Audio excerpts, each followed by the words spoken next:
Hey guys, tonight we're taking a cozy, meandering walk back in time, around 400,000 years or so, to meet a species you've heard about, probably joked about, but never really met. You picture a lumbering brute with a club and a unibrow, right? That's cute, but wrong. Neanderthals were actually human 2.0 before it was cool. Tougher, more cold-proof, and way more emotionally complex than pop culture ever gave them credit for.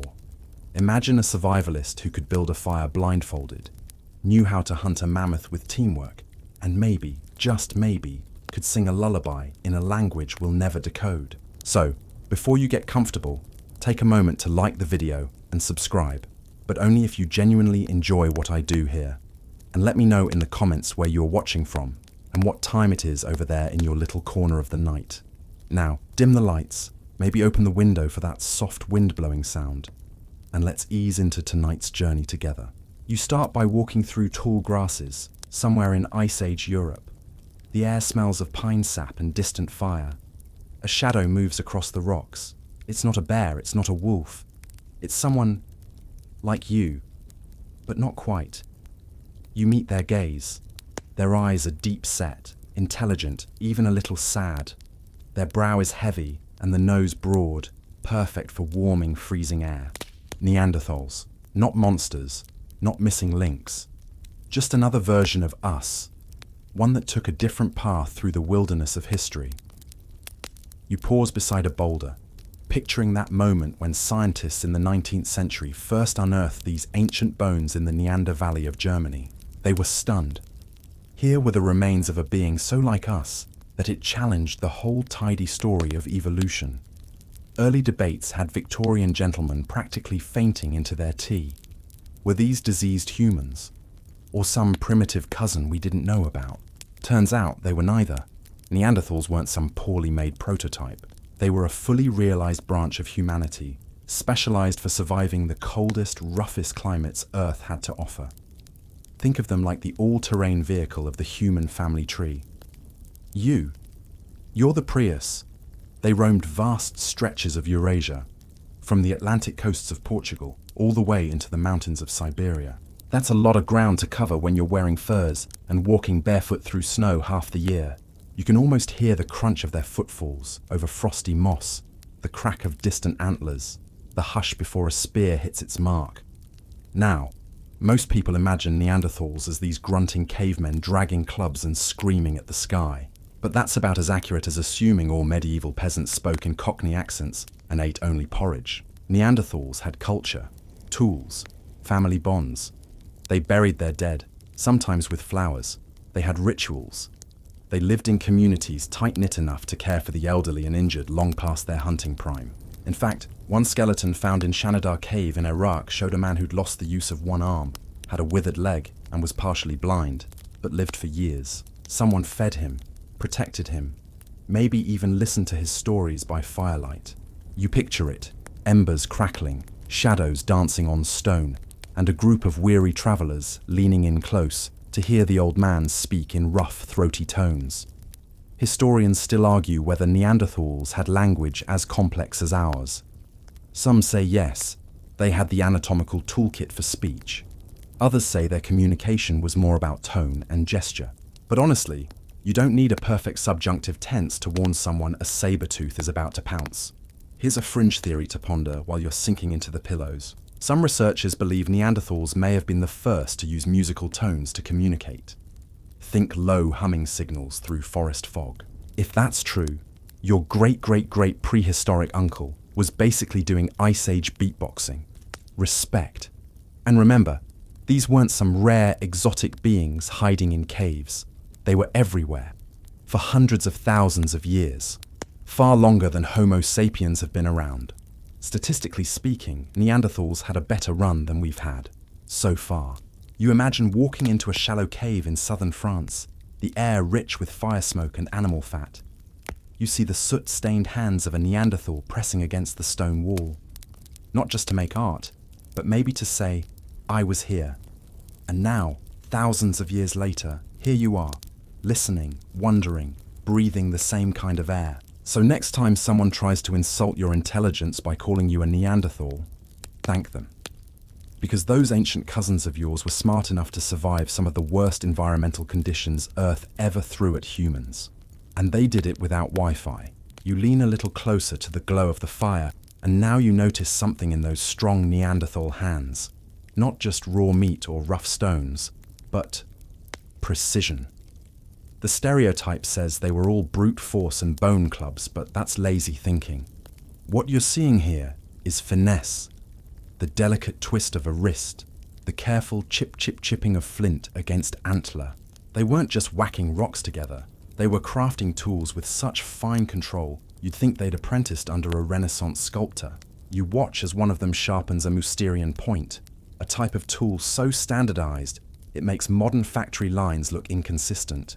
Each edge, each angle, designed not for show, but for survival, slicing through tendons, scraping hides, splitting marrow-rich bones.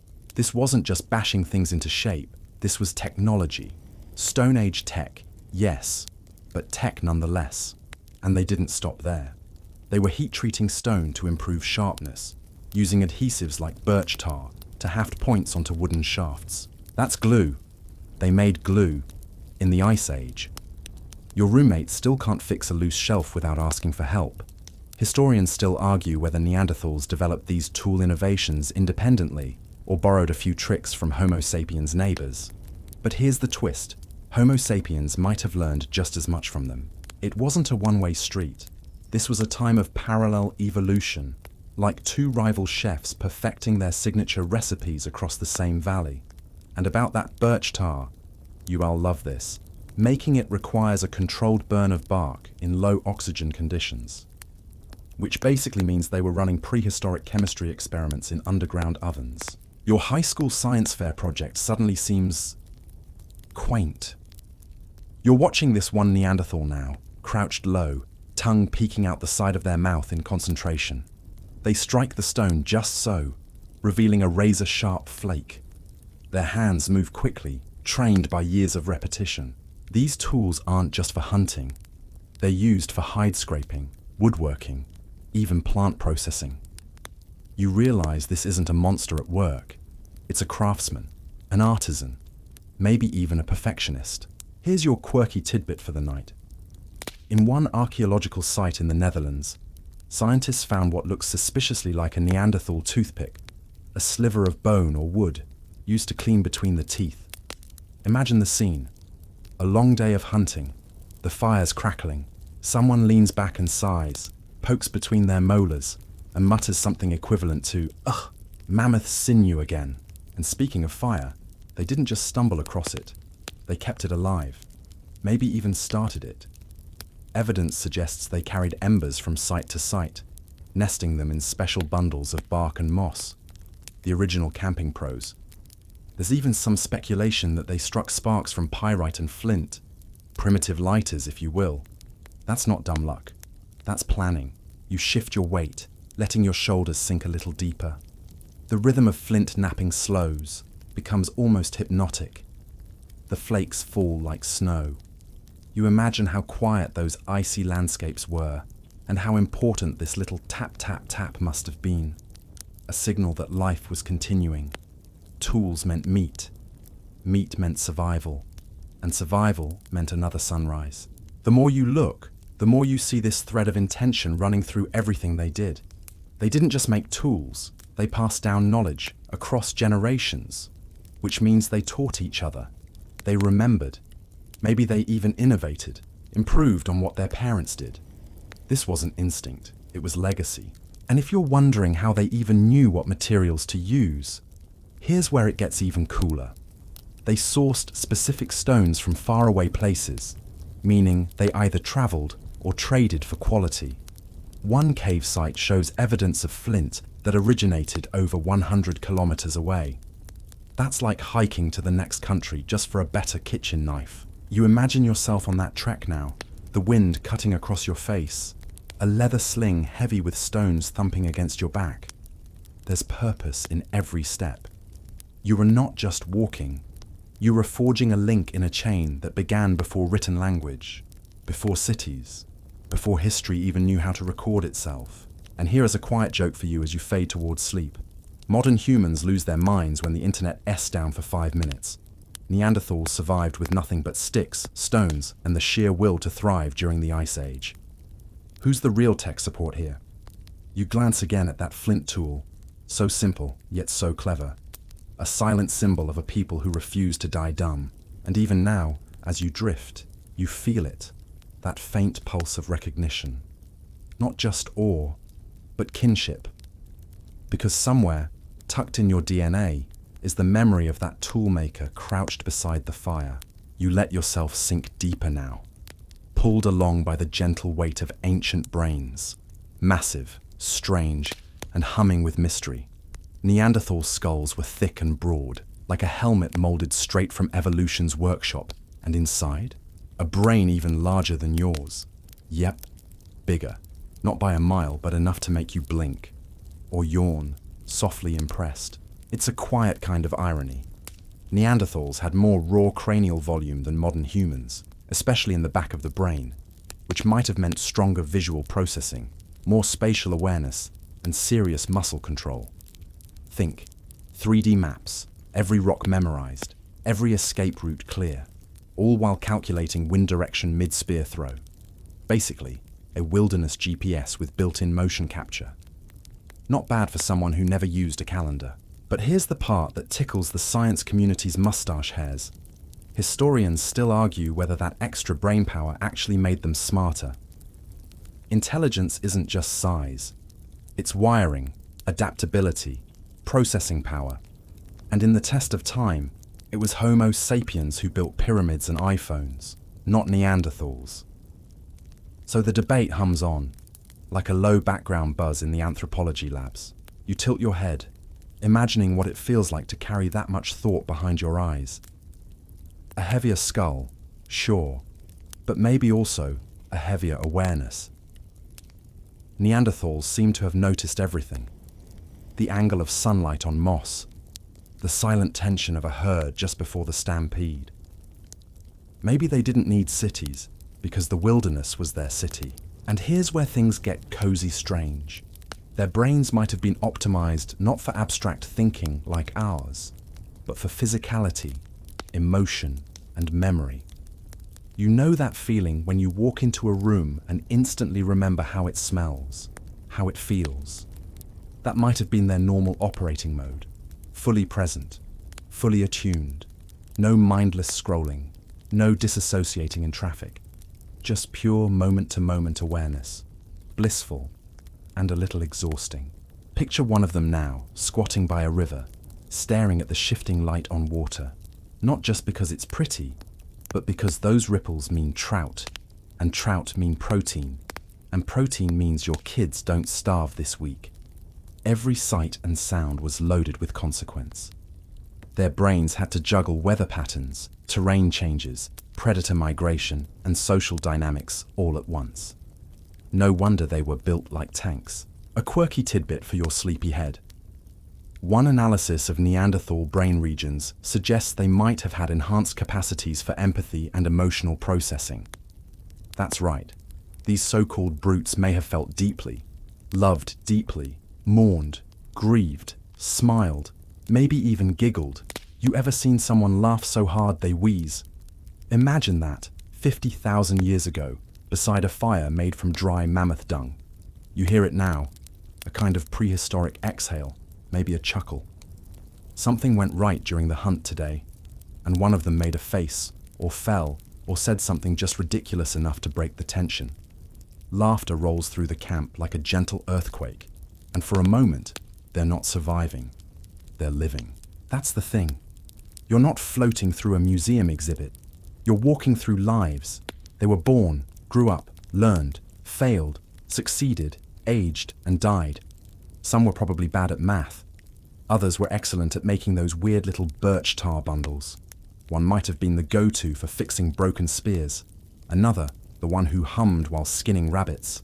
A community built on memory, shared skill, and quiet mutual care. And here's a mindbender for your dreams.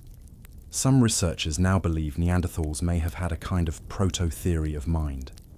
That is, they understood that other people had thoughts, feelings, and intentions different from their own. which means empathy, planning, maybe even deception. You picture one little Neanderthal kid pretending to be asleep to avoid chores. Some things never change. But for all their intelligence, you feel a little pressure in your chest, because that brain also came with burdens. Neanderthals didn't write, didn't record, didn't leave behind libraries. Everything they knew was stored in minds that died with them. Imagine the weight of carrying all that knowledge generation to generation, person to person, like passing fire from one torch to the next without ever letting it go out. And when they did start to vanish, when that last cluster of Neanderthals dwindled in some remote valley, those torches began to flicker. You let out a breath. The wind outside your window sounds like it might have sounded then. Cool, steady, full of invisible things. Maybe their minds didn't need myths or mathematics. Maybe the real poetry was in the way they moved through a world that tried, again and again, to kill them, and didn't succeed for hundreds of thousands of years. So as you drift now, think of that heavy brain not as wasted potential, but as a lantern in the dark. It lit the path for a version of humanity you're still connected to, by blood, by bone, and maybe by some strange flicker of memory still hiding in your dreams. The cave mouth yawns open, and you follow them in, not out of curiosity, but because this is home, not a temporary shelter, not a pit stop during migration. This shadowy space of echo and firelight is where life happens. You can almost feel the cool, damp breath of the limestone walls, hear the soft scuffle of bare feet on dust-smooth stone. There's soot on the ceiling, bones by the hearth, and something else tucked into the corners. Intention. Because for Neanderthals, caves weren't just natural cover. They were memory holders, shelters for storms, and maybe for stories. You notice how the space is divided, loosely but meaningfully. Sleeping spots, work areas, places for butchering, perhaps even a nursery nook near the warmer wall. It's not random, it's not just survival, it's structure. And it gives you a strange kind of déjà vu, like walking through the earliest open-plan living room. Historians still argue whether Neanderthals returned seasonally to the same caves year after year, generation after generation. But the evidence suggests deep familiarity, reused hearths, layers of debris, traces of wear on the stone floors. These weren't strangers to their shelters, they were locals. This was their address, their neighborhood, maybe even their sacred ground, and that's when you spot it. A handprint on the wall, dusted in red ochre. It's not decorative. It's not even clear if it was meant to last. But it did, through collapse and flood and time's greedy fingers. It's there, and it says one thing in the most ancient language.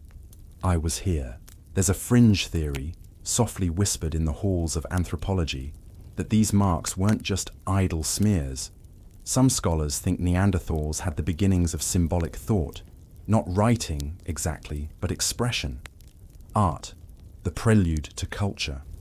You can almost hear one of them explaining it, in the way you might talk about a childhood drawing on the fridge. It just felt right to put it there. And if you're raising your eyebrows about Neanderthal art, don't worry. So did scientists. But then came those Spanish cave findings. Stenciled hands, abstract shapes, maybe even a ladder-like symbol. And radiocarbon dating, older than the arrival of Homo sapiens in the area, which means, yep, Neanderthals might have beaten us to the mural game. Picasso in a loincloth.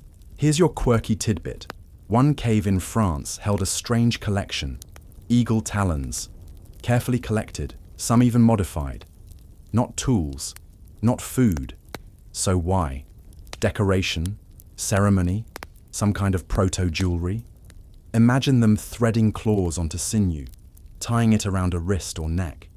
Not to show off, just to feel powerful, or lucky, or seen. You follow a faint glimmer deeper into the cave.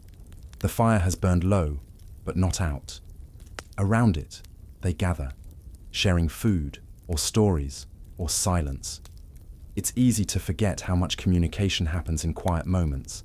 The glance, the sigh, the half smile that says, "You did good today."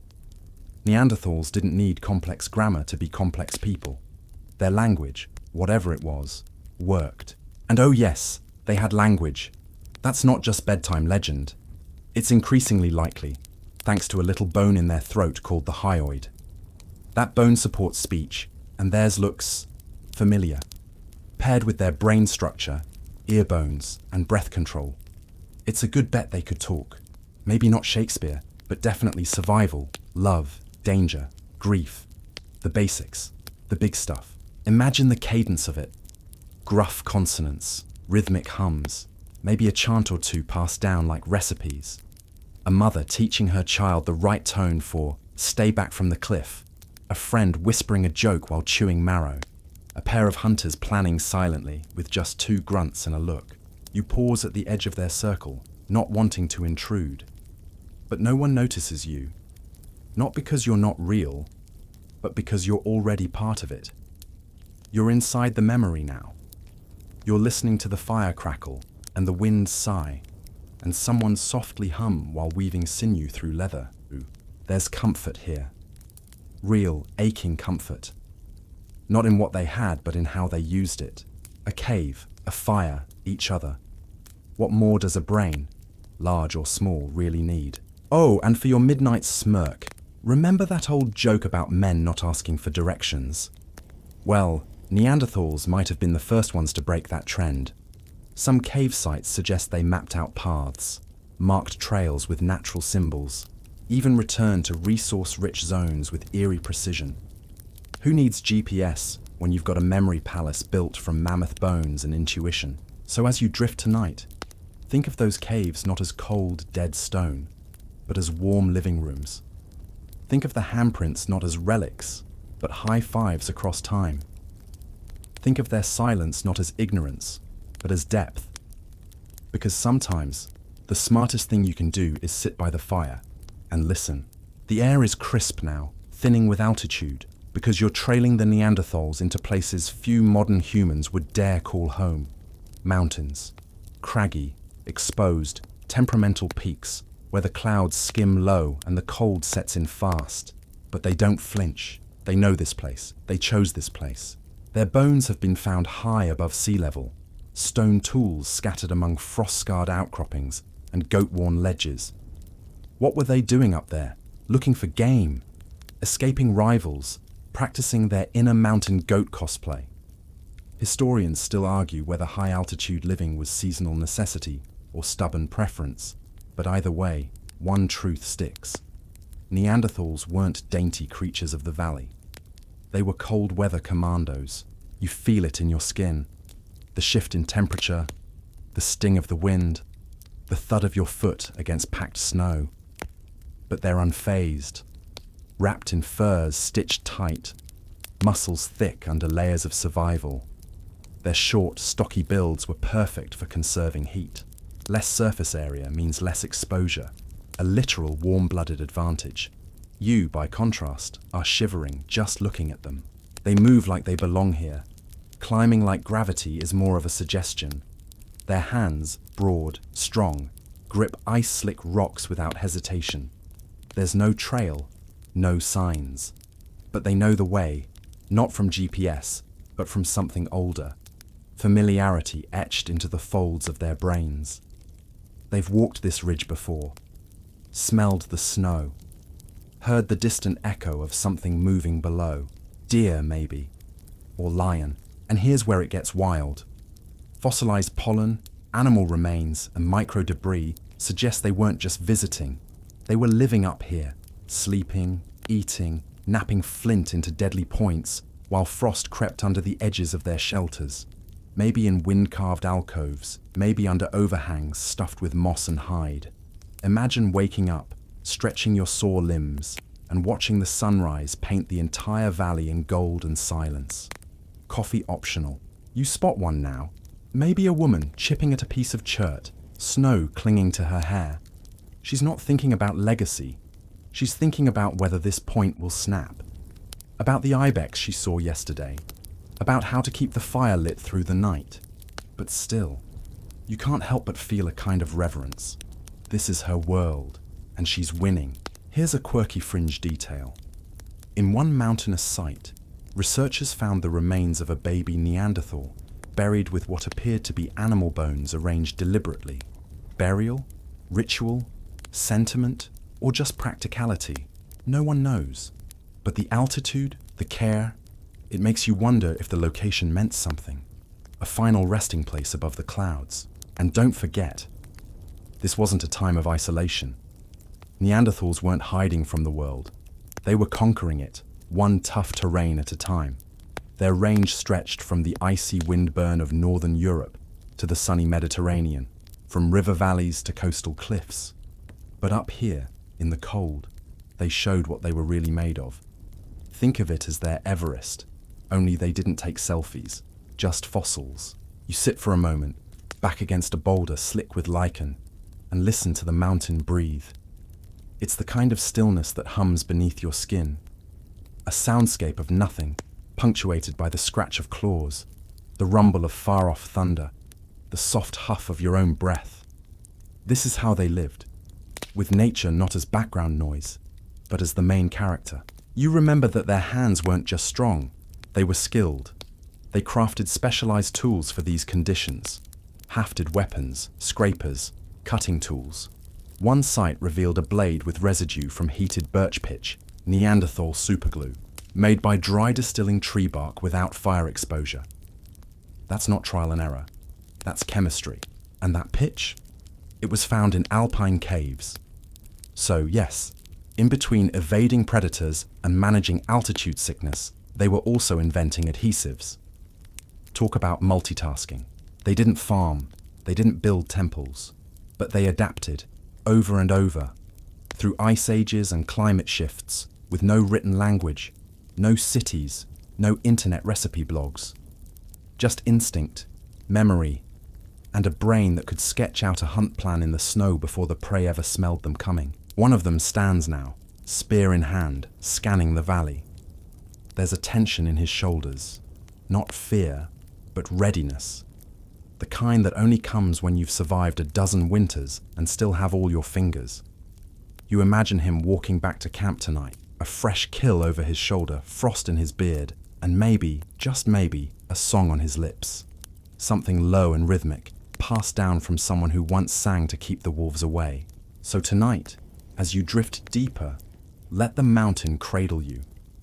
Let the cold whisper past your ears, just enough to remind you that you come from people who didn't hide from storms.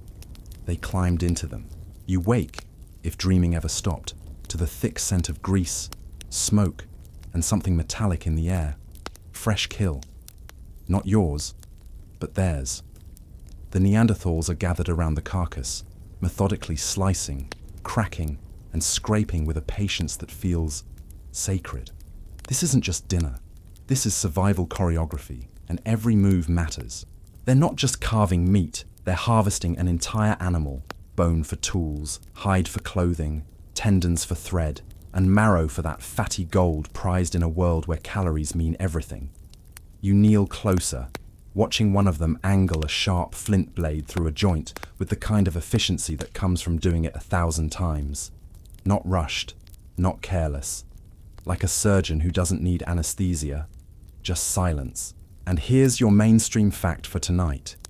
Neanderthals were excellent hunters. For a long time, scientists thought they were mostly scavengers, snatching leftovers like prehistoric raccoons. But the evidence, embedded spear points, strategic kill sites, bones showing trauma consistent with organized hunting, tells a different story.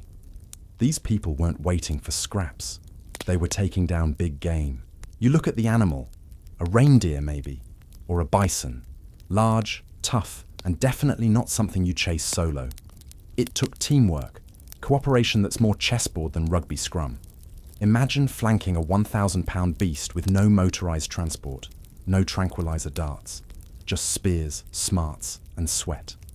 And yes, it's likely they used ambush techniques, funneling animals toward cliffs or traps. Smart doesn't always mean elegant, it means effective.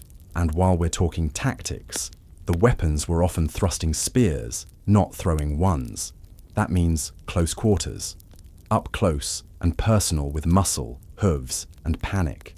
Some researchers even suggest this led to more injuries, More broken bones in Neanderthal skeletons than in modern humans of the same era. Think of it as the Paleolithic version of full-contact football without helmets. But tonight, the hunt was clean. No blood on the snow beyond the kill site. No broken limbs. Just a slow, steady rhythm of disassembly. One Neanderthal carefully breaks open a femur, tapping it against a stone until the marrow slips out like pudding. Another scrapes fat into a pouch made of hide. They even take the brain, fat-rich, nutrient-dense, and too valuable to waste. There is no ick here, just gratitude in muscle memory. And now your quirky fringe tidbit. In some dig sites, archaeologists found bird bones with telltale markings, not consistent with butchering, but with feather removal. Why? Not for food. Feathers are mostly useless that way. But for decoration, ritual, symbolic use, maybe.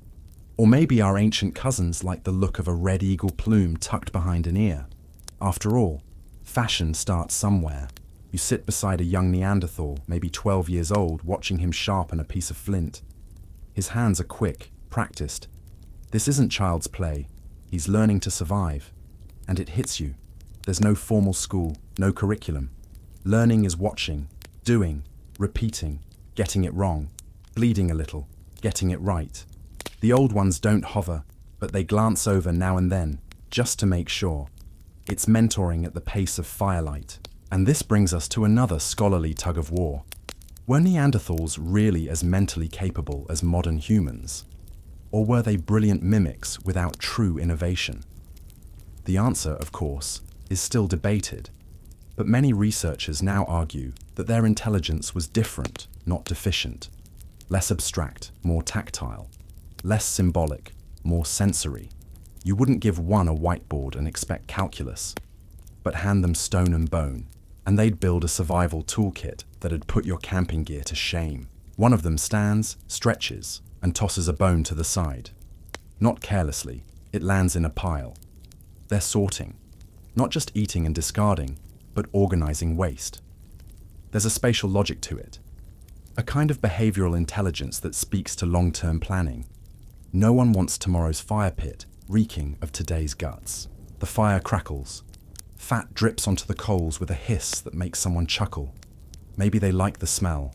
Maybe it reminds them of success. You'll never know, because their language isn't yours. But their meaning is. You get it. You feel it. It's not that different from your last backyard barbecue, except no one here is arguing about who brought the buns. As night settles, the group pulls in tighter, circling around the embers. Full bellies, tired limbs, content minds.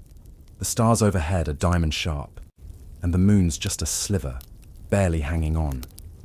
Someone tosses a bone into the fire, maybe as thanks, maybe as trash, and the flames leap like they understand. Here's your soft joke for the road. You ever try to eat paleo? These folks invented paleo. And spoiler, they didn't survive on kale chips and salmon fillets. They ate what moved, what grew, what couldn't run fast enough. And they did it without blender bottles or meal prep Sundays. So as your eyes grow heavy, remember this. Your ancestors didn't just survive, they excelled. Not in spite of the brutal world around them, but because of how they met it. With sharp tools, sharper minds, and an understanding of meat that would make your local butcher blush. Let the warmth of the fire carry you. Let the scent of roasted marrow and leather lull you into that soft, prehistoric peace. The hunt is over. The night is safe. And the stars will keep watch until morning. Now it's morning again, though morning here just means the light has shifted from black to a kind of wolf grey. You stretch, joints creaking like old wood, and the Neanderthals are already moving. No groggy yawns, no coffee rituals, just action. Quiet, deliberate, steady. Today they're not hunting, they're making. You shuffle closer, drawn by the sound of rhythmic tapping, the slow, satisfying click of stone on stone. Flint napping, a dance of sparks and edges. One of them, broad-shouldered, a scar running down his temple, is hunched over a piece of flint the size of a loaf of bread. He strikes it at an angle, just so, and a flake snaps off cleanly. revealing a razor-sharp edge so fine it could split a hair. No lie, modern surgeons have used similar ancient blades in medical settings. Turns out Neanderthal tech sometimes still wins. Here's your mainstream fact. Neanderthals were master toolmakers. We're not talking about random rock bashing. This was a full-on, multi-step, often pre-planned operation. They used what's called the Levallois technique, a method where the shape of the flake is designed in advance. That's like baking a cake where you not only know what it will look like, but what slices you'll cut and how thick each one will be before you even crack an egg. And here's the quiet wonder. Their brains had to hold that plan while their hands made it real. Spatial awareness, fine motor control, cause and effect. You wouldn't give a chimpanzee a flint core and expect this kind of output, but give it to a Neanderthal and you get beauty in brutal simplicity. You see it in the finished pieces, scrapers, blades, hand axes. Some hafted to wooden handles with natural glues and wrapped in sinew like primitive duct tape. These weren't disposable. They were crafted with care, sometimes retouched, resharpened, even passed down. One archaeologist found a tool that had been modified over and over again, used across generations maybe. A legacy chipped into stone. And speaking of legacies, here's your quirky fringe tidbit. There's evidence that Neanderthals used manganese dioxide. Yep, the stuff in modern batteries, to help with fire starting. They crushed it into powder and added it to wood shavings to lower the combustion temperature. Translation: they were hacking chemical reactions before the periodic table was even a twinkle in Mendeleev's eye. Neanderthal Science Club, small membership, big results. Now, not everything they made was utilitarian. Some objects, pierced animal teeth, polished stones, curious red ochre stains, suggest something more. Decoration, identity markers, just vibes. Historians still argue whether these were symbols or just fancy trash. But that's part of the magic, right? The not knowing, the guessing. You see a bone with smooth grooves and think, was this a pendant, a charm, a tool handle, or something else entirely? There's a little girl sitting off to the side, watching the adults work. Her fingers are dirty, her hair a tangled halo, and she's copying them with a lump of soft shale. Her flake comes off wrong, too thick, too clunky, but no one scolds her. Instead, an older woman kneels beside her, guides her wrist, shows her the angle. You don't need words to teach, not when hands speak so fluently. And that leads to another hot scholarly debate. Did Neanderthals have language? Not just grunts and gestures, but actual structured speech. The evidence is tantalizing. They had the physical structures, the hyoid bone, the vocal tract. Their brains had regions that lit up in similar ways to ours, but no recordings, no Rosetta Stone, just silence and speculation. Still, watching them now, the way they gesture, grunt softly, make eye contact, you get the sense that something is being said. Just not in a way you'd understand. Like overhearing a dream. A young man walks past you carrying a long wooden shaft. It's not yet a spear, just a branch being shaped into one. He uses a sharp scraper to shave it down, occasionally testing the weight, the balance. You want to tell him to sand it or throw some varnish on it, but he already knows. It's not about perfection, it's about function. A tool that works is a tool that lives. Meanwhile, near the fire pit, someone is boiling water in a container made of animal stomach. Yeah, it sounds gross, but it works. Drop in hot stones, and voila, portable cooking. You've spent money on tech that does less and breaks faster. They're adapting again, to the season, to the terrain, to what they've got. No two toolkits from different Neanderthal sites are exactly the same, which means they weren't just copying blindly, they were innovating locally. That's kind of genius. It's what modern engineers call situational design. Your ancestors called it not dying. And maybe the most beautiful part, these tools weren't always abandoned. Sometimes they were left in places like graves or deep caves, where retrieval wasn't practical. That suggests meaning, memory, maybe even mourning. What kind of mind thinks, he won't need this anymore, but he should still have it. You take a last look at their toolkit laid out on the ground like a prehistoric art exhibit. Bone awls, flake scrapers, points chipped to a deadly tip. This isn't chaos, it's craftsmanship.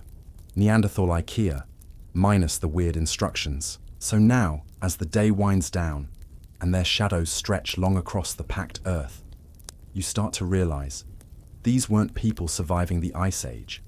They were shaping it. One tool, one flake, one spark at a time. Let that rhythm lull you. The steady tap-tap of stone on stone, the whisper of fibers being twisted into rope, the hiss of steam rising from a boiling skin bag of soup. It's all the same sound, really, the sound of knowing. You're walking now, slow and sure, through a corridor of pale limestone, walls damp with the breath of ages. Behind you, the fire smoke fades, but ahead, echoes, strange ones. Not wind, not dripping water. It's something deeper, lower. A hum, a murmur. You follow. The Neanderthals move like shadows in the half-light, their bare feet silent on the cool cave floor. You're in their sacred space now, though no one calls it that out loud. There are no altars, no stained glass, just rock. But it holds them like a memory. And here's your mainstream fact. Neanderthals didn't just live in caves. They used them. As homes, sure, but also as ritual spaces, artistic studios, maybe even gathering halls. Deep inside, past where light naturally reaches, they left behind handprints, pigment splashes, and weird, wonderful objects arranged just so. Not random, intentional. You turn a corner, and there it is. A shape in red ochre, a ladder, a panel of dots, or maybe an animal drawn from memory. It's faint, older than anything you've ever seen, but it burns with presence. This isn't a doodle, it's a message.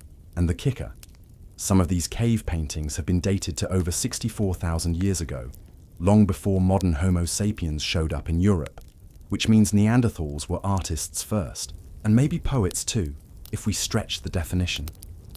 One theory, fringe, but oddly romantic, suggests some cave acoustics were chosen for their echo properties. Certain chambers resonate when you hum or sing.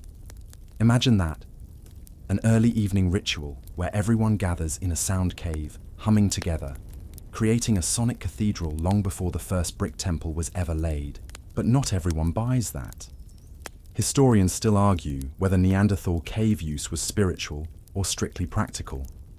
Were they expressing awe, fear, reverence, or just painting because it looked cool? The truth, as always, probably lies somewhere in between. But down here in the hush, it feels holy. You reach out to touch a hand stencil on the wall, red dust around an empty space. Someone placed their palm there, spat pigment over it, and left their absence behind. It's the oldest selfie you'll ever see, and it's haunting. You want to ask them, what did you want to say? Were you claiming this space, making a mark, just playing? Here's your quirky fringe tidbit. In one Spanish cave, archaeologists found a ring of broken stalagmites arranged in a circle, deep in the dark. No light, no easy access, just stone upon stone, placed with care. What was it? A calendar, a shrine, a ritual platform? We don't know, but someone went to great effort to build in a place where no one lived. You imagine the ritual, torches flickering, shadows dancing, ochre staining fingers and noses. A group gathered not for food or fire, but for something intangible. Connection, belief, or maybe just beauty. Even Neanderthals needed beauty. One of them pulls out a lump of ochre and begins grinding it with a rock, turning it to powder. She mixes it with animal fat, dabbing it onto her fingers, then onto a bit of hide. It's art supply prep, Stone Age style. You think of paint nights, canvas kits delivered to your door. These folks had no kit, just imagination and nerve. The kids are playing nearby, drawing lines in the dirt with sticks, mimicking what they've seen deeper in the cave. Maybe that's how it all starts. Imitation that becomes innovation. A squiggle becomes a story. A mark becomes a meaning. And suddenly, you're making culture. not just surviving. The air down here is cooler, heavier. You start to notice smells, mineral tang, soot, old bones. Sensory input overload, but in a sleepy way, like being wrapped in too many blankets. You blink slowly, and for a moment, you swear you see movement in the ochre shapes, as if the past is still shifting on the walls. There's another debate, of course. How much did Neanderthals really understand symbolism? Did they think abstractly? Could they grasp metaphor? Or were they just following patterns that looked pretty? Science doesn't know for sure. But if you've ever stared at a painting and felt something stir inside you, something wordless and deep, you know the answer doesn't always need to be logical. One man hums softly, tapping a hollow bone against the rock. It's rhythmic, hypnotic. The others listen, then join in, clapping, whistling, thumping hands against their chests. Not music, maybe, but not music either. Something primal, percussive. You feel it in your spine. And here comes your soft joke. Spotify could never. No playlists, no buffering, no algorithm. Just firelight and rhythm and the raw pleasure of noise that moves you. It's like prehistoric jazz. As they gather around the flame, faces painted, voices humming, walls alive with ancient art, you realize they weren't just badass freaks of nature. They were dreamers, creators, weird little cousins with a flair for drama and a knack for pigments. So lie back on the cave floor, cool rock cradling your spine, the distant rhythm of stone drums fading slowly into silence. Let the hum of their voices lull you. Let the walls speak in ochre and echo.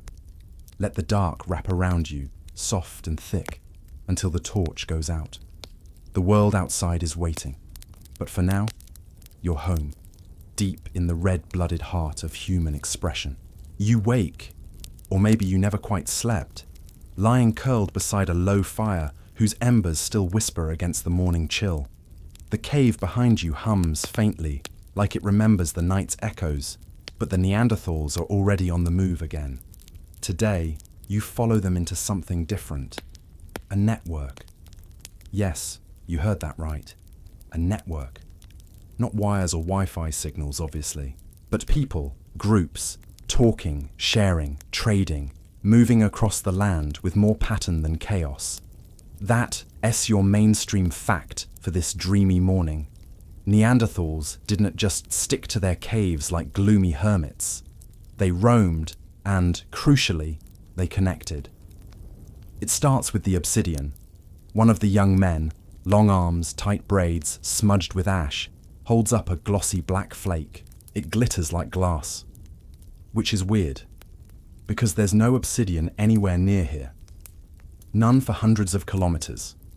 That means it was carried, traded, handed over by someone who had it, who maybe got it from someone else, who got it from... You get the point. Networks. And not just for rocks. There's a chunk of marine shell strung on a bit of sinew, polished to a shine. You're at least 2 weeks' walk from the sea. It's not decoration, it's a breadcrumb. A whisper that Neanderthals moved. Maybe not in massive tribes, but in scattered families who knew the land, and more importantly, knew others. Here is your fringe tidbit for today, a dreamy stroll. There's a cave in France, Grotte du Ren, where archaeologists found what looks like a Neanderthal craft corner. Beads, tools, pigments, worked bone. And nearby, human remains that aren't quite Neanderthal and not quite us. A genetic mystery stew. It sparked whispers about contact zones, mixed groups, cultural blending. Some scholars even call it the first melting pot. Of course, historians still argue whether these finds prove deep social networks or just a few random meetings. But as you trail behind a group that clearly knows how to navigate terrain, find resources, and spot danger from a mile off, you feel it in your gut. These people didn't live in isolation. They were part of something wider, a web of life, skill, and maybe even gossip. You climb a ridge with them, wind pushing at your cheeks, and on the horizon you spot a wisp of smoke. Not their smoke, someone else's. Another camp, Another fire, another knot in the string. There's a low grunt, a shift in tension. Everyone sees it. Everyone decides whether to move toward it or veer away. This is negotiation without words. And maybe, just maybe, sometimes they did move toward it. To trade. To swap tools or knowledge, or even partners. Yeah, you heard that right. DNA evidence tells us there was interbreeding between Neanderthals and modern humans. More than once. More than casually. And today, you've probably got 1 to 2% of their genes inside you. Congratulations, you're part Ice Age. Someone once said, sex is the oldest form of diplomacy. It's also how you accidentally absorb a few genes for better immunity or high-altitude breathing. So next time you're wheezing on a hike, thank your Neanderthal great-aunt. One of the elders now unwraps a small bundle. Inside is something precious. A tool with intricate retouching, worn down by years of use, but still sharp. It's not just a cutter, it's an heirloom, the kind of thing you might give away to show trust, or to seal a deal. You can't help but smile. The world may have lacked borders, but it didn't lack relationships. Another debate, still smouldering in university halls. Did Neanderthals have a sense of kin beyond blood? Were alliances political? Were there gift economies, debts of honor, seasonal gatherings? It's speculative, sure, but every time a site pops up with signs of shared practices across regions, that old idea that they were isolated, static cave folk crumbles a bit more. You squat near a stream, watching 2 Neanderthal women compare fibers for cordage. They don't speak your language, but the vibe is unmistakable. One offers a sample, the other tests the strength, nods, grunts approval. There's an exchange, not of coins, not of contracts, just mutual benefit. Barter in its purest form. And here, as a soft joke for your half-asleep brain, Neanderthal eBay was just 2 people grunting over mammoth sinew and saying, deal with their eyes. Now the wind changes. It carries distant smells, wood smoke, damp fur, something musky. Another group is nearby. Yours slows, not out of fear, more like curiosity. There's a moment of pause, a decision to make, and that's the beauty of it, really. These weren't static tribes defending fixed turf like medieval castles. They were flexible, adaptive, responsive to the land and the relationships it wove, like travelers in a giant open-air bazaar that spanned the mammoth steppe world. By the time you descend back into a forest clearing, the moment of encounter has passed. No strangers appear, but the idea of them lingers, like smoke that never quite fades. Somewhere out there, others are flaking tools, boiling marrow, teaching kids how to scrape hides. They're not enemies. They're potential allies, threads in the same tapestry. And that's what stays with you as you sit by the fire again that night, listening to quiet laughter, watching a girl thread beads onto twine. These people were not lone wolves. They were nodes. Each campfire a dot in a constellation of shared ideas, gene flows, and trade-offs. Not primitive, just different. And honestly, kind of brilliant. So close your eyes now, as the stars above mirror the sparks below. Picture the threads stretching across valleys, weaving through rivers, touching the edges of the sea. You're not watching history. You're part of it. Carried in the blood, the breath, and the stories. The morning is wet with fog, curling like ghost fingers around tree trunks as you wake beside a sleeping group of Neanderthals. One of them, broad shoulders, sleepy eyes, stirs beside you, rolls over, and lets out a snort so deep it feels like a small earthquake under your ribs. Yep, it's going to be one of those days, because today you learn how these so-called savages actually raised families. And here's the kicker, the mainstream fact to hold on to as you rub the chill from your arms. Neanderthals didn't just survive, they parented, they nurtured.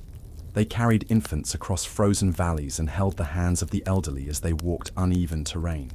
Evidence shows old Neanderthals lived long after injuries that should have been fatal. which means someone took care of them. Let that sink in for a second. These folks didn't dump their weak.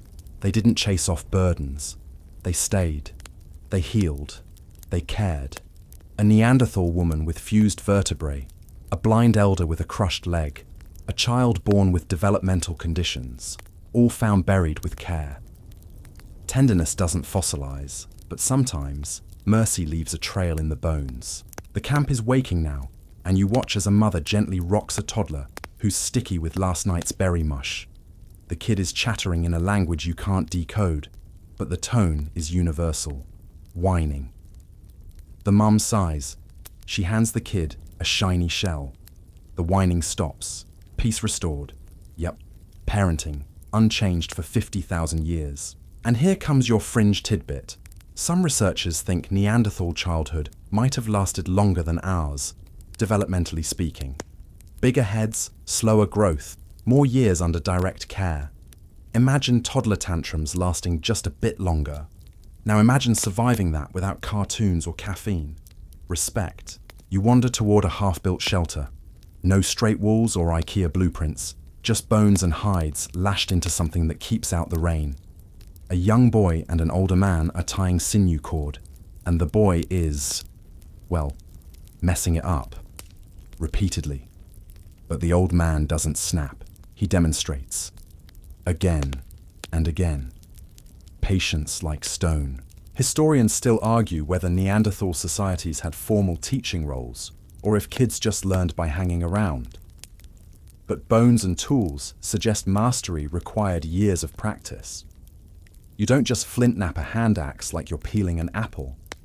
You learn through repetition, through example, through someone letting you mess it up 50 times. And while we're on the topic of parenting, let's talk about the dads. Because recent interpretations of hunting injuries and wear patterns hint that Neanderthal males weren't always the sole providers. There's a growing case for shared roles. Dad's babysitting, mum's hunting, grandma's distributing snacks. Kind of like a prehistoric PTA. Soft joke incoming. If you've ever lugged a diaper bag the size of a small boulder across a mall parking lot, you've got nothing on these folks.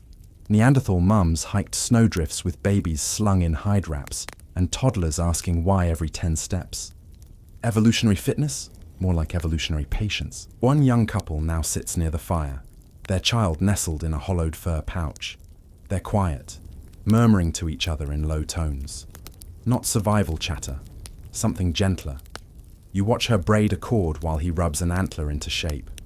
It's intimate, domestic, and utterly human. Which brings us to another ongoing debate. Did Neanderthals have family structures? Nuclear families? Were they monogamous? Did they co-parent or swap mates like some modern primates? The truth is, we don't know. But teeth and mitochondrial DNA from burial sites hint that small groups may have included extended kin, grandparents, siblings, cousins. What you can feel, lying near the fire with warmth leaking into your skin, is the emotional glue holding it all together. These people weren't just hunting partners. They were something softer, a unit, not perfect, not hallmark, but deeply bonded. As dusk stretches long shadows through the trees, you notice a group of children playing with sticks, acting out a hunt. One pretends to be a bear. The others giggle, shriek, run. No adult stops them. No one says, "Be careful." They're learning through play, like every child in every village in every corner of every world. Later, one kid brings a carved bit of bone to an elder woman, proudly showing it off. She doesn't smile, but she nods. Approval. And that tiny nod glows like firelight. Another parent roasts something over the flames. Roots, maybe a lizard, and carefully cools a piece before offering it to their child. It's such a small gesture. Mundane. But it holds an entire species' future inside it. Generations, passed forward one warm bite at a time. And now, the quirky theory to tuck under your mammoth skin blanket tonight. Some archaeologists argue that Neanderthal lullabies may have existed. Simple melodies hummed to soothe fussy babies. No written score, no vinyl recordings, just low, rhythmic hums, like breathing with a tune, a mother's song. If that's true, the first music you ever heard, before Mozart, before TikTok, was a Neanderthal lullaby. You're welcome. Night falls again. You're nestled in soft hides, close to the others. The baby snores like a tiny walrus. Someone stirs the fire. The smell of wood smoke and damp fur fills the air.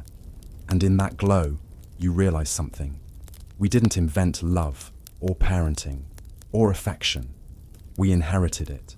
From creatures with brow ridges and wide noses and enormous hearts. So close your eyes now and dream of lullabies echoing in bone-lined shelters, of tiny hands gripping fingers, of firelit glances and long, slow patience.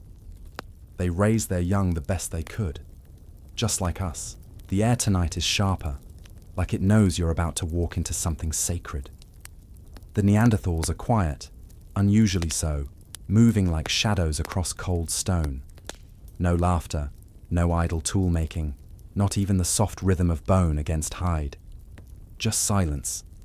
You follow them deeper into a narrow pass, the sound of your breath suddenly too loud. And here, tucked into a crag that most would overlook, is a cave. Not just a cave. A place. One that seems older than wind and darker than memory. This is where they come not to eat or sleep or scrape hides, but to remember. And now, for your mainstream fact, Neanderthals buried their dead. Intentionally, purposefully, with care. In places like Shanidar in Iraq and La Chapelle-aux-Saints in France, archaeologists found skeletons placed in shallow graves, sometimes surrounded by items, tools, bones, maybe even flowers. This wasn't just disposal, it was ritual. The first time we realized that, it was a mic drop moment in anthropology. Suddenly, Neanderthals weren't just smart, they were symbolic. They had beliefs. Maybe not gods, not temples, but definitely a sense that death meant something. And you feel it here, walking past an alcove where a skull sits, not discarded, but placed, centered, framed by ochre marks. You kneel. It's not dramatic, not spooky, just quiet. This person was known, remembered, cared for. And now, your fringe detail. In Brunicle Cave, France, deep underground and nearly inaccessible, Neanderthals built circular structures out of broken stalagmites. Perfect rings, no clear purpose, no food, no tools, just strange, fire-scorched shapes in total darkness. Some call it architecture, others say it was ceremonial, or a meeting place, or something else. Historians still argue whether these mysterious structures were spiritual sites, social gathering spots, or something beyond even our concept of culture. But one thing's certain, you don't drag 400 pieces of stalagmite into an unlit cave for no reason. You do it with intent. Back in your cave, the mood has changed. A Neanderthal woman stands before a painted wall, charcoal, red ochre, maybe manganese, and adds a smudge with her fingers. It's not a mammoth or a handprint this time. It's abstract, a swirl, a spiral, something from inside. Art not as record, but as release. Another person lights a small fire, just enough to make the pigments flicker. They all gather close, and you feel something shift. Like you're part of a story you don't fully understand, but that still pulls at your ribs. Here's a gentle joke as the cave quiets. Modern funerals have Spotify playlists and Zoom links. Neanderthals had rock walls and the weight of unspoken memory. Arguably more poetic, definitely less buffering. One of the older Neanderthals now places a carved piece of antler beside the skull. There's no ceremony, no chant, just the act. Simple, deliberate. The meaning isn't shouted, it's whispered into stone, and this is the soul of it. They didn't leave their dead to the wolves. They brought them home, buried them, sat beside them. Maybe they grieved. Maybe they remembered. Maybe they believed something waited after. You think about your own rituals, flowers on graves, names carved into marble, the way we light candles and share stories. And then you look at this moment, firelight dancing over ancient rock, and you feel that faint pulse of continuity. Another scholarly question still smoulders in academic circles.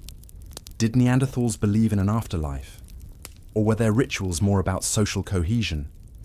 Some argue these burials weren't about honoring the dead, but reaffirming the living.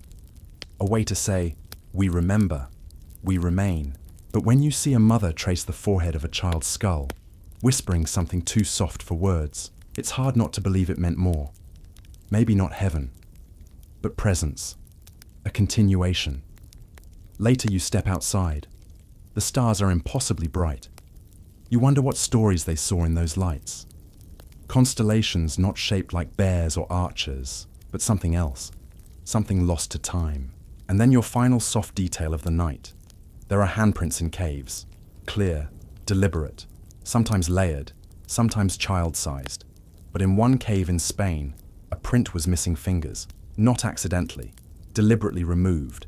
Was it a ritual, a symbol, a mourning gesture? No one knows. But someone did it, tens of thousands of years ago. Someone left a message. You return to the fire. The group is still quiet. Not sad, just reflective. Like the cave changed something. You lie down again beside them, their breath deepening into sleep. And you feel it now. You understand. These weren't monsters. They weren't brutes. They were mourners, artists, believers in something bigger than flesh and bone. Close your eyes. The cave walls are still warm with breath and memory. The dead are never truly gone. They echo through firelight and pigment, through gestures, through silence. You wake before the others, wrapped in hide. The ashes of last night's fire still warm beneath your fingers. Outside, frost silvers every branch, and a mist crawls across the forest floor like it's trying not to be noticed. But the Neanderthals aren't sleeping in. Not today. Today they're moving, migrating. There, you stretch, blink, and rise. Because you're about to learn the truth about how Neanderthals roamed the ancient Earth. Not just aimlessly, but with a logic as fierce as the weather they survived. First, the mainstream fact. Neanderthals were nomads. Not in a whimsical wanderlust way, but in a seasonal, survival-driven rhythm. Archaeological sites show patterns of temporary settlements. They followed herds, tracked migrations, remembered where the food returned and when. This wasn't just movement, it was mapping without maps. A group is already packing tools, tucking sharpened flint into hide wraps, dousing embers, and smearing mud over their fire circle to leave no trace. You help, mostly by staying out of the way, and watch as a mother ties her sleeping baby onto her back, with braided cord and quiet skill. Nobody rushes, but everyone moves with the same unspoken momentum. You're not just walking into the woods, you're shifting existence. Every possession counts, every choice weighs. There's no just-in-case bag. If you bring it, it matters. And here comes your quirky tidbit. Some Neanderthal migration paths suggest they may have returned to the same places over and over, seasonal cycles etched into memory. In some French and Spanish caves, layers of soot and bone reveal repeated, long-term use, with gaps suggesting deliberate absences and returns, like reserving an Airbnb, only it's full of mammoth bones. Historians still argue whether Neanderthal groups coordinated these routes collectively or followed more fragmented, family-based patterns. Did clans meet and split like waves converging? Or were they fiercely territorial, repeating inherited loops like ancient GPS routes locked into their DNA? You feel it in your calves now. Steep slopes, uneven ground, the crunch of frost under barefoot wraps. You slip once, land on your butt, and a Neanderthal teen snorts with laughter. You laugh too, because honestly, hiking without granola bars and podcasts is humbling, but they know the way, that's clear. One stops occasionally to sniff the wind, to touch bark, to listen. Not superhuman, just attuned. You, meanwhile, are wheezing like a cursed harmonica. Here's a soft joke to lighten your breath. Today's hiking guides have compass apps and solar-powered phone chargers. Neanderthals had moss, memory, and leg muscles carved by glaciers. Guess who didn't need Wi-Fi? As the group crests a ridge, a valley unfurls before you, like a myth made real. Dotted with trees, glinting with water, You spot animal trails, nesting birds, and in the distance, bison. Not a herd yet, but the beginning of one. The migration gamble just paid off. The group fans out. Some scout, others rest. You join a pair gathering firewood, your fingers finally nimble enough not to snap every twig noisily like a modern goofball. Progress. Later, you sit by a new fire, bones tired, watching as one Neanderthal draws a map in the dirt with a stick, curves for rivers, slashes for cliffs. They don't write. But this is communication, spatial memory, storytelling through terrain. You lean closer. One of the marks looks like a symbol, maybe a landmark, maybe a warning. But the meaning is clear to the others. They nod, adjust their plans. You've just witnessed a prehistoric staff meeting. No slide deck required. And now, let's go full fringe. Some paleoanthropologists believe Neanderthals navigated using the stars. Not like Greek sailors or modern astronomers, but observationally, by knowing which stars rose where and when. It's speculative, yes, but if your survival depends on location, wouldn't you watch the sky? Even now, as dusk blankets the camp, one Neanderthal stares up, quiet, thoughtful. The stars emerge slowly, one by one, as if remembering their positions. You lie back beside them, the fire popping, your legs still sore, and you wonder, how many times did they look up like this? Did they whisper names for constellations? Did they use them like waypoints? The group eats in tired silence. Roasted roots, slivers of dried meat, nothing wasted. One person shares their portion with an older man who didn't hunt today. No shame, no scorekeeping, just balance. You feel it again, that thread running through everything. Movement, yes, but not chaos. They don't roam, they return, like tides, like breath. And now for your final image of the day. A Neanderthal child asleep under furs, a slingshot tucked beside them. Tomorrow, they'll walk again. In 5 years, they'll lead. In 50, they'll pass on the route. No written maps, no roads, just footsteps in memory. The fire dims.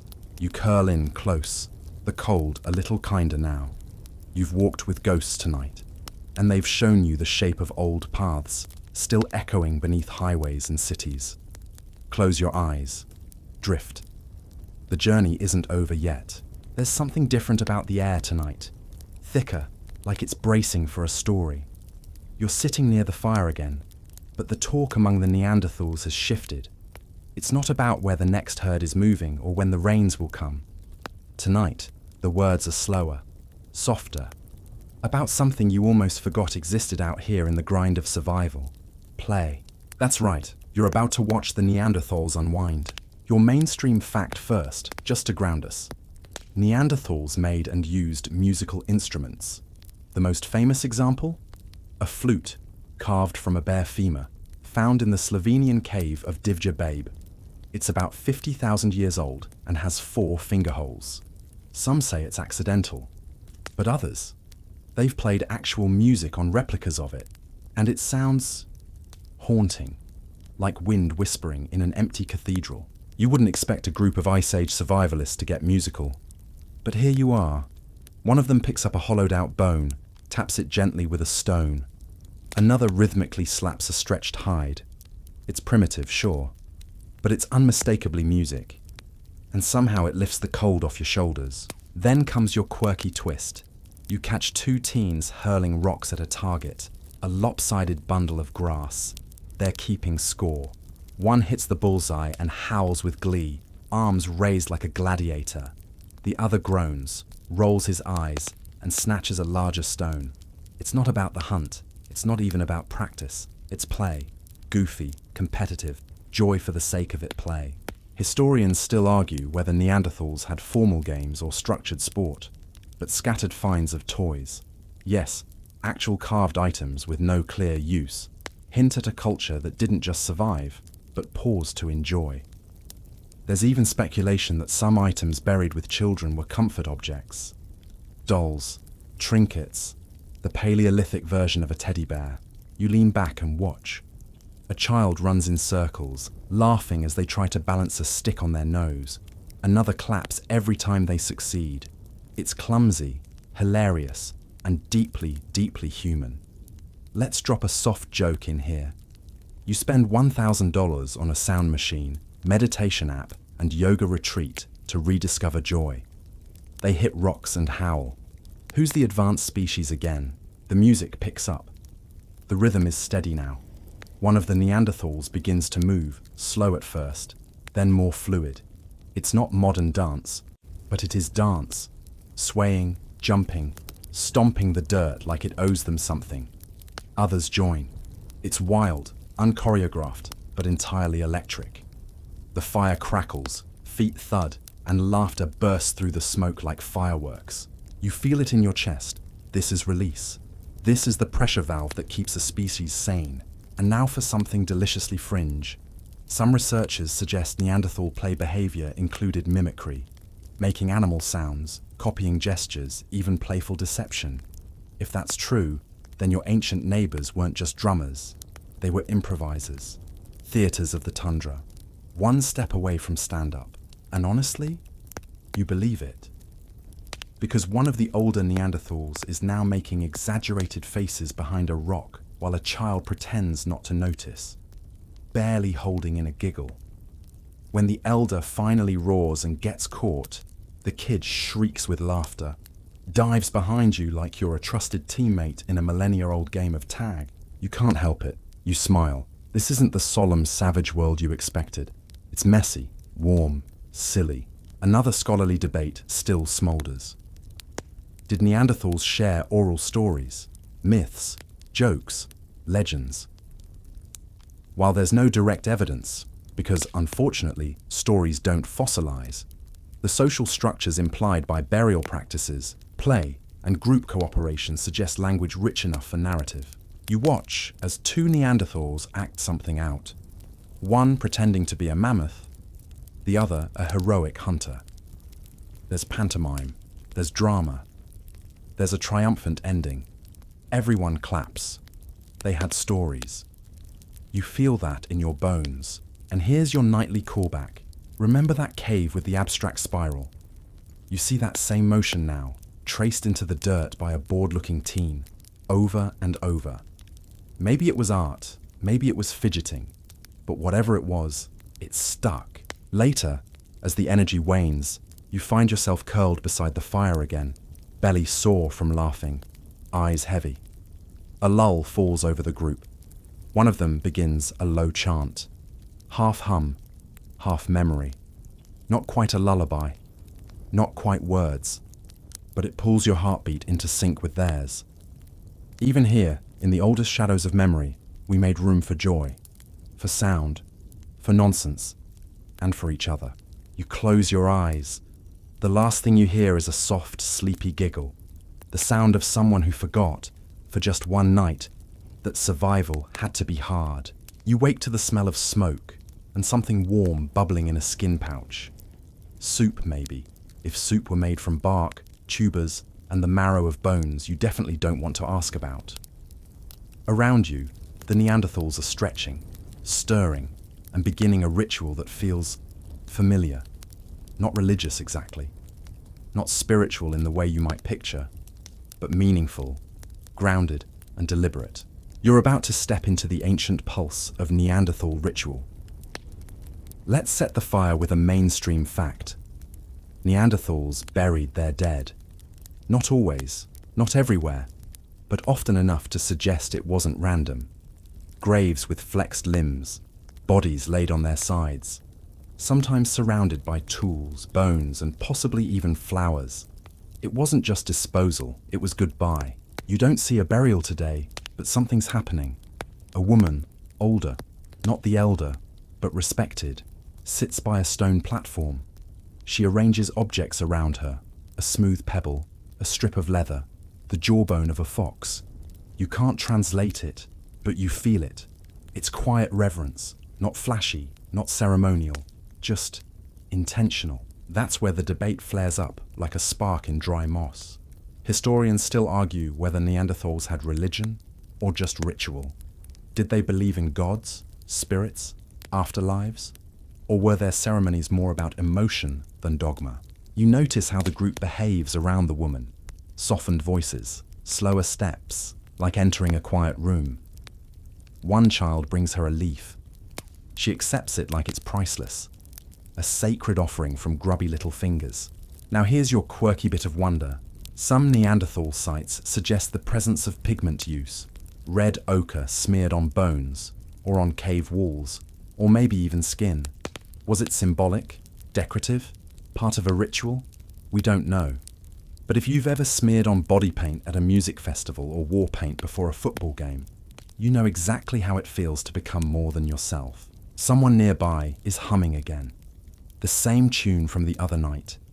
This time, they've tied it to movement, rocking gently back and forth, arms extended. A few others join. It's not coordinated. It's not a religion, but it is a rhythm, a pattern, an honoring. And let's drop a soft joke in here. You've got a calendar filled with yoga classes, moon ceremonies, and manifesting Mondays. They've got a fox jawbone and a stare that says, "I've outlived glaciers." Who's more spiritually grounded?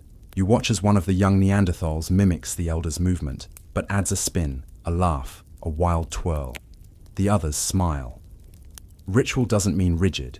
It can shift like smoke, repeat like breath. Historians are still chasing one particular mystery: the presence of stacked cave bear skulls in certain sites. Were they trophies? An offering? Art? It's one of the more contested interpretations in paleoanthropology. But if true, it suggests reverence, perhaps even worship.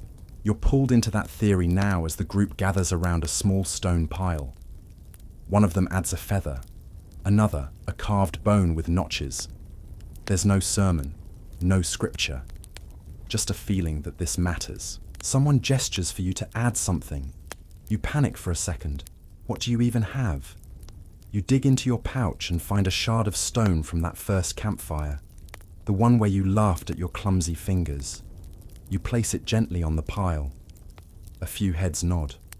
One murmurs something you don't understand, but it warms your chest anyway. Acceptance. And now, let's go full speculative fringe for a moment. A few researchers believe Neanderthals may have engaged in shamanistic behavior, altered states of consciousness induced by ritual, rhythm, or even natural hallucinogens. Some mushroom species were native to Europe at the time, after all. You glance at a nearby Neanderthal, who's been sitting completely still for over an hour, eyes closed, face tilted to the sun, maybe meditating, maybe just napping hard. But it raises the question, how much of ritual is about the divine, and how much is about getting still enough to feel human? The camp quiets again as the fire burns low. A child curls up in a fur wrap, still clutching their feather. The older woman begins to chant softly, not for an audience, but for the earth, maybe, or the sky, or someone she lost long ago. Your eyelids droop. You've watched them hunt, build, laugh, migrate, and play. But this moment is something quieter, something closer to the soul. As you fall asleep beside them, your hand still lightly touching that offering stone, you wonder, maybe the divine wasn't some faraway god. Maybe it was always each other, a shared silence, a chosen gesture, a feather on a rock. And maybe that's enough. The dawn creeps in slowly, spilling pale light over a world still tangled in frost and dreams. You rise with the Neanderthals, who move quietly, each step deliberate but softened by the lingering haze of sleep. Today feels different, though. You sense a closing of a chapter, like the end of a long story whispered through the ages. Just for you. You follow the group as they prepare to set out again. But this time there's a weight in their eyes. Not sorrow, but something like respect. For the land, for each other, for the journey itself. Here's your mainstream fact. Neanderthals adapted to some of the coldest periods in Earth's history, surviving ice ages that reshaped continents and challenged every instinct. They weren't just surviving, they were thriving in places where humans later struggled. Their bodies, stocky and strong, conserved heat, Their brains, large and complex, crafted tools and strategies that rivaled early Homo sapiens. But now, the quirky detail. Recent research suggests Neanderthals had the capacity for symbolic thought, not just practical problem solving. They may have created jewelry, like eagle talon necklaces, that weren't necessary for survival, but served as social signals. Ancient fashion statements, if you will. They had style, swagger, and a sense of identity. Historians and scientists still argue whether Neanderthals simply vanished, were outcompeted, or merged into our own lineage through interbreeding. The DNA you carry inside you, a quiet echo of their existence. You're part Neanderthal now, carrying their legacy forward, unknowingly. You watch as the group moves toward a ridge, the sun hitting their backs, casting long shadows that stretch like time itself. One of the younger ones pauses, looking back at the cave where you first met them. A silent farewell, or a promise to return? You smile softly, because you know the story isn't over. It just changed chapters. A soft joke to end the night. You, with your apps and streaming playlists, carry a bit of Neanderthal grit in your genes. So next time you're stuck in traffic, just remember, your ancestors survived glaciers without GPS. Beat that. The journey back is quiet but warm. The bond between you and the Neanderthals, sealed in the shared rhythm of footsteps and breath. You carry their story now, a flicker in your mind, ready to ignite in dreams.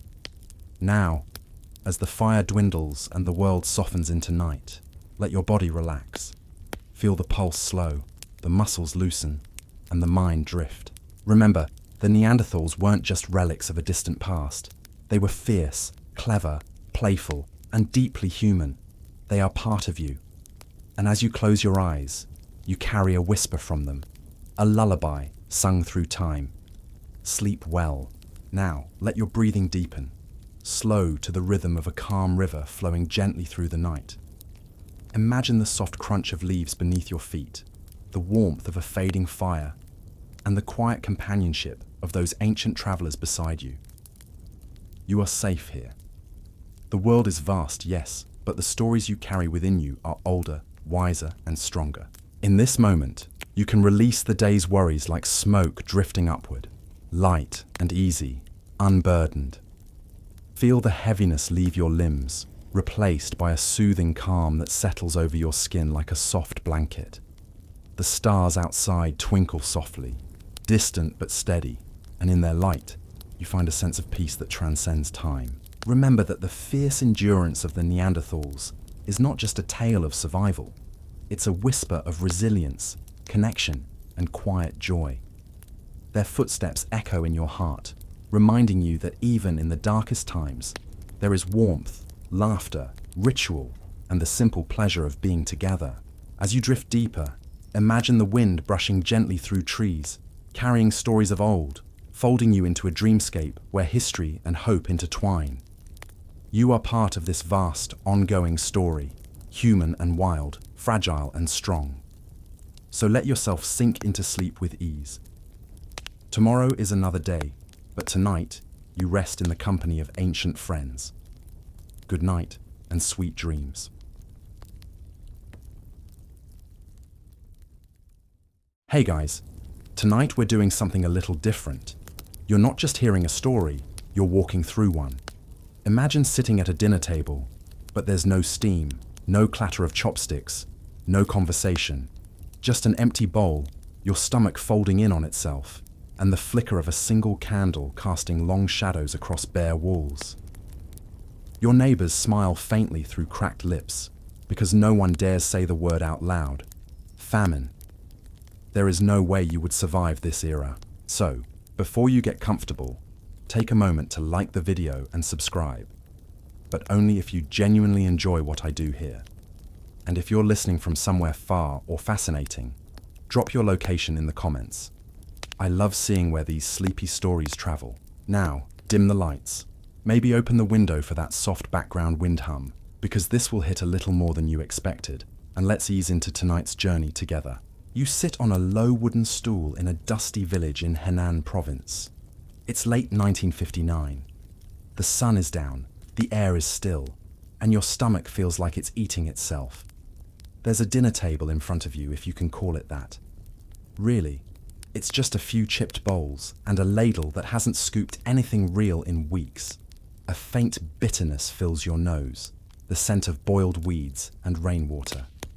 That's what passes for soup now. Outside, someone is playing a flute, not for music, but to keep from crying. Your neighbor, Mr. Gao, used to teach school. Now he spends his days looking for bark that isn't poisonous. You tried chewing leather once, but it gave you sores. Everyone's cheeks have sharpened, bodies slouched into half-skinny silhouettes. No one talks about hunger. Talking implies there's something to solve.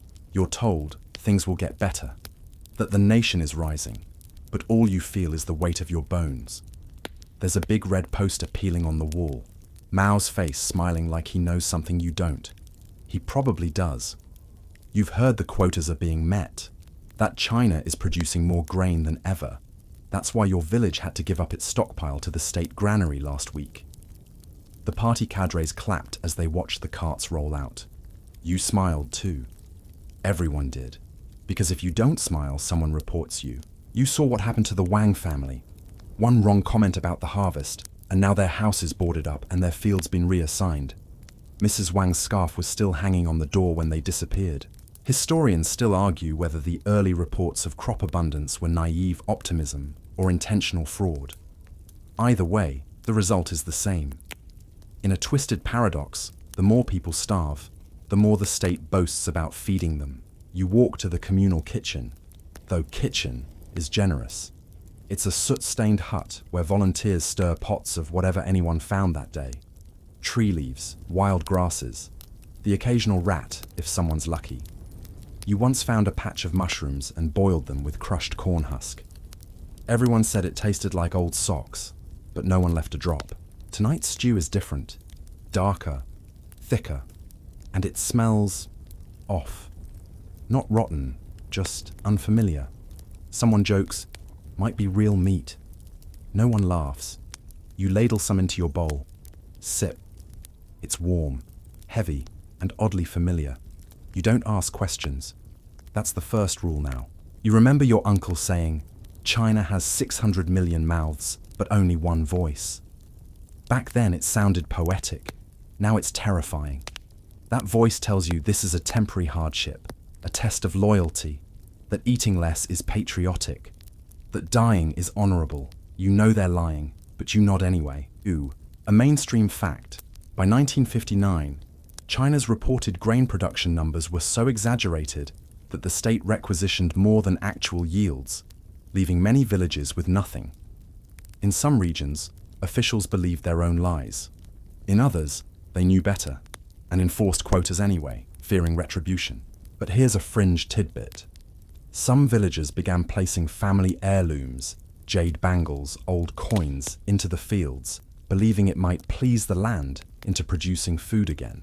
Folk magic, born from bureaucratic madness. Night deepens. You return home, your stomach heavier but not full.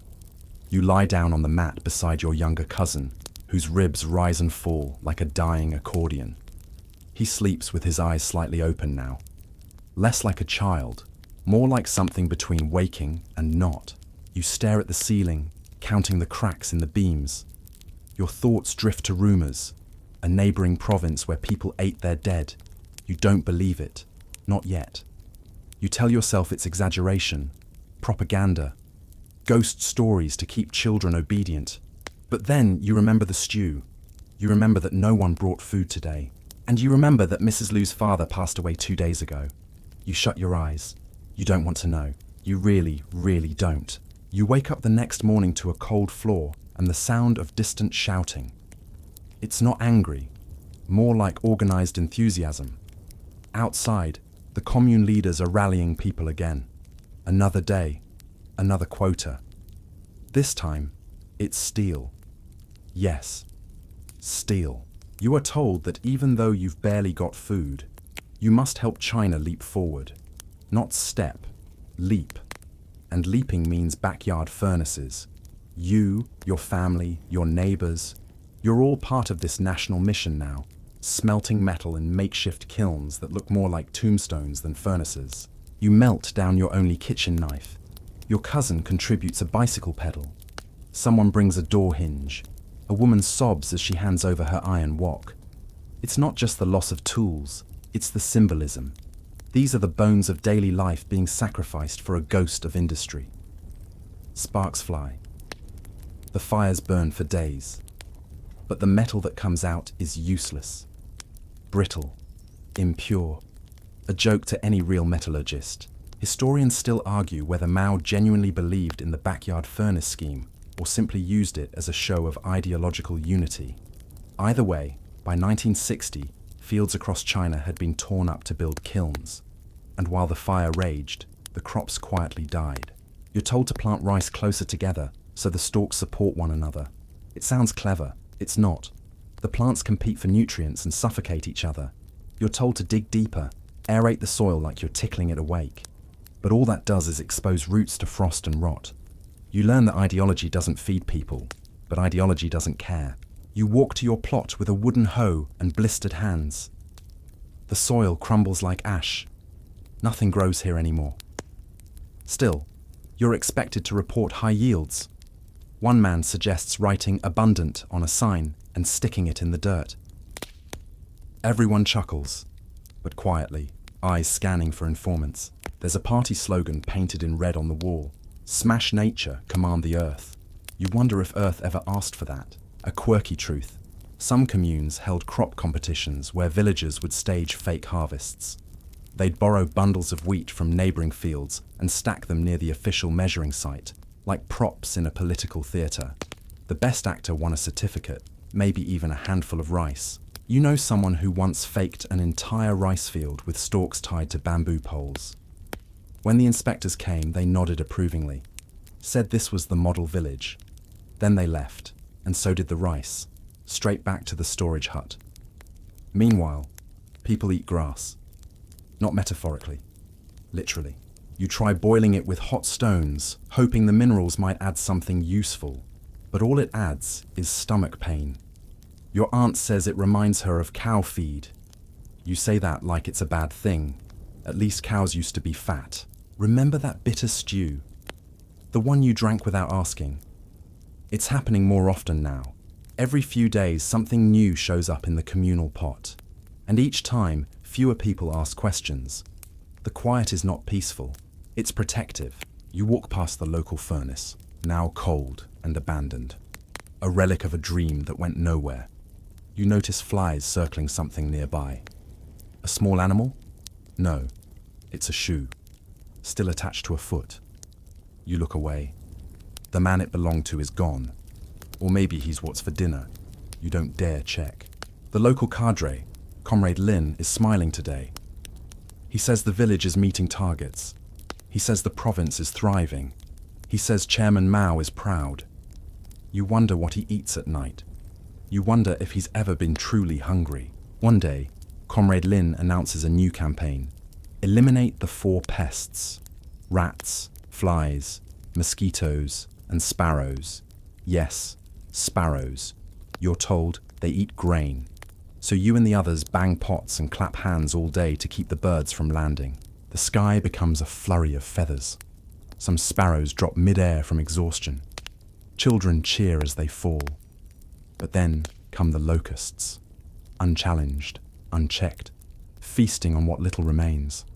Nature's revenge, delivered with clicking jaws. And still, you clap. Another day, another loss. You pass an old man planting seeds in a hollowed-out shoe. He says it's a good luck charm.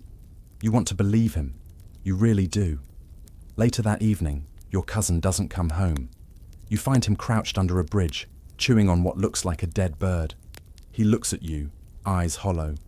You don't say anything. You just sit down beside him and pretend it's chicken. You've lost track of how long it's been since you tasted salt, or sweetness, or anything that didn't come from desperation. The moon rises, large and full.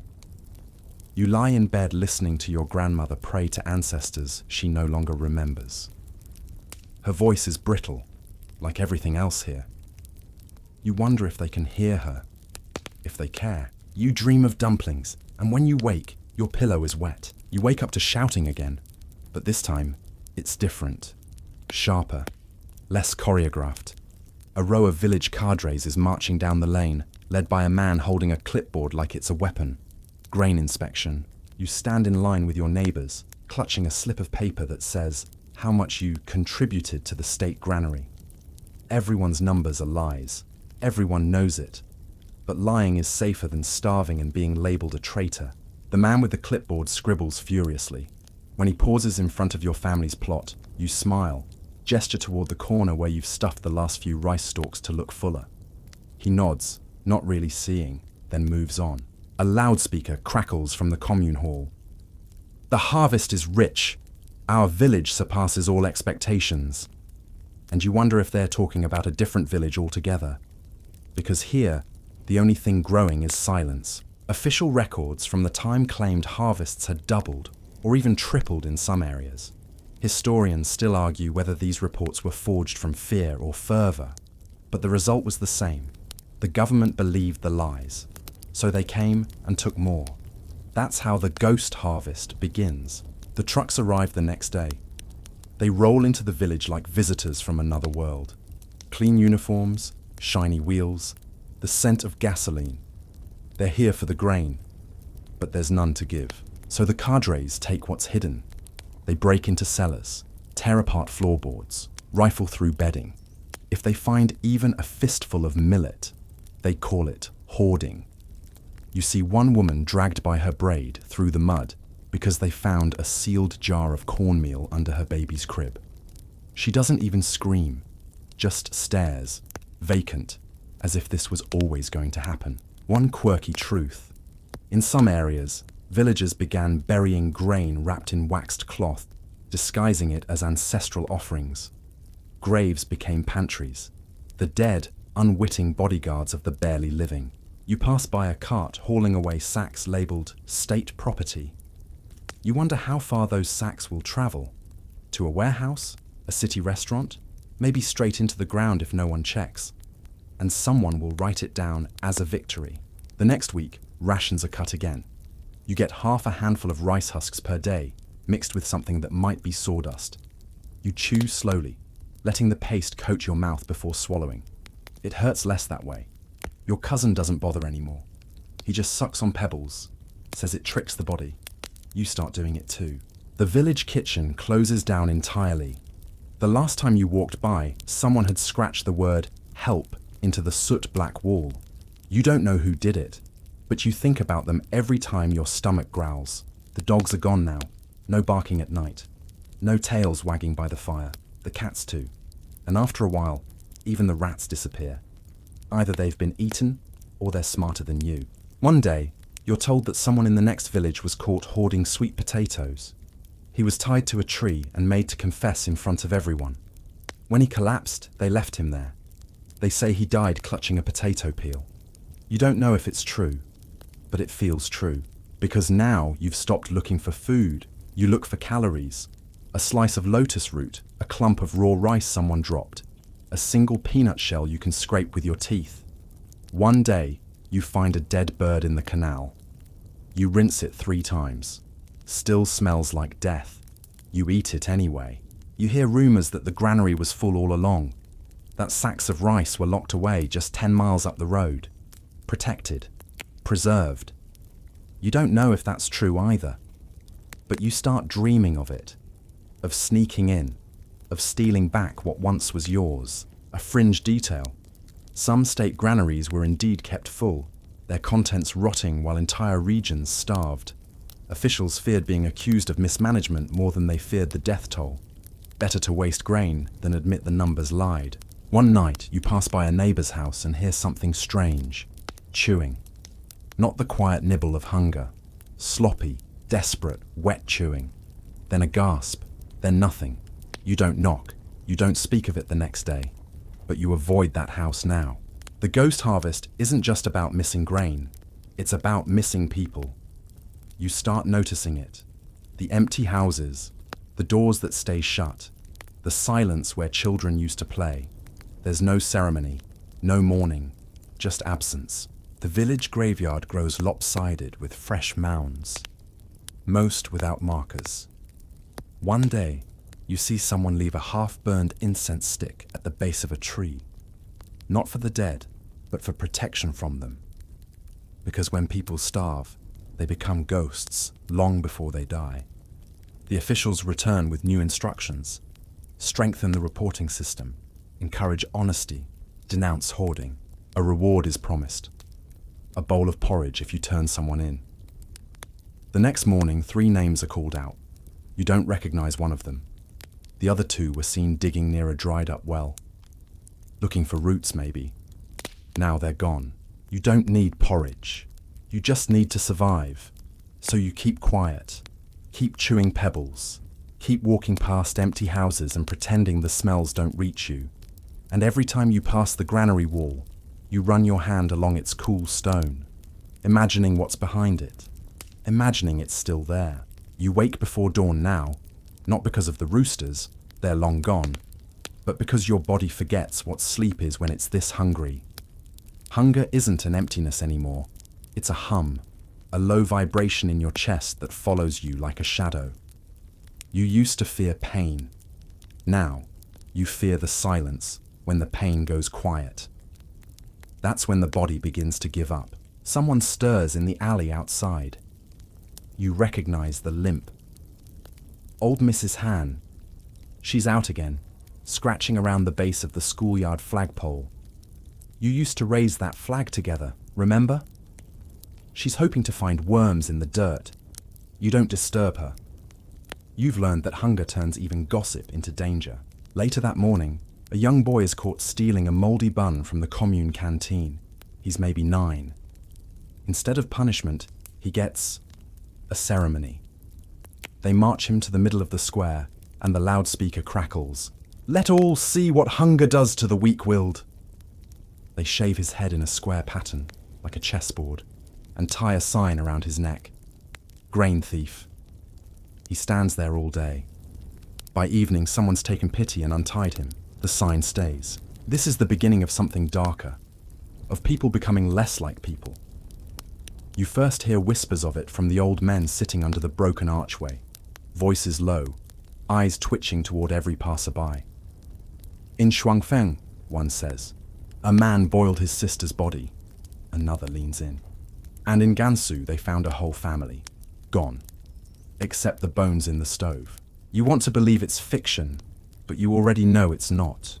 Mainstream records are sanitized, but scattered among the oral accounts, the village hears the real echoes of cannibalism, desperate, chaotic, shame-covered cannibalism. Historians still argue whether it was systemic or scattered, but no one denies that it happened. It's just a matter of how often and how far people were pushed. You remember the little girl down the lane. Pretty smile, always had ribbons in her hair. One day, her family vanishes. No funeral, no announcements, just silence.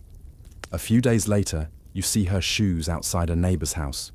Her shoes, just sitting there. You don't ask. You walk the long way around now. Some families begin sleeping in shifts, not for safety, but because if one dies during the night, the others want to know before the body gets cold. One man ties bells to his mother's wrists. Another sleeps with a blade under his mat, just in case. And yet, the propaganda never stops. The walls are still painted with slogans. Work brings rice. Unity defeats hardship. Your favorite is, eat less, support the state. You used to laugh. Now it sounds like a threat, a quirky tidbit. Some villagers tried eating white clay, kaolin, believing it could trick the stomach.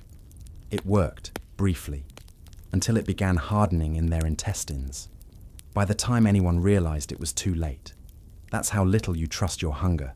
You'd rather eat the earth than nothing. There's another saying floating around now. Better to be eaten after death than buried in vain. No one admits to agreeing, but no one disagrees either. You find yourself checking the breath of your uncle one morning. He's so still, so pale. You reach out, fingers trembling. He exhales, barely. You recoil, not from relief, but from shame at what you were about to do. You weren't going to eat him. Not yet. But part of you was curious. It terrifies you. Later that day, you hear the story of a man who offered his thigh to his starving children. He cut the flesh himself, boiled it with wild roots. They say he died smiling, proud to nourish them one last time. You wonder if that's a myth designed to ease the horror, or worse, a story people tell hoping it's true, so they don't feel monstrous. Another day, another truck arrives. This time, not for grain, but for labor. A work detail is being assembled, strong bodies only. The list is short. You lie and say your brother is still strong. They drag him out anyway. He doesn't return. You're told he fulfilled his duty. You start noticing smells. Thick, sweet, rotten smells coming from cooking pots that no one shares. You used to be invited to eat, not anymore. Now, doors close faster. Windows stay shuttered. And every so often, someone disappears and no one asks where. Even the crows are gone now. Your grandmother whispers one night that this is a test, that the ancestors are watching. You don't believe her, but you nod, because she's still here, and warm. And sometimes, you wonder what would happen if she wasn't. That night, you find a bundle behind the compost pit, wrapped in cloth. It's a leg, human, cooked. You don't scream. You just sit. You stare.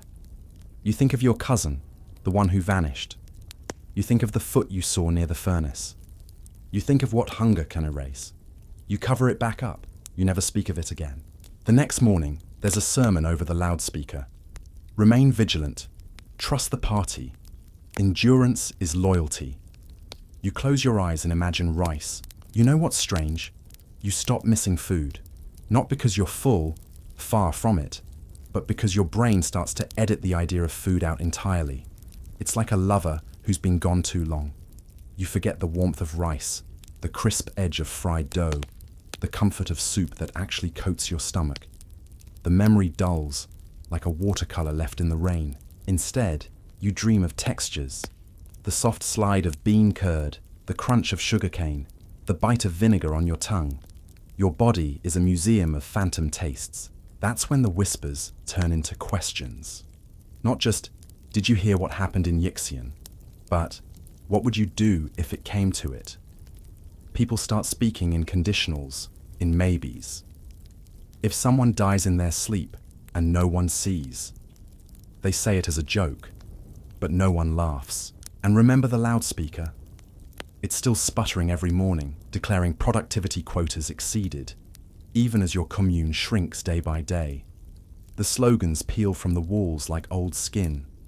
No one bothers to repaint them anymore. One official comes through, younger than the others, eyes sunken but suit still crisp. He reads from a notebook. Any use of human remains will be considered treason. Then he hands out flyers with grain recipes, featuring pine needles. You keep yours, not for the recipe, for the paper. You might need to burn it for warmth. A mainstream historical truth. The Chinese government did eventually issue internal memos acknowledging cannibalism in scattered counties, calling it a deeply unfortunate reaction to sabotage by counter-revolutionaries. These memos never reached the public, of course. Truth traveled by whisper. That night, a girl goes missing. Her name was Rue. You'd spoken to her just 2 days ago. She had that kind of lopsided grin. Always seemed a little too clever for her own safety. Her father says she went to fetch water. Never came back. No one organizes a search, but you remember the man who had watched her walk by. The butcher who hadn't sold meat in over a year, but still wore the apron. You glance at his house. The chimney is smoking again. A fringe detail. In some villages, they reinstated ancient taboos and spirit-placating rituals, fearing the souls of eaten kin would curse the living. In desperation, they buried pig skulls as substitutes, hoping to trick the ancestors. You begin to see your neighbors differently. Who looks hungry enough to act? Who looks too weak to stop someone else? A kind of animal logic creeps into every gaze. You catch your own reflection in a shattered water basin and flinch. You look alert. too alert. Like a scavenger, your aunt says a boy was found boiling his grandfather's bones to make broth. They buried what was left. The broth they drank. Just calcium, she mutters. Better than clay. You watch a mother try to sell her dead infant's clothes. She stands in the market square, holding the tiny bundle, asking for anything. Sweet potato peels, boiled grass, even a cigarette. No one stops, but no one tells her to leave either. That's the quiet shift. The taboo fades, not with defiance, but with indifference. You notice the dogs again. Not real ones. There are none left, but drawings, scribbled in chalk by some defiant child on a brick wall. A skinny dog with its ribs showing, chasing the moon. It makes you cry for the first time in weeks. Not for the dog, for the moon. You remember your father's voice before he got too quiet. The moon doesn't know we're starving, it just keeps shining. You wish he were wrong, but he's not.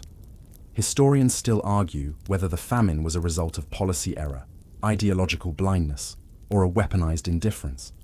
It doesn't matter to you now. Because policies don't bleed. People do. You begin counting the houses that no longer have smoke. 1, 5, 11. It's a quiet census of death. And yet the cadres keep smiling, as if grinning can summon calories.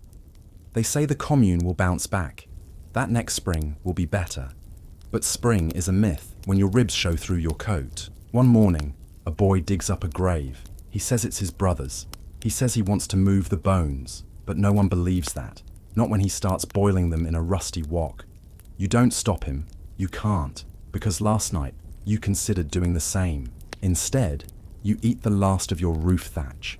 You boil it twice. The taste is vegetal. You pretend it's seaweed. Pretend you're somewhere near the ocean, where waves still crash and crabs scuttle through the sand, oblivious to this inland apocalypse. Your sister finds an old book in the trash heap, a chemistry manual with diagrams of the human digestive system. You stare at the stomach page. Try to imagine what yours looks like now, shrunken, puckered, furious. Then she turns the page and you see it, a diagram of the human body with all the meat labeled. Shoulder, thigh, liver, for science, for study. You close the book. You don't throw it away. That night, you hear someone sobbing. Not from pain, from eating. You recognize the sound. It's gratitude mixed with shame. Someone's had a full stomach. That's a dangerous thing to notice. You roll over and pretend to sleep. You're not judging them, just imagining. If it were you.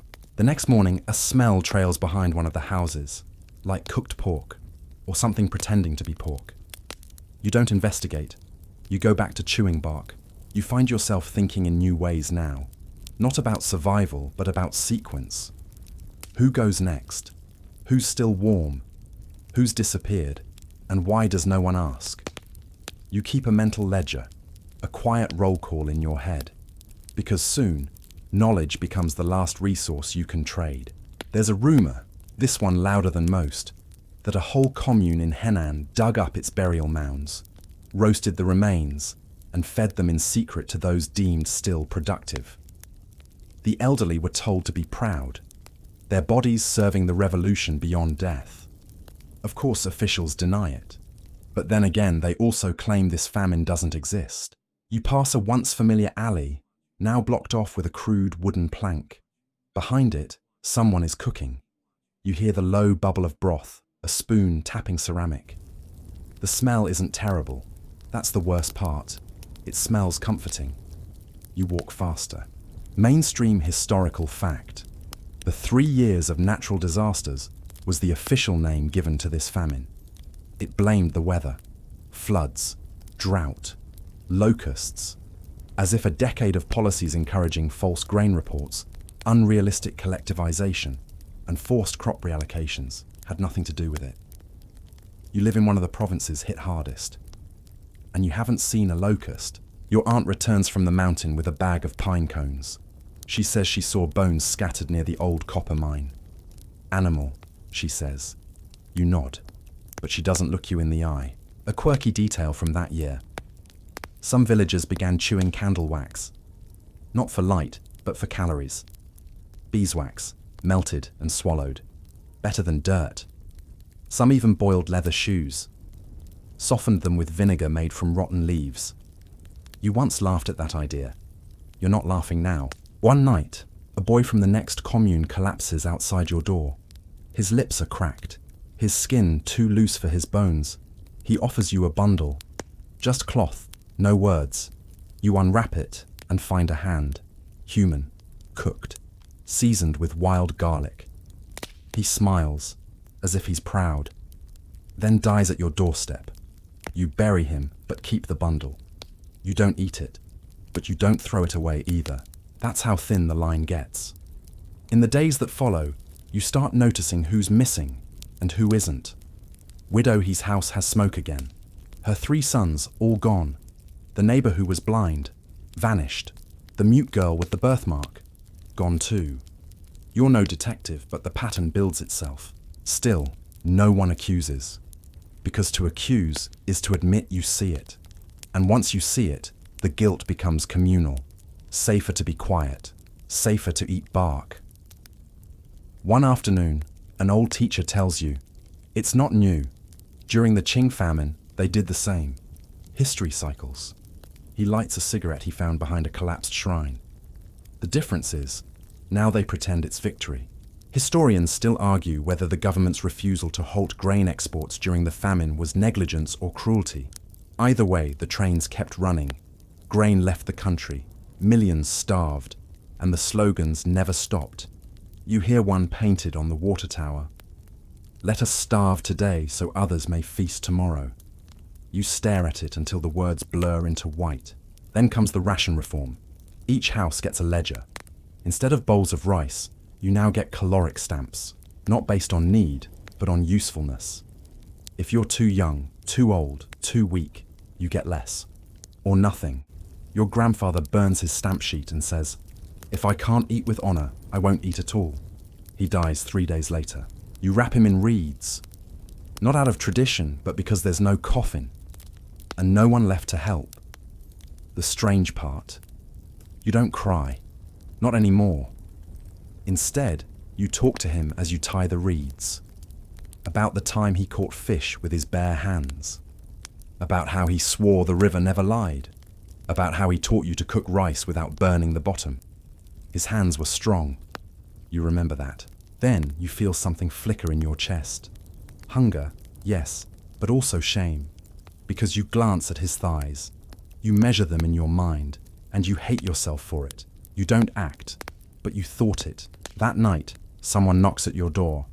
It's the commune official. Clipboard in hand, smile too wide. He asks if anyone in your household has passed. You lie. You say you're all well. He smiles again. Says, good. The state thanks your loyalty. When he leaves, you realize he was smelling for smoke. Not checking names, just noses. You boil leaves that night. Nothing more. A neighbor leaves a bowl at your doorstep. It's cloudy. Smells of bone broth. No note, no explanation. You don't ask who it came from. You don't eat it. But you also don't throw it away. Because now everything is half kept, half wanted, half imagined. One morning, a little girl tries to trade her doll for food. Her eyes are bright, desperate. The man she begs from shrugs, takes the doll, gives her nothing. That's what trades look like now. You think about that, about the things people give up just for a taste of anything. And you wonder if you've already given up more than you realize. The bones in your own back have begun to show. They press like ridges beneath your skin. You trace them at night, as if trying to remember where your muscles used to be. You haven't seen your own smile in weeks. You forget what it felt like. You drift through the days like a ghost tethered to a landscape of broken promises and empty pots. Hunger isn't just a feeling anymore. It's the air you breathe, the pulse of the village, the rhythm that no one can escape. It's all-consuming, like a fog rolling over the mountains, suffocating everything in its path. One morning, you wake to a distant chant. The old ritual singers have returned to the village square, trying to call the spirits to protect the living. Their voices are thin, cracked from years of exhaustion, but their hope is fierce. The songs echo off the cracked walls and broken windows. You watch from a doorway, a flicker of warmth inside you, as if maybe, just maybe, something unseen still cares. But then a chill returns. The same day, a man is found with wounds on his hands. Bite marks. The whispers say he tried to eat the flesh of his own brother. You want to turn away, but the image lingers like a stain on your mind. It's hard to believe, but when you look around at the hollowed eyes of your neighbors, you understand. Hunger distorts everything. The government's response remains cold and distant. Propaganda posters still plaster the streets with smiles and slogans. Unity conquers all. Hardship is a stepping stone. But the smiles look painted on, like masks hiding the unbearable truth. A little-known fact. In some remote counties, local officials reportedly orchestrated secret meat raids, where starving villagers were coerced into sharing human flesh under threat of imprisonment. These horrific acts were buried deep in official archives and oral testimonies alike, emerging only decades later as historians piece together fragments of truth. Historians still debate the extent and organization of these acts, some arguing they were isolated horrors born of desperation, others claiming they reveal systemic collapse. You remember the smell again, that strange, smoky aroma that no one can quite place. Sometimes it wafts from abandoned houses, other times it clings to the night air like a curse. You try not to think about what it is, but the mind doesn't forget what the body tries to suppress. A neighbor shares a story, half whispered over a cracked bowl of gruel. A woman in the next village boiled her dead son's flesh to feed the living. They say she was caught and disappeared soon after. You imagine the fear, the shame, the unbearable love twisting into something unrecognizable. The surreal moments pile up. You see a man feeding a dog scraps that look suspiciously like human skin. You close your eyes. You see a child clutching a doll with its eyes missing, staring blankly into the void. One evening, you're offered a small bowl of broth by a stranger. The taste is metallic, salty, almost familiar. You swallow it anyway because what choice do you have? The memory lingers on your tongue like a secret you don't want to know. The debate among scholars about this period is still alive, even now. Some frame the famine and its horrors as a tragic consequence of rapid industrialization and ideological zealotry. Others see it as a grim testament to the human capacity for survival under impossible conditions. But to you, those debates feel distant. What matters is the weight on your chest, the ache in your belly, and the silent stories written in the empty chairs around you. And yet, amid all the darkness, small acts of kindness persist. A child offers you a half-eaten piece of steamed bun, a gesture more valuable than gold. An old man shares a secret stash of wild herbs, warning you to chew slowly, savor the bitterness. You clutch these moments like lifelines, reminders that humanity flickers still, even when it feels like it's been snuffed out. The nights grow longer, and the cold seeps deeper. You wrap yourself tighter in your thin coat and listen for the soft breathing of those who remain. You wonder how many more dawns you can endure. You're walking the dusty path toward the far fields when you first see them. Bodies strewn along the roadside like discarded bundles. It's not a sight that shocks anymore. You've grown accustomed to horrors in small doses. But today, the bodies are pale spectres under the high sun, limbs twisted at unnatural angles.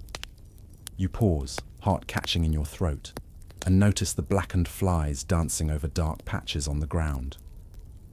It's an odd comfort, that buzzing chorus. At least nature remembers its rhythms. You skirt the edge of the road, each footstep kicking up grit. The smell is sweet and rotten, a heavy perfume that sticks to your nostrils. You reach out, hesitating, and brush a sleeve against a hand. The skin feels waxy, almost smooth, like dried leather. You pull back, breath hitching. For a moment you imagine the person it once was. Maybe they laughed in this very field, felt the breeze on their face, believed the party's promises. Now they're just roadkill, Human roadkill. A warm gust stirs and carries voices from a nearby cluster of huts. You recognize Comrade Lin's voice, rapid fire and icy. He's lecturing the volunteers who came to bury the dead. They've been given shovels and orders. Bury them beyond sight. No funerals, no gatherings. The volunteers look uncertain, eyes shifting between the corpses and each other. You almost speak, warn them, plead with them to slow down, to remember, but you're silent, because saying anything feels like risking your own life. Officially, these deaths are attributed to exhaustion or illness. But you know better. You found Mrs. Wu last week, her body cold and bloated, her mouth still clenched around a stalk of grass. You saw how her neighbors dragged her into the yard and left her there. No one wanted to touch her, not because they feared sickness, though the threat of typhus was real, but because touching her meant facing the reality you all tried so hard to deny. Historians still argue whether local officials actively covered up these roadside bodies to maintain grain quotas, or simply outsourced the problem because they had no resources left. Regardless, the result is the same. Death piled up where no one could mourn it. You pick up a fist-sized clod of earth and toss it aside. The freshly dug pit gapes like a wound. A volunteer shovels dirt over a foot, then another. Each thud echoes across the empty field. It feels like you're burying hope, not bodies. One quirky detail lingers in your mind. Some villagers whispered that if you buried the dead facing south, the spirits would guide the crops to grow. They laid bodies in rows, aligning them with the sun's path. Of course, the party condemned it as superstition, but no slogan could smother their desperate faith in anything that promised renewal. You continue walking, leaving the burial site behind, but the images follow, an unwelcome slideshow imprinted behind your eyelids. You replay the volunteers' faces, fear, resignation, guilt. They shovel, but their hands tremble. It's a fragile theater of compliance. As you move on, you pass the makeshift infirmary. It's just a lean-to with straw mats where people collapse and never get up. A nurse cracks a jar of water for a dying man. He drinks a single drop, then closes his eyes. She wipes his brow, whispering, "Rest, comrade." You wonder if she believes it. There's a hush among the fields, where stalks once stood tall, now broken and bent. The soil is cracked, fissured like old skin, begging for moisture that never comes. You step carefully, avoiding the sun-bleached remains of rats and dogs. You scarcely notice when you almost trip over something bigger, a human skull, half buried at the edge of a furrow. You gasp, crouch low, and use your sleeve to brush it clean. Empty eye sockets stare back at you, accusing you of inaction. You pocket a small fragment, a tooth, smooth and heavy, because you can't bear the thought of leaving it behind. It feels like holding a fragment of history, a tangible confession. Later, when you tuck it into your pocket, its weight grounds you. It whispers a solemn pact. You will remember. That night, you dream of that skull. In the dream, it floats above your pillow, its jaw moving, mouthing pleas in silence. You try to scream, but no sound comes. Then you wake, heart pounding, in the dark. The memory of the roadside, the bodies, the flies, the volunteers, presses in. Your sheets are damp with sweat you don't remember producing. You sit up, run a hand through your tangled hair, and stare at the cracked plaster on the ceiling. You think of the field, of the skull, of your promise to remember. You wonder how many more will join the ranks of those roadside casualties before the world outside notices, or worse, before it stops caring altogether. And yet, in the oppressive stillness, you find a flicker of resolve. If the party will bury their sins, you will uncover them. If the land is silent, you will speak for it. If humanity can vanish into the dirt, you will bring its stories into the light. You lie back down, eyes heavy, and imagine the weight of the earth being lifted. You hold on to that thought as sleep finally claims you, wondering if tomorrow's sun will rise over fields of living wheat or more markers of death. You slip through the back gate of the commune hall, the place where declarations once roared like thunder, but now echoes only hollow silence. The courtyard is empty at this hour, except for Comrade Lin, once the embodiment of unwavering conviction, leaning against a cracked pillar. His uniform hangs loose, his cheeks sunken, and there's an odd sweetness under his breath, like boiled roots steeped in old rice water. You pause, heart thudding, because he was the man who stood on that platform and proclaimed, "There is no famine." Yet here he is, all but confessing it. You approach him quietly, footsteps muffled by the dust. He turns, startled, fingers twitching like he's looking for his clipboard. Instead, he offers you a half smile that doesn't reach his eyes. "Good evening," he croaks, voice low and gravelly. You nod, unsure if you should ask what he's been eating or not eating lately. The air between you is taut, draped in unspoken truths. Officially, Comrade Lin's job is to ensure food production and morale. In November 1959, the party issued a circular acknowledging crop failures in some regions, but insisted that national reserves were sufficient to cover shortfalls, an assertion repeated in every meeting. Historians still argue whether these assurances were willful ignorance or deliberate obfuscation of disastrous data. Either way, the statement prevented emergency relief from reaching the most starving provinces. You remember the circular's red seal, crisp paper folded into envelopes that never reached outsiders. You saw it glide past your doorway once, carried by a nervous courier. You wondered where it went, why nobody smiled when it arrived. Now you know, it became just another piece of unsaid propaganda. Comrade Lin's lips twitch as if he's about to speak, then he glances down at his shaking hands. You notice dark stains under his fingernails, soil from the fields, or something else. He clears his throat. "They want reports," he mutters. "More positive numbers, or they'll send inspectors." You feel the weight of that threat settle in your chest. Inspectors means scrutiny. Scrutiny means confessions. Confessions mean punishment. A breeze stirs the tattered banner above you. Hardships today, glory tomorrow. The words ripple like a dying heartbeat. You recall a time when slogans stirred pride. Now they're just constant reminders of empty promises. You ask Comrade Lin quietly, "Do you ever eat anything real?" His eyes flick to yours. He hesitates. He stops. You can almost hear the gears grinding inside him. "I share what I can," he says finally, voice tight. "With the cadres." He waves a hand toward the darkened windows of his office. "There's a stash." He swallows. Behind the false wall, your heart pounds against your ribs. A stash. You think of the granary walls you trace with your fingertips every morning, the tooth you carry in your pocket. You swallow, uncertain whether to be horrified or relieved that he's human too. That the hunger reached even the highest echelons. A fringe detail. Word had trickled out that some local party committees reserved a secret leadership ration of rice and oil, hidden in basements or false compartments behind slate tiles. Officials denied it vehemently, of course, but whispers persisted. Whispers of midnight convoys delivering sacks of grain to those who enforced quotas, leaving the villagers with chaff. The rumor felt like a bitter comfort, a sign that cruelty spared no one. Comrade Lin's gaze shifts to the cracked earth beyond the courtyard. He seems to shrink in on himself.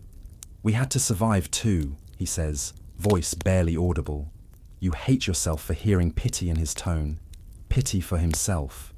But you swallow again and say nothing, because pity can kill just as surely as hunger. He straightens, smoothing invisible wrinkles from his uniform. "You deserve the truth," he whispers, glancing left and right, as if the wind might carry his words back to the party center. They know how bad it is, but admitting it means acknowledging failure, so they'd rather bury it all under layers of lies. You nod, arms folded, listening. The sky overhead is bruised with dusk, purples and greys folding into darkness. You wonder if another poster will appear tomorrow, blaming natural disasters for the shortages. The 3 years of natural disasters.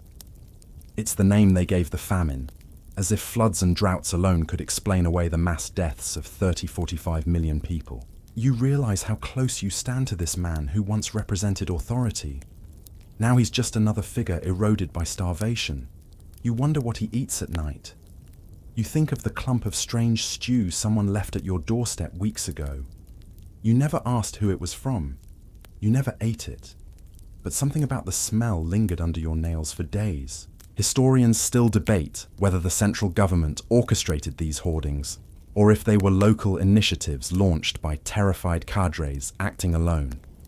The truth, you suspect, is buried somewhere between fear and complicity, a mix that poisons every system it touches. Comrade Lin sighs, the sound of air escaping a cracked valve. "I'm sorry," he says, "but I can't help you." He takes a step back, as if putting distance between you and his shame. You nod again, understanding that some confessions demand their own exile. You turn and retrace your steps through the courtyard, leaving Comrade Lin to his solitude. The night air feels colder now. You press your coat tighter around your frail frame, imagining you could somehow shield yourself from the world's cruelty. You walk past the loudspeaker tower, its once vaunted horn rusted shut, and remember how it used to boom promises of abundance. Now it's as silent as the fields you pass on your way home. You pause at the edge of the far row of houses. Each one is dark except for a single flicker of candlelight in your window. Inside, your family waits, hungry, hopeful, afraid. You wonder what you'll bring them tonight. Bark, pine needles.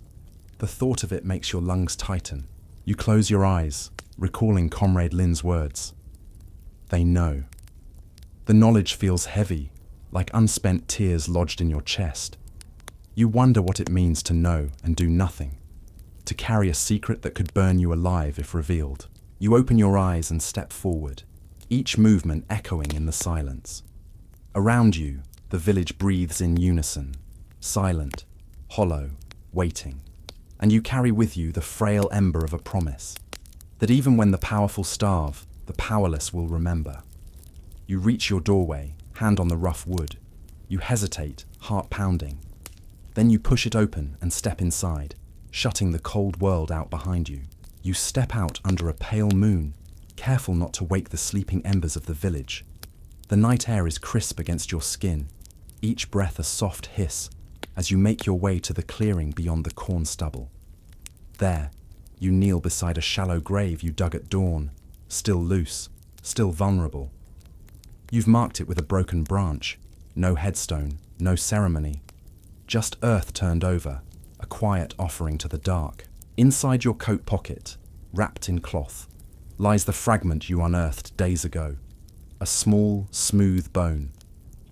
You press your palm against its curve and feel its cold hardness through the fabric. You whisper an apology, words trapped between you and the vast sky, as if the soil itself might listen. You say you're sorry you touched it, sorry you didn't leave it in peace, sorry you ever thought it could mean something other than death. You lift the cloth and place the bone back into the pit. For a moment, you let your fingertips linger on the edge of the earth, as if you could feel the tremor of memory echoing through the land. Then you cover it with handful after handful of dust, each pat a soft thud that sounds louder than any drum. You heap the soil until it's level with the ground, and then you tamp it lightly with your palm, smoothing the surface like a reluctant canvas. Historians still argue whether these acts of covert burial were genuine attempts at respect, or merely desperate attempts at denial. Some suggest villagers saw proper burial as necessary for ancestral peace. Others contend that fear of discovery drove them to quick, hidden rites. Either way, the bones were never meant to stay buried. You dust your hands on your trousers, feeling the grip between your fingers. From the corner of your eye, you spot a fox slinking along the tree line, its eyes like pale lanterns in the gloom. In daylight, you'd know it as the same fox that raids your chicken coop. Now, in darkness, it feels like an omen, nature's own witness to your secret. You hold your breath, unwilling to disturb its silent vigil, and watch it slip away into the shadows. A fringe detail flickers in your mind. Some villagers whispered that if you buried the dead with a coin in their hand, the spirits would carry the coin to the next world and spare the living further hardship. These coins, often brass scrap, were sometimes scrounged from broken communiques or smashed locket chains. You never found a coin yourself, but you wonder if your bone had one once. Your palms are cold against your thighs, and you rub them together, imagining warmth. You think of your family tucked inside the thin walls of your hut, bodies pressing together under threadbare blankets. You wonder if they dream of this field, of half-buried secrets, or if their hunger has erased even that memory. You stand and brush yourself off, the soil falling away like faint regrets.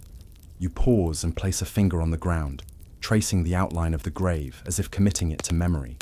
You imagine a sprout rising from it in spring, a tiny rebellion of green. You smile at the thought, though it feels fragile, like mist at dawn. Mainstream records rarely mention individual burials, but government surveys from 1961 noted a decline in registered deaths, suggesting that many bodies went uncounted, lost beneath fields, or hidden in lean-tos. Those gaps in the ledger haunt every village path and unmarked mound. You glance upward. The moon has dipped behind a thin veil of clouds, leaving the world in a grey hush. You take a final look at the smooth earth, then turn away, your boots whispering on the grass. With each step, you carry the weight of unspoken stories, fragments of lives that the state tried to erase. When you reach the edge of the clearing, you pause again, listening. There's the distant rhythm of someone stirring at a pot, the faint breath of wind through broken window panes, and the steady beat of your own heart. No one saw you bury the bone. No one knows the grave even exists. But you do. As you slip back toward the village, you think of Comrade Lynn's admission, that the party knows, but says nothing. You wonder if hiding bones is any different than hiding truth. Both are acts of desperation. Both rely on faith that someone will remember. You step into the shadow of your home, feeling its worn doorframe under your fingertips. You pause, exhale, and let the quiet of the night follow you inside. Behind you, the earth rests, harboring its secrets. You awake before dawn again, but this time you don't rise. Instead, you lie on your back, listening to the hollow thump of your heart against ragged lungs. Outside, the sky shifts from an inky black to a bruised purple, and the cold sting in your fingers becomes its own reminder. Survival isn't natural. It's earned each day. You roll over, dreading the ritual of scraping bark for breakfast, and realize your hunger has woven itself into your dreams. By mid-morning, you find the village square eerily empty.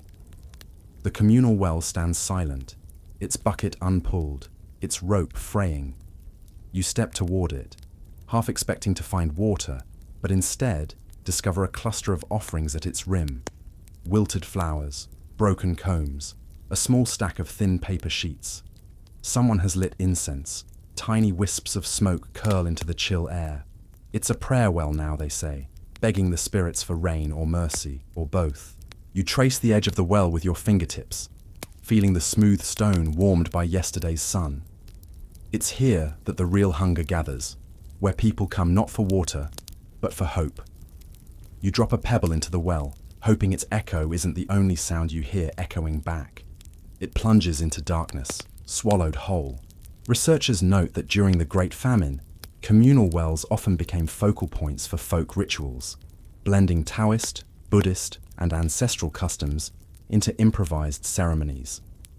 Historians still argue whether these practices offered genuine solace or simply traded one illusion for another. But in that moment, gazing into the empty shaft, you don't care which it is. You leave the well behind and wander toward the market area, where once there were stalls brimming with produce. Now, only scraps remain. A single charred cob still clinging to its husk, a cracked gourd hollowed of seeds, a scrap of fish scale shimmering on a wooden plank. You crouch and pick up the fish scale, turning it over in your fingers. It's absurdly beautiful, like a sliver of silver moonlight trapped in the ruin. You pocket the scale and move on. At the far end of the market, a silent crowd has gathered around a makeshift podium. An elderly man stands there, thin robes draped over his emaciated frame. He's reciting lines from a book you used to think was myth. The Book of Documents, tales of ancient floods, and righteous heroes. His voice cracks as he reads about survival and virtue, and you feel a flicker of something you haven't felt in weeks. A spark of collective memory, a fringe detail. In some villages, elders resurrected classical texts, Confucian canons, Tao Te Ching passages, to remind people of moral obligations beyond survival. They whispered that if you could remember the old teachings, you might reclaim your humanity. Cultivate virtue, they'd say, even when your body betrays you. It sounds poetic, almost futile, but you listen anyway. You realize this stage is new. Not just surviving, but remembering why. A hush settles over the crowd as the old man closes the book and looks up. His eyes are bright with tears. "We are more than what we eat," he says simply. Hold fast to that. You feel something shift inside you, an ember igniting. For days you've been a soul tethered to hunger. Now you feel the first stirrings of resistance, not against the party, but against oblivion. You don't know how to protest. You don't know if there's any point, but you understand that stories matter. You turn away, carrying the fish scale in your pocket, and the echo of the elder's words in your mind. You pass a young woman sitting alone on a stone bench, cradling a wilted lotus blossom. Her eyes meet yours, and she offers a small nod, an unspoken pact. You nod back. You're both witnesses. The day wears on, and you head to the communal hut, where they're distributing a thin porridge of millet husks. Volunteers stand in line, ladles clattering against chipped bowls. You wait your turn, ignoring the sting of shame in your chest. When you reach the front, the volunteer looks at you, hesitates, then adds an extra scoop, just one more spoonful than what's allotted. You don't ask why. You accept it with a whispered "Ziexi," the only Chinese words you can summon tonight. She nods, turns away, and you retreat to sit by the side of the hut. You hold the bowl gingerly, as if it's a fragile relic. You take a sip. The warmth spreads, and for a moment, your body remembers comfort. That night, you lie awake again, this time not because of hunger, but because of the echoes of that fish scale and that extra ladle of porridge. You think of the elder's words, "We are more than what we eat." You think of the villagers chanting by the well, the elder reading ancient texts, the volunteers' quiet compassion. You close your eyes and see flashes. The well, the scale, the elder, the bowl. Each is a thread in a tapestry you're still weaving, your own act of witness. You drift into a sleep filled with whispers of survival and the faint promise of rain. You awaken with the sound of distant drums, a slow, steady rhythm vibrating through the village, like a heartbeat trying to rally its fading strength. The sky is pale and overcast, a heavy curtain that dulls color and hope alike. You step outside, feeling the rough wood of your doorframe beneath your fingertips and the chill that seems to seep into every bone. Today, the drums aren't for celebration. They're a call to work, or perhaps a summons to a meeting. Another demand on your dwindling energy. You find yourself drawn toward the commune's administrative center, a squat building with cracked windows and peeling paint. Inside, the air is thick with tension, and the faces you see are gaunt, haunted. There's an official waiting, a party cadre, whose eyes flicker with an unsettling mix of fatigue and something sharper, something like desperation. He holds a ledger swollen with names and numbers, the calculus of death and rationing. You lean in to listen as he speaks of quotas, of production goals unmet, of how every failure ripples upward. The language is bureaucratic, cold, but beneath the surface lies a cruel irony. As crops fail, the demands grow heavier. You realize that to survive, you must produce more from less. It's like trying to fill a bottomless jar with sand. A fringe detail surfaces in your mind. Some local officials resorted to enforcing impossible grain delivery targets by confiscating every last kernel from starving households, even at the risk of death. The party line insisted on revolutionary zeal, but the cost was measured in empty stomachs and silent graves. Historians still argue whether these measures were centrally planned or the result of autonomous local zealotry. But either way, the outcome was devastating. You look at the cadre's ledger again and notice a peculiar annotation beside several names. Dead, unregistered. A chill runs down your spine. You realize that the ledger doesn't capture the full scope of loss. Many deaths, like the ones you buried quietly in the fields, will never be tallied. You turn and leave the building, stepping into the grey light of afternoon. The village seems quieter than usual, the air heavy with unsaid grief. You pass the market again, now stripped of even the remnants of food.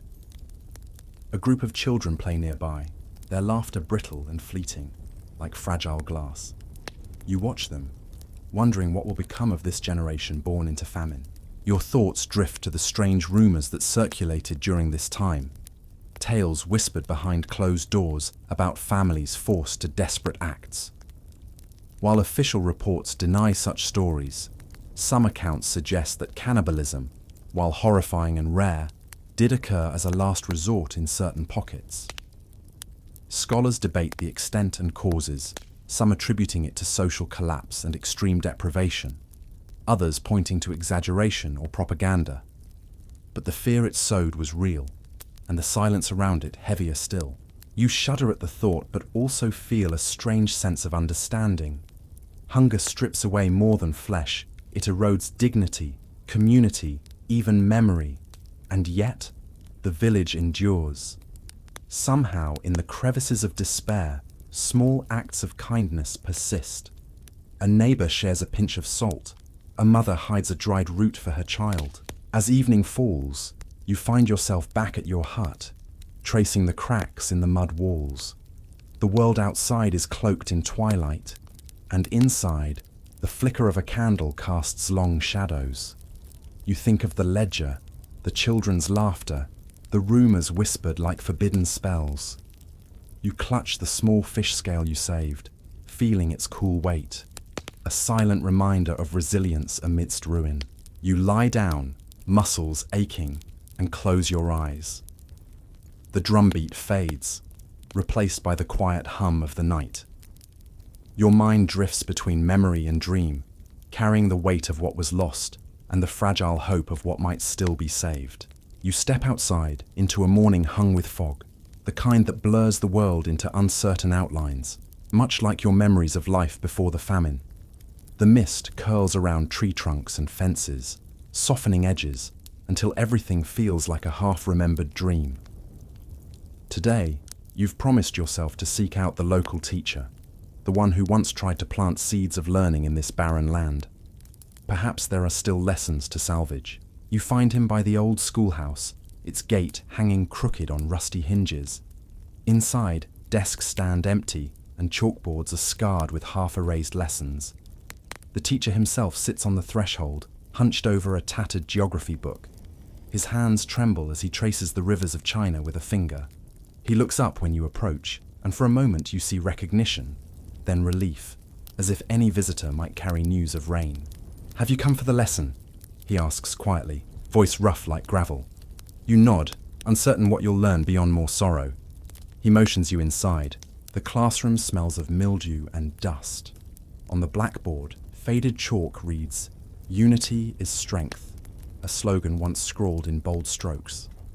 The teacher dusts off a corner and begins to sketch mountains and rivers, the familiar curves of the Yangtze.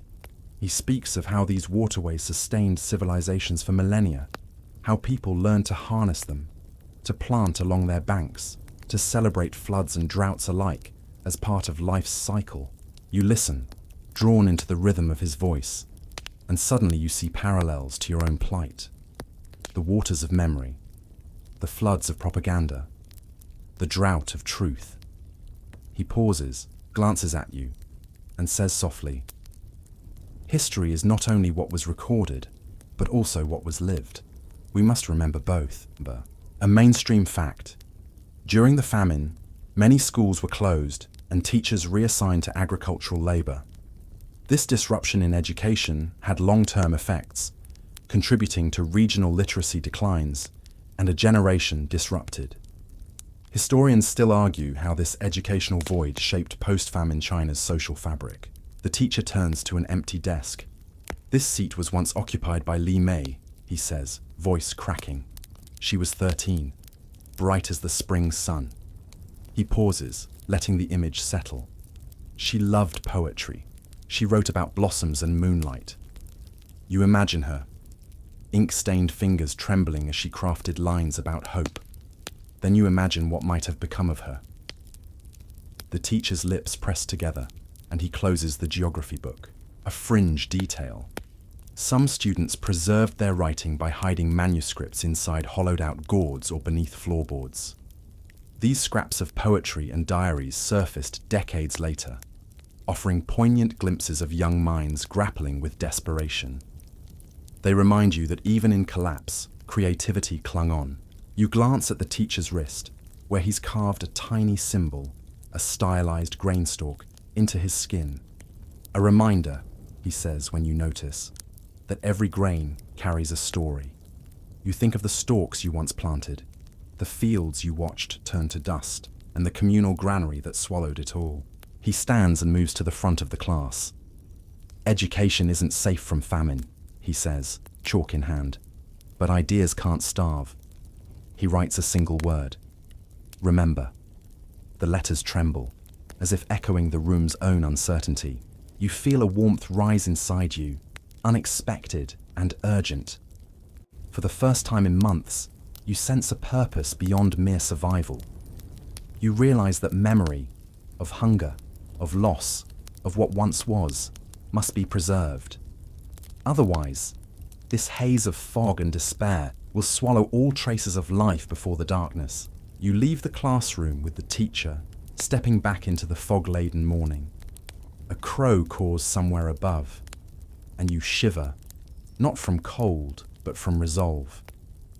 You tuck the fish scale deep into your pocket, alongside the grain of bone and that scrap of fish scale from before, tokens of witness. You imagine weaving them into a story that might outlive you, a thread of truth in the tapestry of lies. As you walk through the village, you nod to the few souls who still linger at doorways. The widow pounding medicinal herbs, the man carving wooden flutes, the mother teaching her child to count on fingers.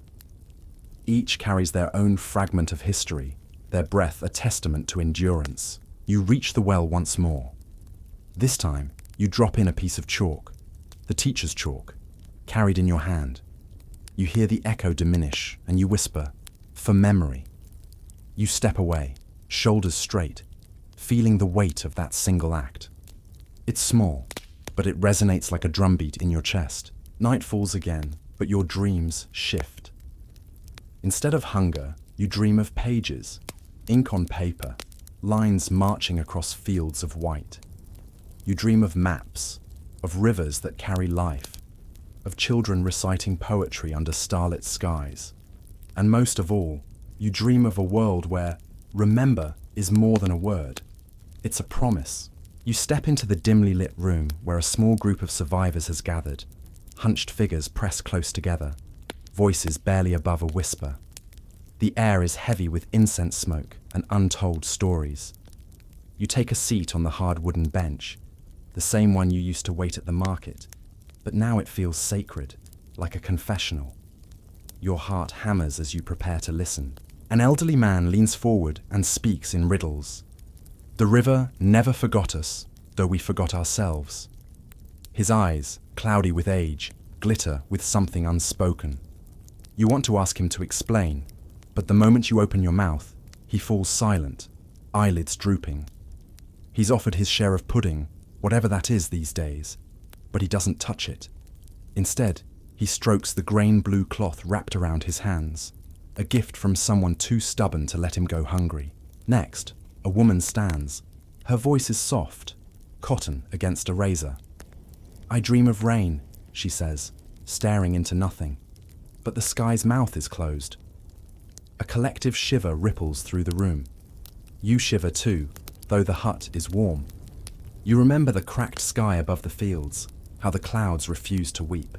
A younger man clears his throat and offers a half smile that doesn't meet his eyes. "We survive by becoming ghosts," he whispers, invisible to everyone. He lifts his sleeve to show faded scars, thin lines from barbed wire, or perhaps a fence he crawled under in search of roots. You trace the path of those lines in your mind, imagining the pain they map. You're here to understand, but you realize there's no straightforward story. The survivors speak in fragments, metaphors, half-memories, silent pauses heavy as stone. They clutch small tokens, a chipped bowl, a scrap of red cloth, a single rice grain glued to a leaf. Each object is a universe. You fold your hands around your own token, the porcelain fish scale, feeling its cool weight. It hums against your palm, a private confession, a mainstream fact. Oral histories collected decades after the Great Famine revealed that many survivors chose silence as a survival strategy, believing that words could invite scrutiny or judgment. Historians still argue whether this silence signified collective trauma or a pragmatic refusal to relive horrors. Either way, their muted voices shape the narrative you're piecing together. You lean forward when an old seamstress speaks. She presses a threadbare quilt to her cheek.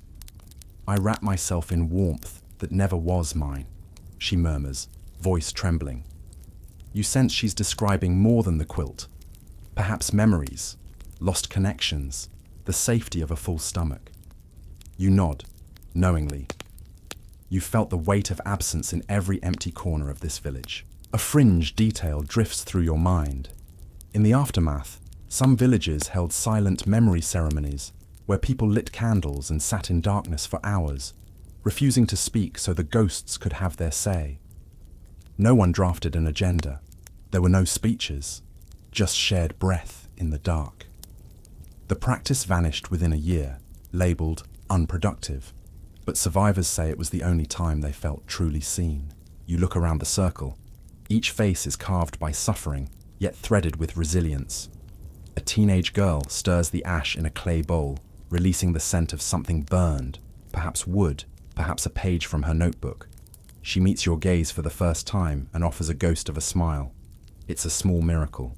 You realize that this is their gift, not explicit testimony, but shards of memory suspended in time. You collect them like fragments of a mirror, reflecting partial truths that together form a kaleidoscopic whole. There are no tidy stories here, only lived experiences that refuse simple narration. You shift on the bench and recall the teacher's chalk you dropped into the well, the bone you buried in the field, the ledger's dead, unregistered entries. Each was a silent witness. Now, these people sit before you, witnesses unspoken, their presence a testament to survival itself. You stand to leave, and the room feels smaller, packed with the weight of things unsaid. The survivors nod as you pass, their eyes inviting you to carry their fragments. You step outside into the night, the sky a deep indigo and the air cool against your cheeks. You press the porcelain fish scale to your lips, tasting its lingering memory. A soft breeze stirs the ash in the courtyard's lantern and carries the faint scent of pine. You inhale, letting the aroma root you to this place of paradox, where silence speaks louder than words, and where the ones who lived bear the heaviest truths. As you walk home, you feel the shards of memory within you assemble into something like purpose. You envision gathering these fragments, tokens, metaphors, half-spoken regrets, and weaving them into a narrative that honors the silent witnesses. Not because you seek closure, but because remembering is the only thing that can fend off oblivion. You pass the well one last time. Its dark mouth seems to breathe. You offer a silent promise to those who spoke in riddles. Their silence will not vanish. You turn away, the cool echo of their voices humming in your chest, and step forward into the unseen dawn. You walk through the village at first light, the air crisp with the faint promise of dawn. The streets lie silent, as if holding their breath before a reckoning. You pass the burned-out stove in the communal yard, the one that once boiled whatever proxy for food you could scavenge.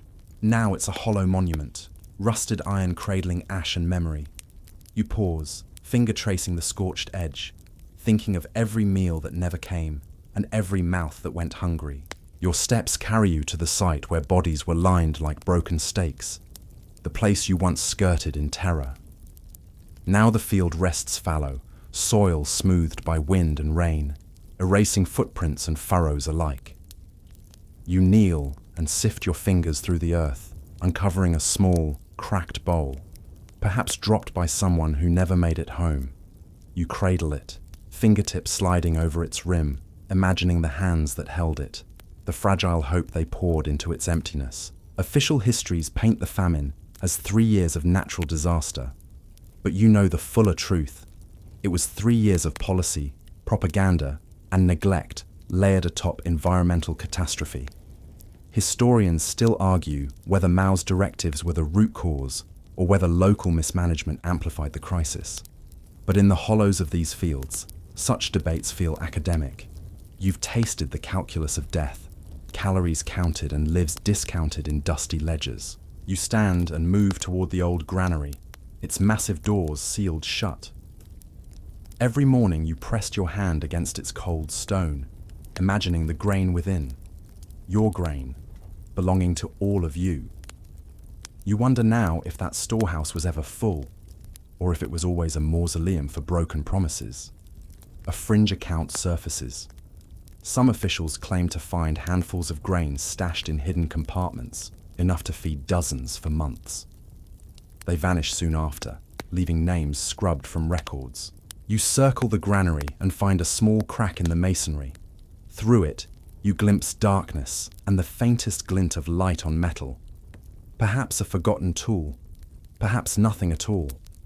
You press your ear to the wall, half expecting to hear ghosts whisper through the stone. Instead, silence, complete and unsettling. Your path leads you next to the poorly marked cemetery, rows of earthen mounds knobby as toadstools. Some have makeshift markers, chipped stones or painted sticks. Others blend seamlessly into the landscape. You step between them, each mound a muted echo of a life lost. You place the cracked bowl atop one of the markers, a silent tribute to those who carried bowls of bark, shells of rice, bones of strangers, all in the hope of sustaining the living. A faint wind stirs, carrying a scent of pine and distant smoke. You lift your gaze to the crest of the hill, where the old watchtower stands, skeletal beams against the sky. You climb the worn steps, breath coming hard in your chest. From the top, the village unfurls below, shattered huts, empty fields, silent roads, and beyond, the horizon, mountains wrapped in morning haze, as if shielding the world from what transpired here. You kneel at the tower's edge and place your hands on the wooden railing. Below, the earth holds its scars, but it also breathes with the pulse of those who remain, few though they are. You close your eyes and say their names softly. Mrs. Liu, who vanished one night. The boy whose body you buried by the well. The teacher who drew rivers to teach remembrance. The elder who spoke in riddles. The seamstress cloaked in silence. As the sun breaks over the ridge, a single ray cuts through the haze, illuminating the village in gold. It feels like a benediction, an unmerited grace. You realize that even after all the hunger, the loss, the horror of cannibalism born of desperation, there remains an ember of life that no policy can extinguish. You stand, shoulders squared, and look eastward. The wind picks up, whispering through the tower's beams, carrying your promise forward. You will speak of what happened here. You will give voice to the silent, shape the fragments into a narrative that can't be buried again. You will remember. You climb down and make your way back to the village, carrying the cracked bowl and an unshakable resolve. On the road, a single sparrow lands on a fence post, head cocked as if greeting you. You pause, heart swelling at the sight of life's persistence. The bird flutters off, wings beating a gentle rhythm, an invitation to continue. You follow its flight path toward your hut, each step a negotiation between grief and hope, memory and renewal. And now, as the journey's edges blur into twilight, you settle into the gentle hush of remembrance. You've walked through fields of sorrow and hunger, witnessed the worst of human desperation, and met the silent witnesses who carry the weight of untold stories. Yet here, in the lingering glow of dawn, you find a softer rhythm, the slow exhale after a great storm. Feel your shoulders loosen as you trace the curve of that cracked bowl one last time. Its chips and cracks like the scars you bear. The world around you breathes more softly now. The wind rustles pine needles into a lullaby. The sparrow's call fades into the promise of morning birdsong, and the earth beneath your feet feels warm with possibility. Rest in the knowledge that even in famine's darkest hours, humanity flickered. A teacher's chalk, a fish scale saved, a clandestine burial in a hidden field. These acts of witness wove a thread of light through the darkness. Remember them as you would the soft hum of cicadas on a summer night, the gentle sway of lanterns in a quiet courtyard, the hush before dreams take flight. Let the names of those you met, Mrs. Liu, the barefoot boy, the seamstress in her quilt, be whispered in your mind like a prayer. Honor their stories with the quiet of your breath, the stillness of your thoughts. Now, feel your eyelids grow heavy, the memory of hunger dissolving into a soft haze. And as you drift towards sleep, hold on to the promise of that sparrow's flight, the enduring spark of life that no famine can extinguish. Sweet dreams. Hey guys, tonight we're slipping into the damp sandals of a Mayan scribe, specifically the kind who could calculate Venus's next appearance while swatting jungle mosquitoes and side-eyeing nobles demanding horoscopes. Picture this. You're standing under a ceiba tree so tall it stitches Earth to the stars, its roots cradling whispers from 1,500 years ago. Somewhere nearby, a howler monkey screams into the void, which, same, honestly. But here's the reality check.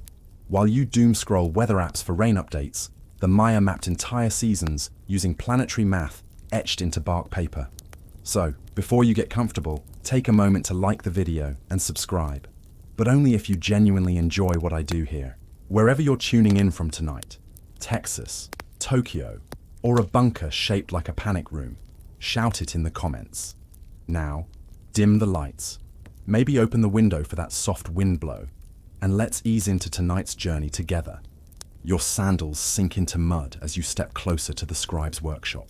He's hunched over a codex, a book folded like an accordion, its pages made from beaten fig bark, smoothed with limestone paste. The air smells like wet earth and burnt copal resin, a sacred incense meant to carry prayers upward. You watch his brush dart across the page, mixing jaguar fat ink with crushed beetles for crimson glyphs. He's charting Venus's path, not for poetic stargazing, but because war waits on that planet's whims. When the evening star rises heliacally, a fancy term for peeking over the horizon just before dawn, kings launch raids, trusting the gods timed their violence. But this isn't all doom and planetary propaganda. Look closer at the codex margins. Between eclipse tables, there's a doodle of Chak, the rain god, slipping on a turtle. The caption, a pun in classic Mayan that roughly translates to, when the rainy season overstays its welcome. Imagine that. Ancient meme culture. Historians still argue whether these glyphs are sacred satire or just scribes blowing off steam during overtime. Scholarly consensus, even timekeepers need shitposting breaks. You lean in, squinting at number dots and bars. The Maya counted in base 20, so your big toe is technically a numeral unit. Venus cycles, 584 days. Rituals to balance cosmic chaos every 52 years. But here's the kicker. Their math wasn't just about appeasing gods. They tracked seasons down to the day, aligning planting cycles with celestial shifts. Modern farmers use apps with 4.8-star ratings. They use shadows on pyramid steps. And honestly, their predictions held up better than your phone's 60% chance of existential drizzle notification. A moth drifts into your lantern light as the scribe pauses, rubbing his eyes. Somewhere in the distance, a conch shell blares, probably a noble demanding another urgent Venus update. You glance at his workspace, jade tools, a half-empty cup of atoll, maize porridge, the ancient caffeine, and a shard of obsidian for ritual bloodletting. Because of course even accountants had to bleed for their deadlines. The codex crackles as he turns a page, revealing a chart of the rainy season. Each month is a day bone, exosekin, stacked like vertebrae. They're not just counting days, they're dissecting time into chewable chunks. And yet, for all their precision, there's that doodle of Chak again, now riding a tapir like it's a skateboard. You smirk. Maybe timekeeping isn't so different now. Swap bark paper for smartphones, bloodletting for caffeine IVs, and we're all just trying to out-meme the chaos. You're now trapped inside the Tzolk'in, a 260-day calendar that loops like a cosmic Spotify playlist stuck on shuffle. Imagine two gears grinding together, one with 13 teeth for the gods, another with 20 day names, spinning until every combination clicks. Your job? To survive this divine Rube Goldberg machine without getting crushed by its symbolism. The scribe from earlier would tell you it's simple, 13x20 are 260. But he'd also remind you that forgetting a sacred day could mean accidentally summoning a jaguar demon during breakfast. Priorities. Let's break it down. You're handed a cord knotted at intervals, each representing a day. Your fingers brush against the fibers, rough henequen twine soaked in tree resin. This isn't just a calendar, it's a tactile prayer. The 20-day names cycle like characters in a telenovela. Imix, crocodile, Ik, wind, Akbal, house, all the way to Ahau, sunlord. Each gets paired with numbers 1 through 13. So today might be 5 Chuan, artisan, tomorrow 6 Eb, stairway. Simple, until you realize this isn't for scheduling dentist appointments. These dates dictate when to bleed yourself for the gods, marry, or avoid stepping outside lest a sky serpent mistake you for a pretzel. Here's the quirky part. Nobody's sure why 260 days. Some say it's human gestation, though pregnancy averages 280 days. Awkward. Others cite Venus cycles or the time between planting and harvest. But fringe theorists whisper about ancient contact with sentient corn. Unproven, but try unseeing that mental image. Meanwhile, historians still argue whether the Tzolk'in was a spiritual metronome or the Mesoamerican equivalent of a Fitbit streak. Either way, you're now sweating through a ritual in a steam bath, because today's 7 Manik, dear day, and the priest insists purging toxins pleases the paddler gods. Sure, Jan. The scribe chuckles as you fumble with a stingray spine. Bloodletting, you learn, isn't optional. Royals pierce tongues, commoners pricked ears, blood-soaked paper burned as smoke signals to the heavens. Think of it as celestial DMing. Hey, just sacrificed a pint. PL's no hurricanes. KTHX. But here's the joke. Modern HR departments use similar guilt tactics with voluntary overtime. Swap stingrays for spreadsheets. Holy smoke for Slack pings. Progress? You drip honey on your wound because the gods apparently appreciate sweetened hemoglobin. Around you, daykeepers chant, their voices syncopated like a ringtone you can't mute. They're not just tracking time, they're DJing reality. Each combo of number and day name carries a vibe. Wanik, perfect for building alliances. 6. Kawak, cancel your plans, storm deity incoming. It's astrology with better math and worse interior decorating. Notice the scribe's smirk. He's adding today's date to the codex, a column of dots, 1s, and bars, 5s. His hand hovers over a glyph resembling a chili pepper. That's Ajor, the Sun Lord, looking smug as ever. You wonder if he doodled Chak again. Instead, there's a tiny ick glyph sneezing, a visual pun about wind days. Classic. But here's the twist. The Tzolk'in never ends. It's a carousel spinning through 260-day years, indifferent to solar cycles. Birthdays. You'd celebrate the same combo every 52 Harb years. Imagine blowing out candles for your 3,124th birthday. Cake would be dust by then. Yet this very endlessness made it sacred. Linear time is for mortals. The gods ride loops. As dusk bleeds into night, You sit with a daykeeper, her face painted with ochre swirls, who explains how each date is a conversation. Chikchan isn't just a snake, she says, grinding azurite for pigment. It's the river's pulse. OK is the dog who guards crossroads. You nod, pretending to get it. Then she adds, but never trust 10 Chikchan. Snakes get ambitious. Before you can ask, a drum sounds. Time to reset the calendar. The crowd chants as priests tie new knots in the cord. You glance at the scribe. He's rolling his eyes. Turns out even ancient timekeepers had to endure corporate retreat-style team-building exercises. As the drums fade, you realize something. The Tzolk'in isn't about days. It's about rhythm, the heartbeat under all that celestial noise. And maybe that's why, 1,500 years later, you still check your phone at 11:11. Some patterns outlive their gods. The Tzolk'in's sacred hum fades into the pragmatic clatter of hoes striking soil. You've swapped the sweat lodge for a cornfield at dawn, where farmers kneel, pressing exok-kin, day bones, into the earth like cryptic grocery lists. These aren't literal bones, but carved pebbles marking the Harb's 365-day march, each groove a tally toward Maze's golden sigh.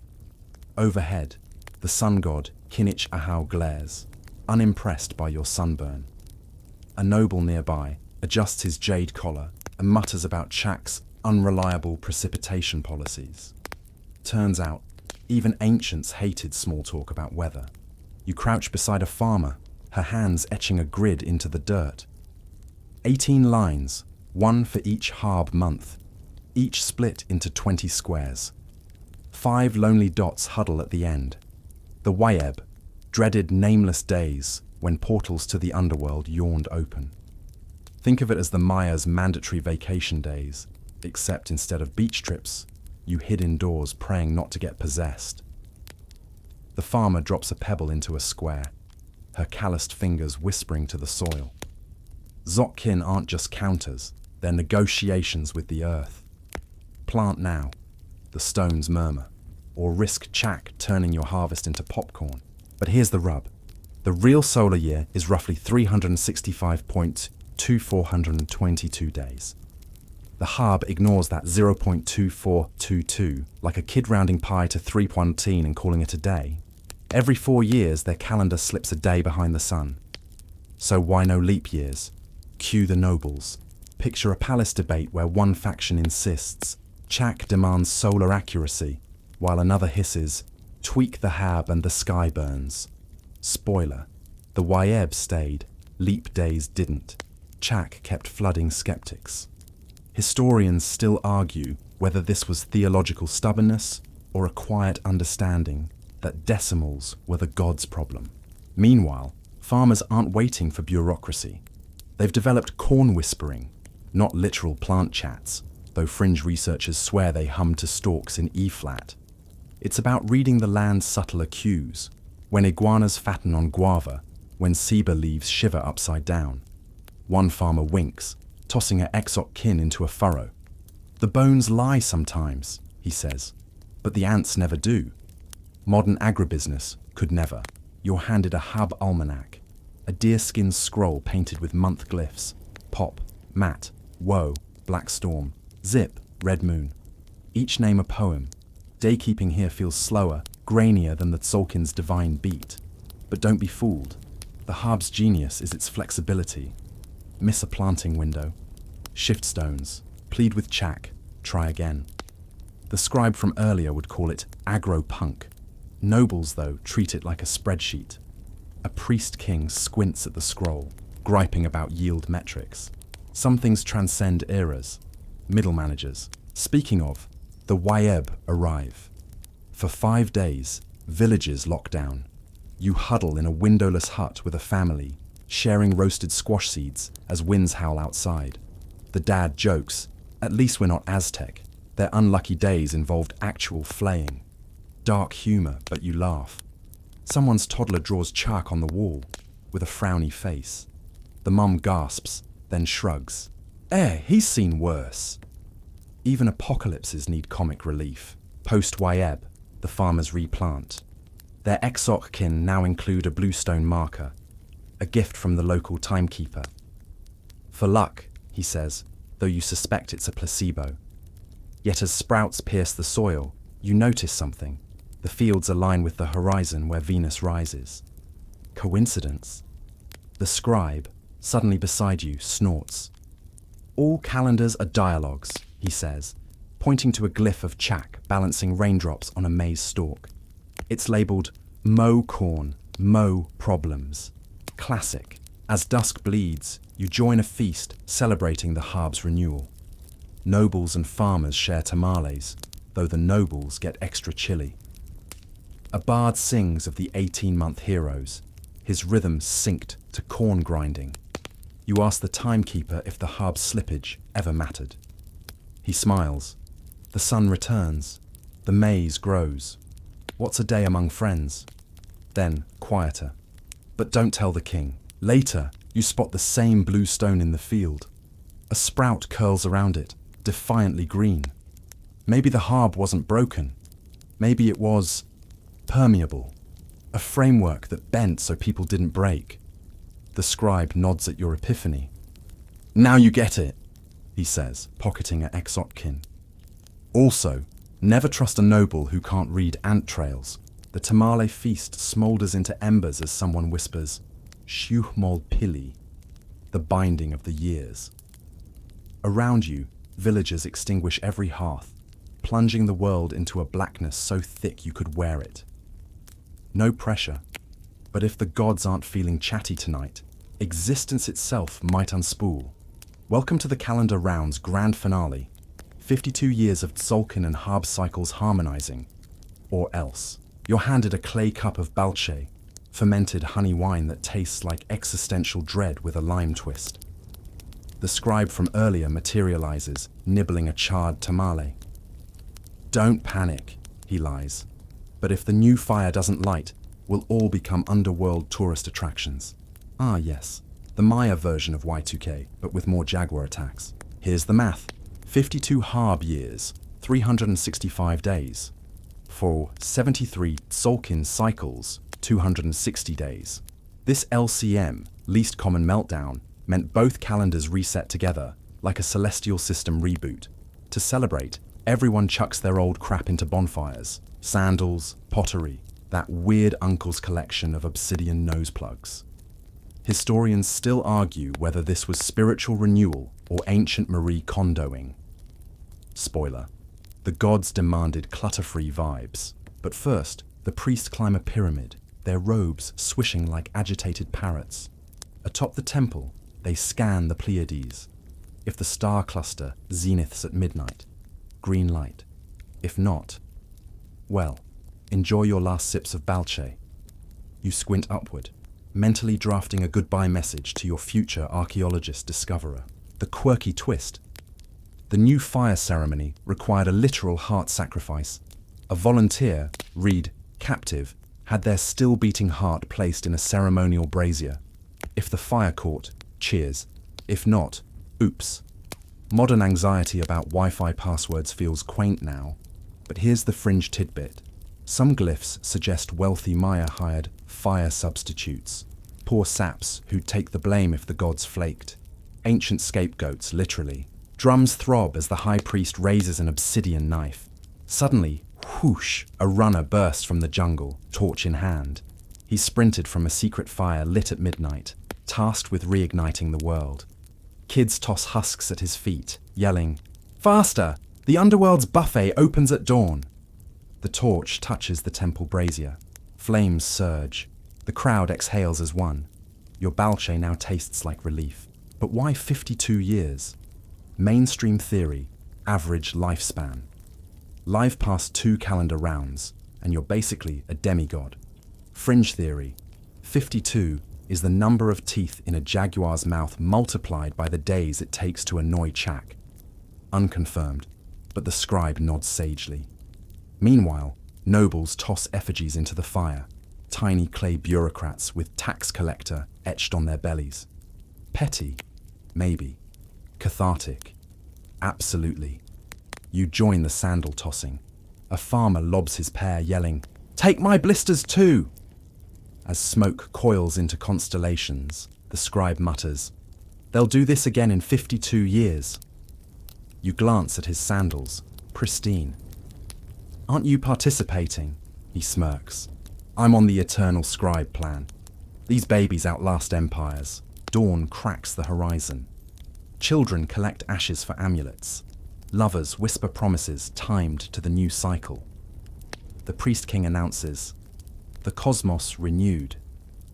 But his eyes flicker to the scribe, who's doodling Chak face-palming in the codex margins. Some things never change. As you leave, a villager hands you a charred sandal fragment. "For luck," she says. You pocket it, wondering if future you will laugh via cry finding it during a move. The scribe waves goodbye, already etching tonight's date. 1 IMIX 0 pop. Fresh beginnings, same old gods. The ashes of the new fire ceremony still cling to your sandals as the scribe drags you toward a limestone stela, taller than a jealous god.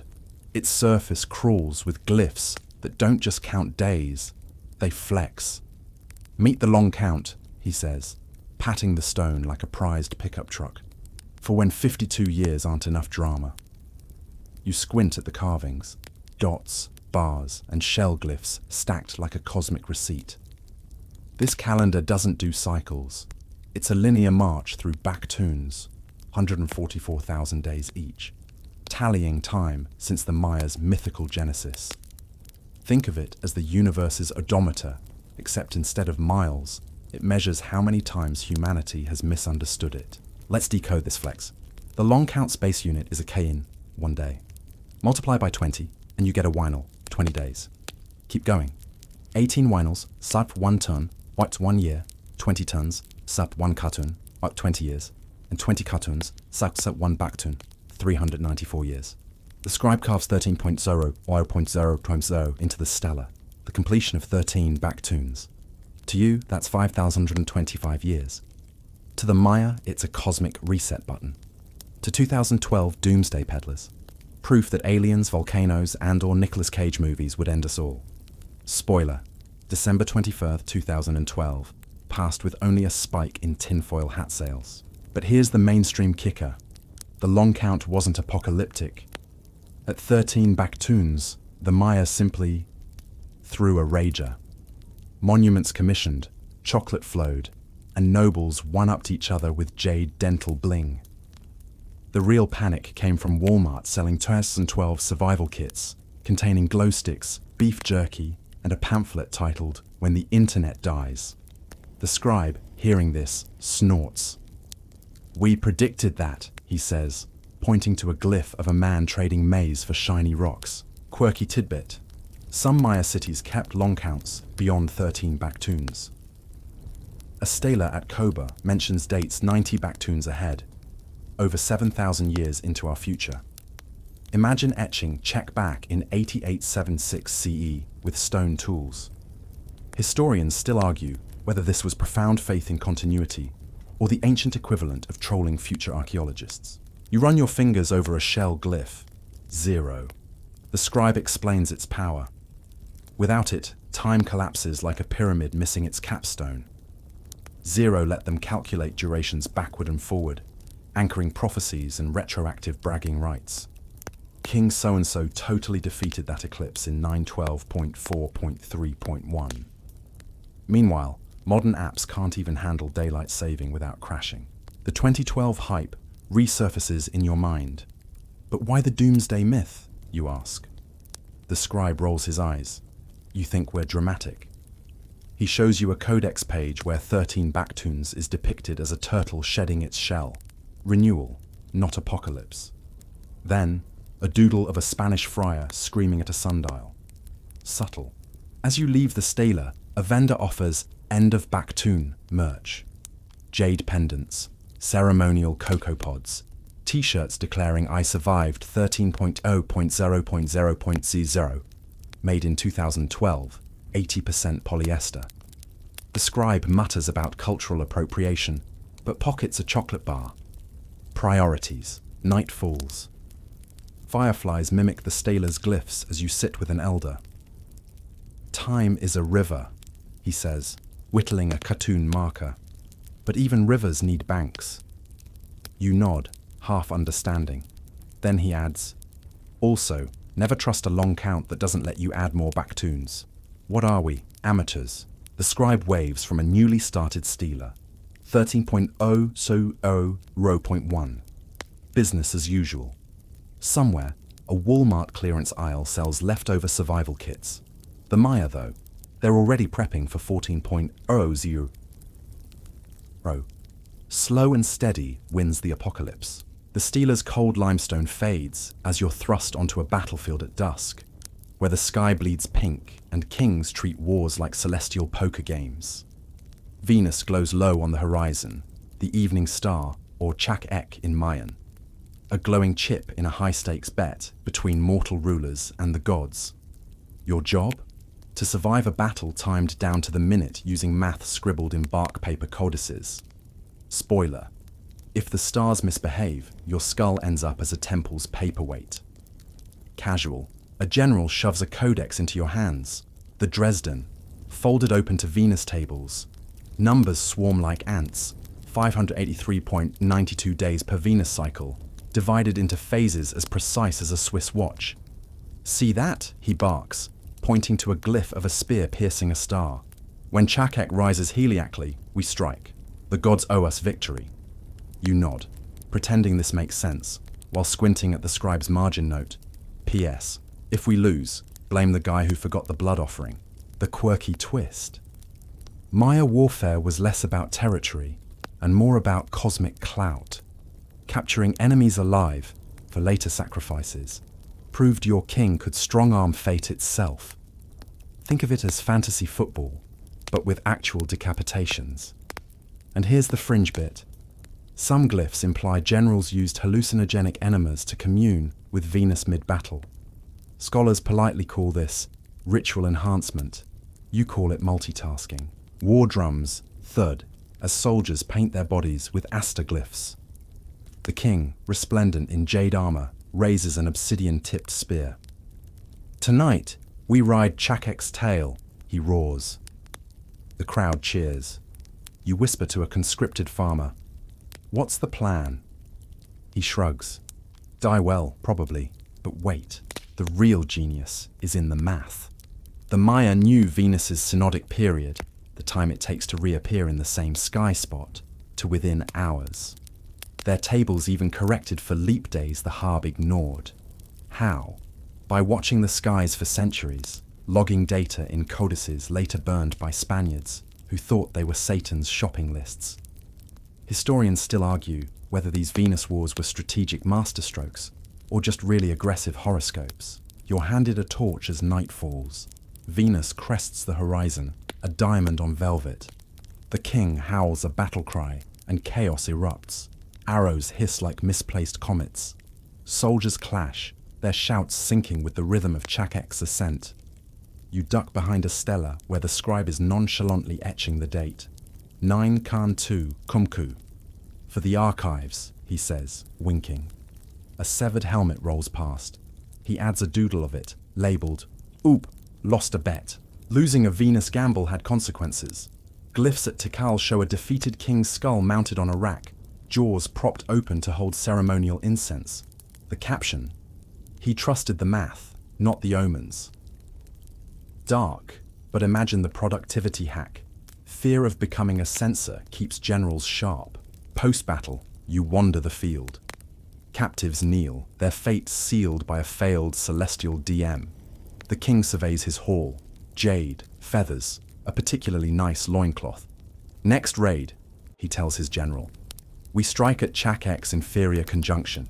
Mercury's in retrograde." "No, we make our own retrograde." You make a mental note. Ancient rulers were the original hustle culture gurus. But here's the punchline. Venus wasn't always a war trigger. In peaceful times, it guided traders and lovers. A farmer nearby points to the evening star, now softening above the trees. "My wife and I met under Chak-Ek," he says, binding a prisoner's wrists. "She said its light made me look less likely to die young." He sighs. She lied. As dawn pales, the scribe packs his codices. They'll write a song about this, he says, nodding to the king, who's posing atop a pyramid of loot. The song, you later learn, will be mostly metaphors about maize and a really extended jab at the rival king's haircut. You pocket a Venus chart fragment, smudged with ash and irony. Modern life coaches preach manifesting. The Maya manifested with spears and star charts. Different methods, same desperate hope that the universe notices. The scribe catches your gaze. Next time, we'll calculate eclipse odds, he says. Bring better snacks. You glance at the skull rack. And maybe a helmet. The battlefield's metallic tang fades as you stumble into a dimly lit scribal workshop, where the air smells like fermented decisions and burnt bark. The scribe from earlier is hunched over a codex, poking a shell glyph with the intensity of someone debugging the universe. Me toll, he says, tapping the symbol, a seashell half submerged in ink. The bug fix humanity didn't know it needed. You squint. It's 0, not just a placeholder, but a full-throated none that lets timekeeping avoid glitching into the void. Meanwhile, Rome's still out here, trying to count Tuesday without it. You lean in. The codex page shows a calendar calculation. 8 backtoons, 7 cartoons, 0 turns. The shell glyph yawns between numbers, a sleepy sentinel guarding against math meltdowns. Without it, the long count crumbles like a pyramid in a rainstorm. The scribe grins. We had existential crises and clean integers, multitasking, but here's the mainstream marvel. The Maya formalized 0 independently, centuries before India or Babylon. They didn't just stumble upon it, they wrote it into being, using it to anchor dates like 0.0.0.0.0, August 11th, 3114 BCE, their creation date. Modern coders panic over null values. The Maya inked them into cosmic receipts. Yet 0's power wasn't just academic. Picture this. A priest calculates the next solar eclipse, his tally of days stretching backward like a bridge over time. Without 0, the bridge collapses. With it, he can stand on nothing and still reach the truth. Now the quirky bit, 0 wasn't just for calendars, it moonlighted in beer math, specifically ritual brews. A mural at Chichen Itza shows nobles toasting with frothy cups of balshe, their cups marked with numbers. Glyphs nearby list ingredients: 5 parts honey, 3 parts bark, 0 parts patience for sobriety. Historians still argue whether these were actual recipes or bartending jokes. See the margin doodle of a drunk god spilling a cup labeled, "Oops," divided by 0.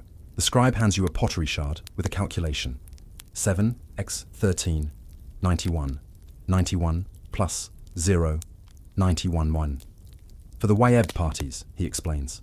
0 guests who RSVP'd no still get a ceremonial cup. Wasteful? Yes. Holy? Also, yes. You make a mental note. Ancient RSVPs were guilt-trippy, but why a shell? The fringe theory. Early mathematicians found shells while beachcombing and thought, this looks like the shape of nothing. Mainstreamers say it's symbolic. Shells as vessels that once held life, now empty. The scribe snorts. Wrong. It's because shells outlive everyone. 0's the only constant. You watch him calculate a festival date, his reed pen flicking dots, 1s, and bars, 5s. When he hits a 0, he pauses, dips his brush in carmine. A ritual pause. Respect the void, he mutters. Then, under his breath, also, never trust a number that can't hold its liquor. A crash echoes from the courtyard. A brewer storms in, clutching a shattered cacao pot. 3rd batch ruined, he wails.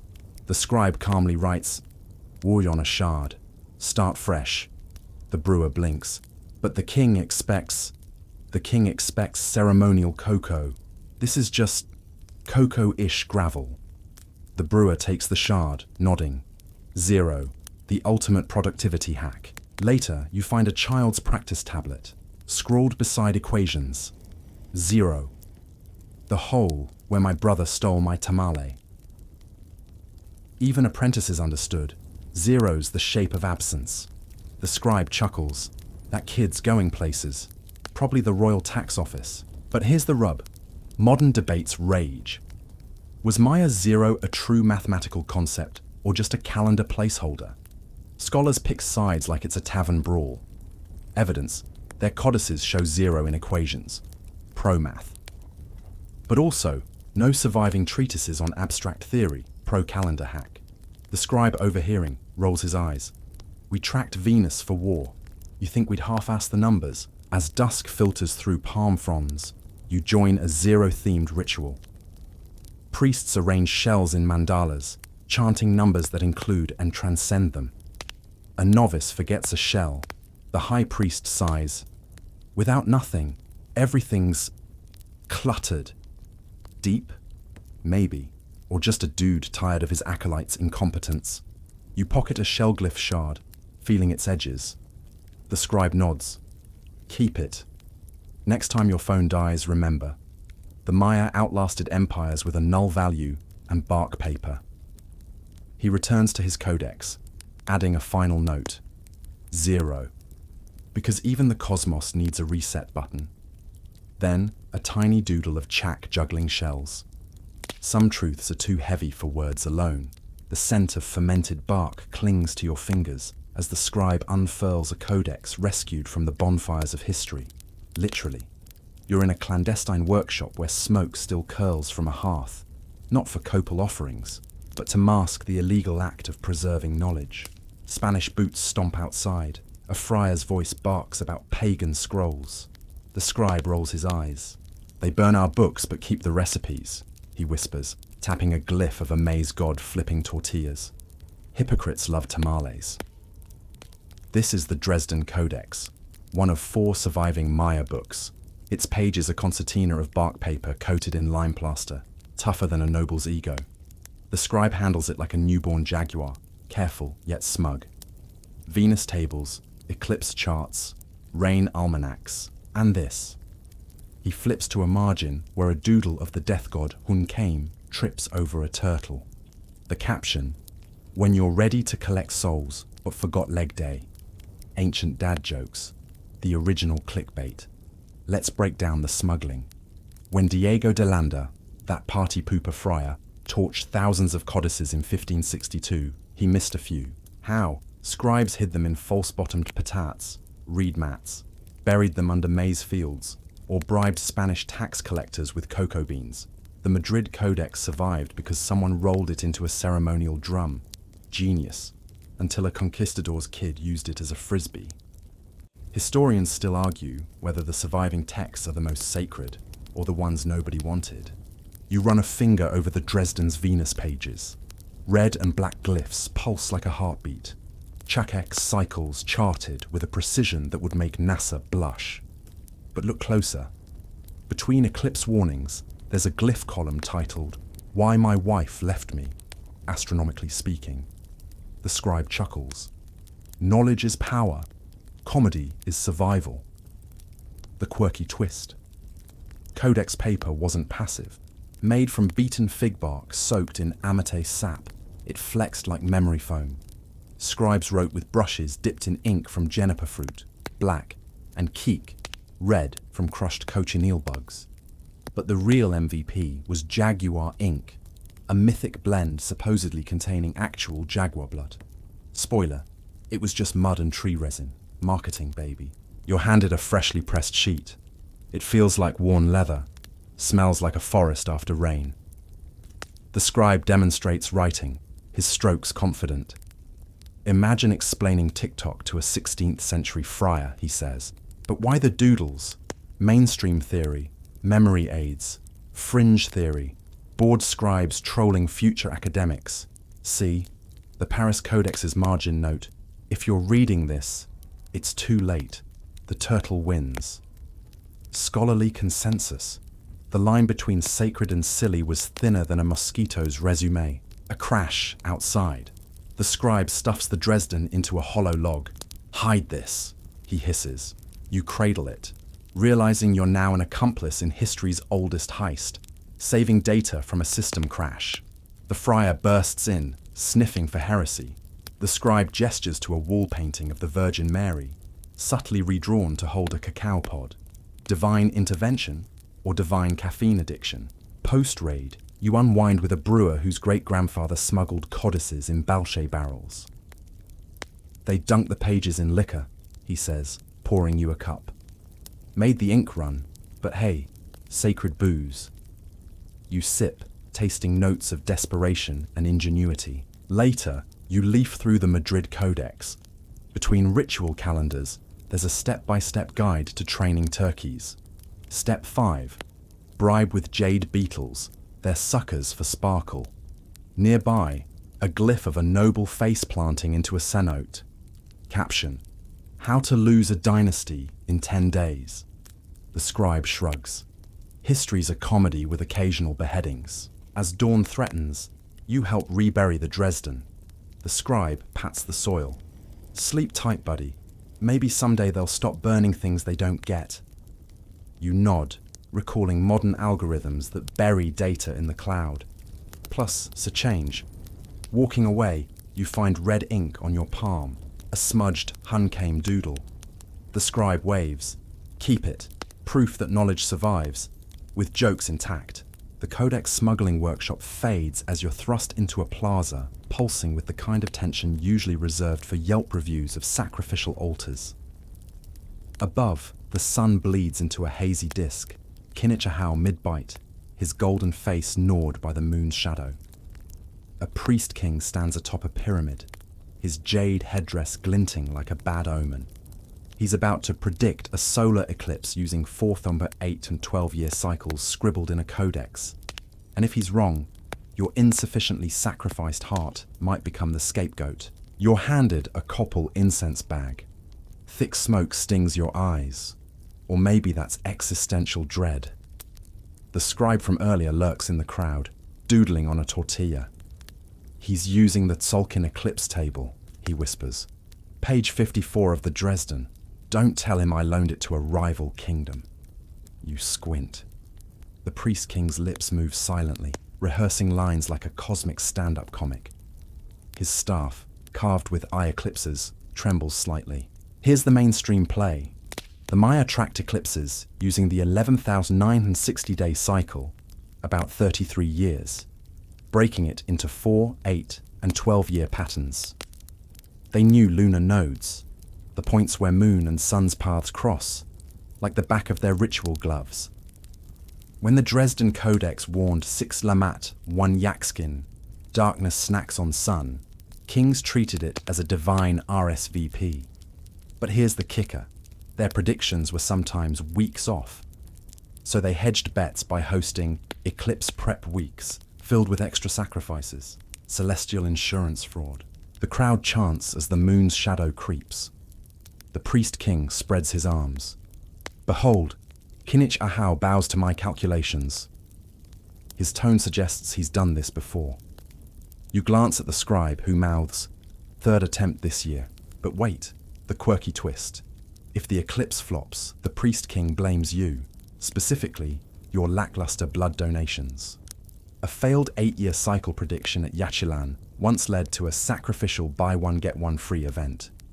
Glyphs show a noble rolling his eyes mid-heart removal. Caption: Could have sworn I renewed my cosmic warranty. The air cools, birds silence. The priest king's shadow stretches long, then nothing. The moon's bite misses the sun. A child points. Is the darkness running late? The crowd mutters. The priest king's smile hardens into a rictus. Clearly, he booms. The gods hunger for more. Guards grab a bystander. You duck behind a stela, where the scribe is etching worst prediction ever onto a clay shard.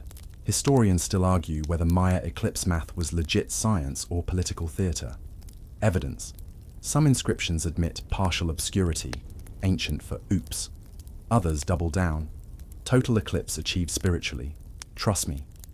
The scribe, now hiding in a cenote, whispers. They used him to depose rivals. Oops, your reign's out of sync with the stars. Time to die. Modern aside. Ever seen a politician blame voters for their failed policy? Same energy. The priest king's now claiming the invisible eclipse was a test of faith. "Bring me the non-believers," he roars, pointing at a man eating a tamale. He chewed during the prayer crunch. The scribe tugs you into a tunnel. He'll pivot to a lunar eclipse next week, he says, scribbling a backup prediction on his arm. Pro tip: never trust a king who says, "Trust the math," while sweating through his jade. You surface near a marketplace where vendors sell "I survived the non-eclipse" headbands. A drunk noble mutters, "Last time, he blamed a squirrel's sneeze. Shark's beard, just admit you Googled it wrong." But here's the rub. The Maya did nail some predictions. A Palunka inscription boasts of a king who bathed in the sun's shadow on exact schedule. Scholars debate, skill or luck. The scribe shrugs. Why not both? Even a blind peccary finds a truffle sometimes. As dusk falls, you spot the priest king's revised decree. Special 2-for-1 sacrifice night. The scribe doodles him tripping over a turtle, a running gag, and tucks it into the codex. For posterity, he says, and blackmail. You pocket a shard with the botched eclipse date. The scribe grins. Next time, check the Dresden's moon charts and maybe pack a helmet. The priest king's botched eclipse decree still echoes in your ears as you duck into a dim chamber beneath a pyramid, where shadows cling like stubborn cobwebs. Your sandals crunch over shattered obsidian, shards so black they swallow the torchlight. Ahead, a pedestal holds a circular stone slab, carved with glyphs, its surface polished to a mirror sheen. This is the infamous calendar wheel, though the only thing spinning right now is your skepticism. Archaeologists have spent decades arguing whether these disks were sacred supercomputers or glorified drink coasters. The answer, as always, depends on who you ask, and how much ceremonial cacao they've chugged. You run a finger over the obsidian mirror beside it. Cold, lethal, smoother than a politician's apology. The Maya used these mirrors for scrying, gazing into the void to chat with ancestors, or check the underworld's Yelp reviews. But the calendar wheel? That's murkier. It's etched with a ring of dayglyphs, Khan, Chuan, Ebb, circling a jaguar's snarling face. The scribe from earlier materializes, holding a cacao cup. "Careful," he says, placing it dead center on the slab. The wrong brew could summon a Wayob spirit, or worse, a tax auditor. Mainstream theory, these wheels were ritual calculators. Priests spun them to align sacred dates, like a combination lock for the cosmos. The glyphs correspond to Solkin days, and the central icon, a jaguar, a serpent, a grumpy sun god, dictated the ritual's vibe. Rotate to 6 Ajor, and boom, you've got a wedding date. Spin to 13 Kawak, and you're hosting a hurricane appeasement potluck. But here's the kicker. No two wheels are identical. Some have grooves for pebbles, ancient abacus beads, others stains that smell suspiciously like fermented cocoa. The quirky twist? A 1980s archaeologist proposed they were literally coasters. Picture this. A noble slams back a frothy cacao drink, slams the cup on the wheel and declares, "This cartoon tastes like victory." The stains match, mostly. But when a researcher tried it at a conference, her colleagues labeled it reductive, then stole the idea for their margarita nights.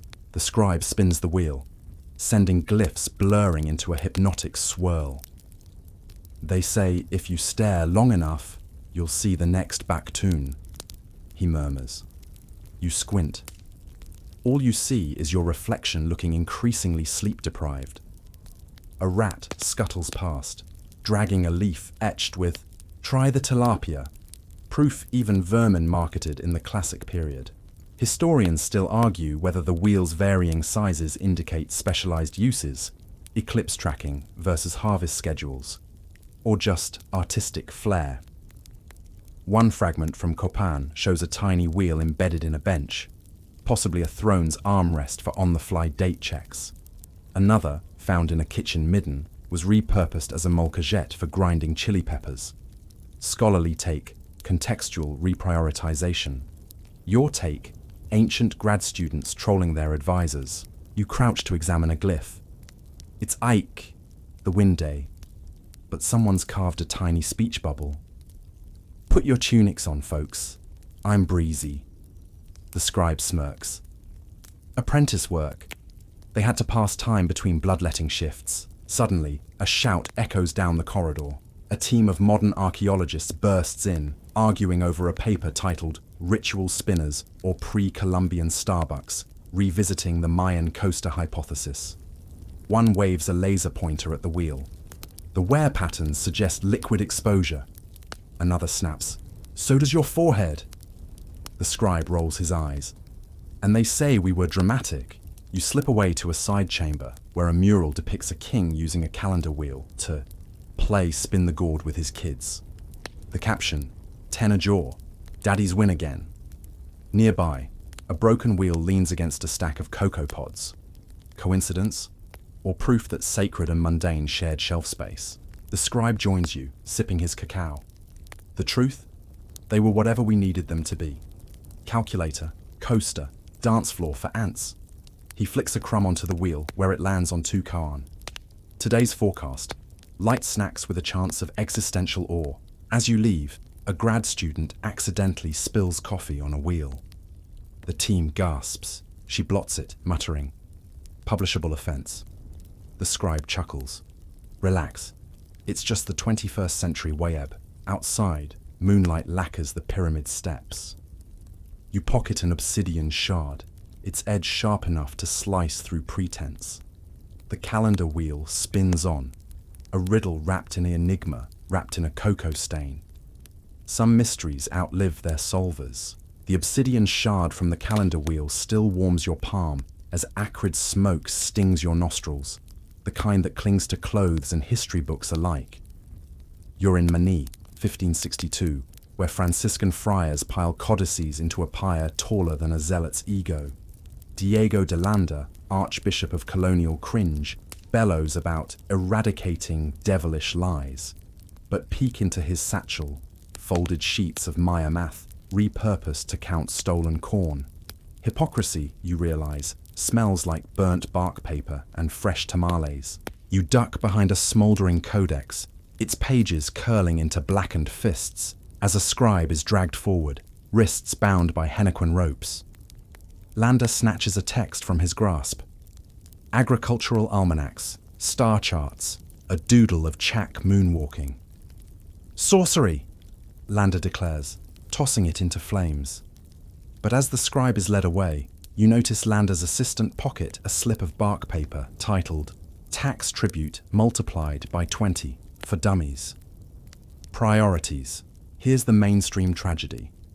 Spaniards torched thousands of codices, leaving only 4 survivors: Dresden, Madrid, Paris, Grolier. Their excuse? Satan's work. The real reason? Fear of a system they couldn't control, but couldn't live without. Maya math, with its zeros and base 20 elegance, became the engine of colonial exploitation.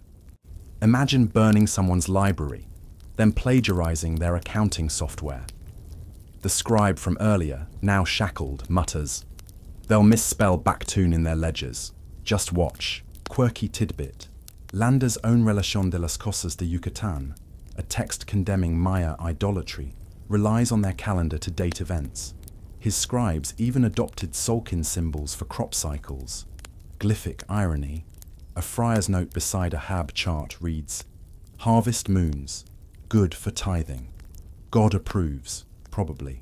You're shoved into a tax office where a Maya accountant, face taught with practice neutrality, teaches a friar to count cacao beans in base 20. Hun, 1, K, 2, ox, 3.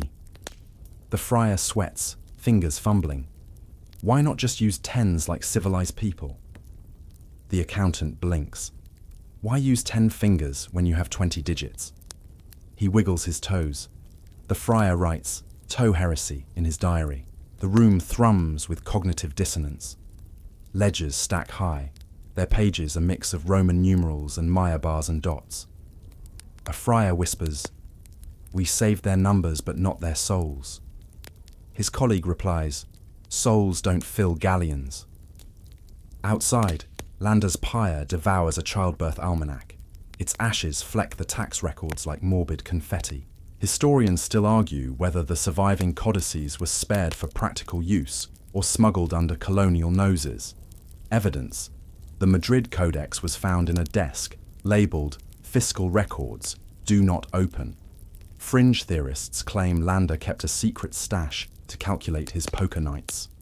Unlikely, but his marginalia does include a glyph of a friar holding a royal flush. You sneak into a scriptorium where Maya scribes, under threat of death, transcribe land deeds. Their ink, once sacred kik, cochineal red, now diluted with friar saliva. A teenager etches a glyph of a conquistador with donkey ears, subtle resistance. His elder warns, careful, they'll burn more than books. The teen shrugs. Then I'll write on their walls, invisible ink, piss and a chayote. The elder smirks. Ah, the old ways. Night falls. You join a covert cenote gathering where nobles whisper in Mayan, their Spanish garbs stinking of mothballs and compromise. A woman unfurls a cloth painted with Tzolk'in dates. They think we've forgotten, she says. But we count the days until they leave. A child tugs her sleeve. When? She taps 10 Chikchan. When the serpent sheds its skin. The child frowns. That's vague. The scribe from earlier, now escaped, finds you. His wrists are raw, but he grins. They took our codices, but not our calculus. He opens his palm, a shell glyph tattoo. 0 outlasts them all. As dawn threatens, you witness Landa's successor stumble over crop yields. Why does 20x20 equal 400, not a lot? He whines. The Maya accountant sighs. Hun Kal, father. It means one bundle, like your sins. You exit as the tax bell tolls, colonial greed propped up on stolen genius. The scribe whispers, remember the Exoc kin. They'll dig them up, count again. We always do. In the distance, a farmer plants maize, his Exoc kin pebbles hidden under Spanish loam. Timekeepers, you realize, outlive empires. They just learn to count in silence. The acrid sting of colonial smoke fades, replaced by diesel exhaust and the tang of fresh habaneros. You're bouncing in a pickup truck down a Yucatan back road, its bed stacked with melons and a live turkey named Señor Picante.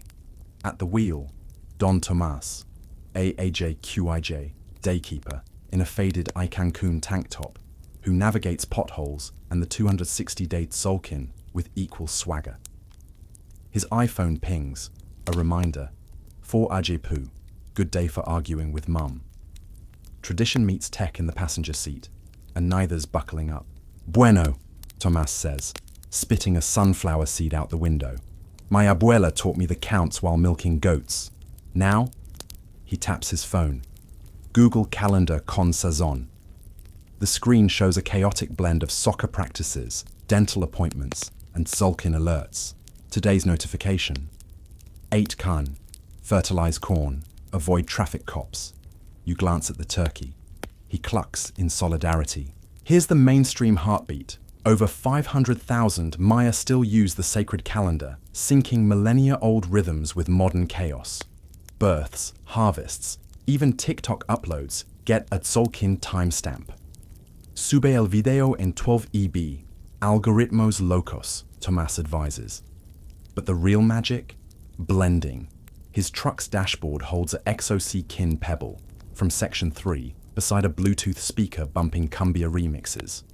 Timekeeping, it seems, is a DJ now. Quirky twist. WhatsApp groups. Abuelitas actualizadas pings daily with things like 13 Kawak incoming, bring umbrellas y chiles, and who took Abuelo's Tzolk'in almanac? Check your guayaberas.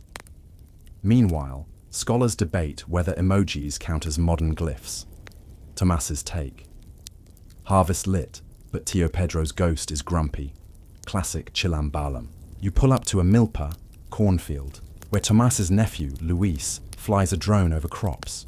Mapping the XOC kin zones, Luis explains, showing a tablet with GPS grids tagged 3 Katun, soil, pH, sus.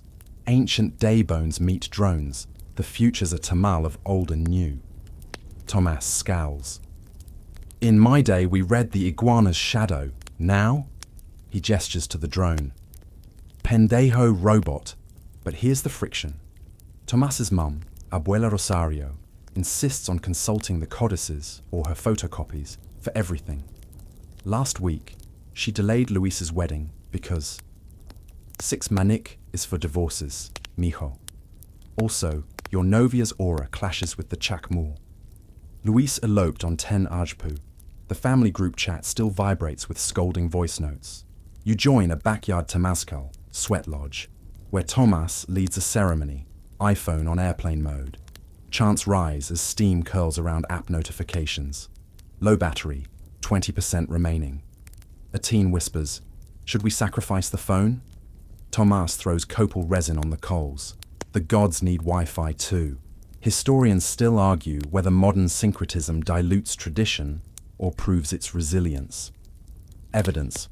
TikTokers dance the Pok-Ta Pok ball game in Huipiles, while universities teach Tzolk'in math as indigenous data science. Tomas shrugs. Time's a molcajete. Grind it fine, hermano. At dusk, you're handed sikil pak, pumpkin seed dip, and a dilemma. Luis's wife wants to induce labor on 7 Akbal. Abuela Rosario insists 11 Lamat. Tomas mediates via Zoom, his background a filter of Chichen Itza. Escúchame, he says. The hospital's harb is Gregorian, but the baby's soul, pure Tzolk'in, split the difference. Epidural on 7, push on 11. Compromise, Maya 2.0. Later, you spot Tomas updating his almanac. Between glyphs, he doodles Chak riding a pickup truck, callback to Section 3's Tapir skateboard. The caption, Luvia con turbo. Some icons evolve, the snark stays eternal. As fireflies mimic his phone's alerts, Tomas muses. The Spaniards tried to erase us, but you know what's harder than burning a calendar. He revs the engine. Vivirla, living it. The turkey gobbles, you nod. Time isn't kept, it's worn in, like the truck's cracked leather seats. The pickup truck's engine fades into the pixelated glow of a conspiracy theory forum circa 2009, where a user named Jaguar Sun 2012 posts, Deck 21, Mayan Apocalypse. Stock up on canned beans and holy water, check expiry dates. You're thrust into the chaos of the 2012 phenomenon, where New Age gurus and Hollywood CGI teams hijack the Maya's long count calendar faster than you can say B-grade disaster flick. Meanwhile, actual Maya scholars facepalm so hard their jade earrings pop off. Let's rewind. The 13th back tune of the long count cycle ended on December 21st, 2012. A date as cataclysmic as your aunt's gluten-free phase. Mainstream archaeologists clarified repeatedly that the Maya saw this as a cyclical renewal, not doom. But try telling that to the guy selling 2012 survival kits on eBay. Contents: 1 glow stick, 1 sack of GMO corn, 1 pamphlet titled, "So You've Survived the Apocalypse, Now What?" The scribe from earlier, now sporting a "Don't backtune my vibe" tee, mutters, "We predicted the end of a cycle, not the end of Netflix." Here's the quirky fallout. Spiritual retreats in Guatemala offered 2012 ascension packages, featuring yoga poses named after Maya gods and ayahuasca, served in recycled Gatorade bottles. A hotel in Chichen Itza hosted an end of the long count rave where attendees wore feathered headdresses ordered from Amazon Prime. Security confiscated glow sticks for being anachronistic. Meanwhile, Walmart Mexico sold commemorative Fin del Mundo toilet paper. Historians still argue whether this was cultural insensitivity or performance art. But here's the twist. Some Maya elders did lean into the hype. A shaman in Quintana Roo offered post-apocalyptic blessings for $99.99, promising Wi-Fi signals strong enough to survive cosmic resets. His Yelp reviews, 5 stars, "My router's never been holier." The real kicker? The Maya kept calendars beyond 2012. Stellae at sites like Coba and Quirigua reference dates millions of years into the future. One inscription cheekily notes, 14.0 so 0.0. Tell the aliens we said hi. The scribe, flipping through a 2012 The Movie DVD bin at a thrift store, scoffs. Oh sure, we're the ones who predicted John Cusack driving through lava, totally. Fringe theorists, undeterred, now claim the Maya foresaw modern crises. TikTok attention spans, crypto crashes, the inexplicable popularity of pumpkin spice. A viral tweet superimposes a sulking glyph over a meme of a screaming cat. Me waiting for the third Baktoon to fix my student loans. Scholarly response? A peer-reviewed paper titled, "No, the classic Maya did not predict your Tinder matches." Back in 2012, as midnight neared, crowds packed Tikal's Grand Plaza. Drum circles throbbed, dreadlocks swayed, and someone's pet iguana got lost in the VIP section. When dawn broke, no earthquakes, no black holes, just a collective hangover, the scribe, who'd bet $20 on mild existential dread, shrugged. Yaakskin means new sun, not new conspiracy theory. But hey, at least the taco sales were fire. Today, the 2012 hype lingers like a bad cologne. Conspiracy forums now claim the real apocalypse was delayed by quantum alignment issues. Read, someone forgot to carry the zero. Meanwhile, the Maya keep counting. A teenager in Merida updates a Tzolk'in app between TikTok dances. Her grandma chides, "Back in my day, we memorized the Weanal." The teen replies, "Cool story, abuela. Want me to Venmo you for tamales?" As you exit the vortex of 2012 nostalgia, the scribe hands you a survival kit found in a Cancun gutter, half-eaten churros, a rusty pocket knife, and a note, "See you in 4772, suckers." You pocket it. Time's a flat circle after all, especially when Hollywood's involved. The 2012 apocalypse hangover fades as you're thrust into a sterile lab where time doesn't tick. It thrums. The air hums with the vibration of cesium atoms oscillating 9,192, 631,170 times per second inside an atomic clock, its digital display precise to a nanosecond. A scientist in a lab coat mutters, "We've sliced time into quiche cubes," while you stare at the screen, each flickering digit a reminder that entropy is coming, and it's ahead of schedule. But then, your phone buzzes. A TikTok of a cat wearing a jade pendant. The caption, "Ancient chill versus modern anxiety. Fight." You smirk. "Let's settle this." You slip out, past servers blinking with Coordinated Universal Time, UTC, and into the moonlit courtyard of El Caracol, the Maya's helical observatory at Chichen Itza. Cicadas replace the lab's hum. Here, time isn't a spreadsheet, it's a spiral. Priests once tracked Venus from these windows, their calculations breathing in rhythm with the jungle. A howler monkey screams, you whisper, "Same, buddy," and lean against a stone that's absorbed a millennium's worth of star size. Mainstream fact, the Maya calibrated their calendars to celestial cycles so precise, their solar year was just minutes off our modern 365.2422 days. They didn't fight time's flow, they surfed it, trusting each Baktoon to reset the cosmic playlist. Meanwhile, atomic clocks, born from Womyuthu's need to synchronize bombs. Priorities. Quirky twist. Your Wi-Fi router owes the Maya a thank you note.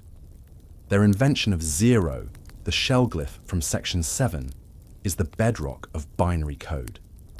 Every time you binge Netflix, you're basically streaming through a 1,500-year-old math hack. The scribe from earlier texts you, "Zero," the OG mic drop. Also, reboot your router, Mercury's in Gmail. The debate. Scholars still argue whether cyclical time eases existential dread. Linear time's a highway to heat death. The Maya's loops are a lazy river with cosmic margaritas. A 2023 study had participants journal in circular time. Spoiler, they reported 23% less anxiety and 100% more doodling of jaguars. But try explaining that to your boss when you miss a deadline because 4 Ajipu's vibes were off. You pocket a jade pendant from the observatory steps, cool, smooth, etched with ik, the wind glyph. It's lighter than your smartwatch, which pings, "Stand up, 12,000 steps to go." You chuck it into the bushes. The pendant whispers, "Breathe. The next harb is always a do-over." But here's the rub. Modernity's not all bad. The scribe's right. Wi-Fi helps.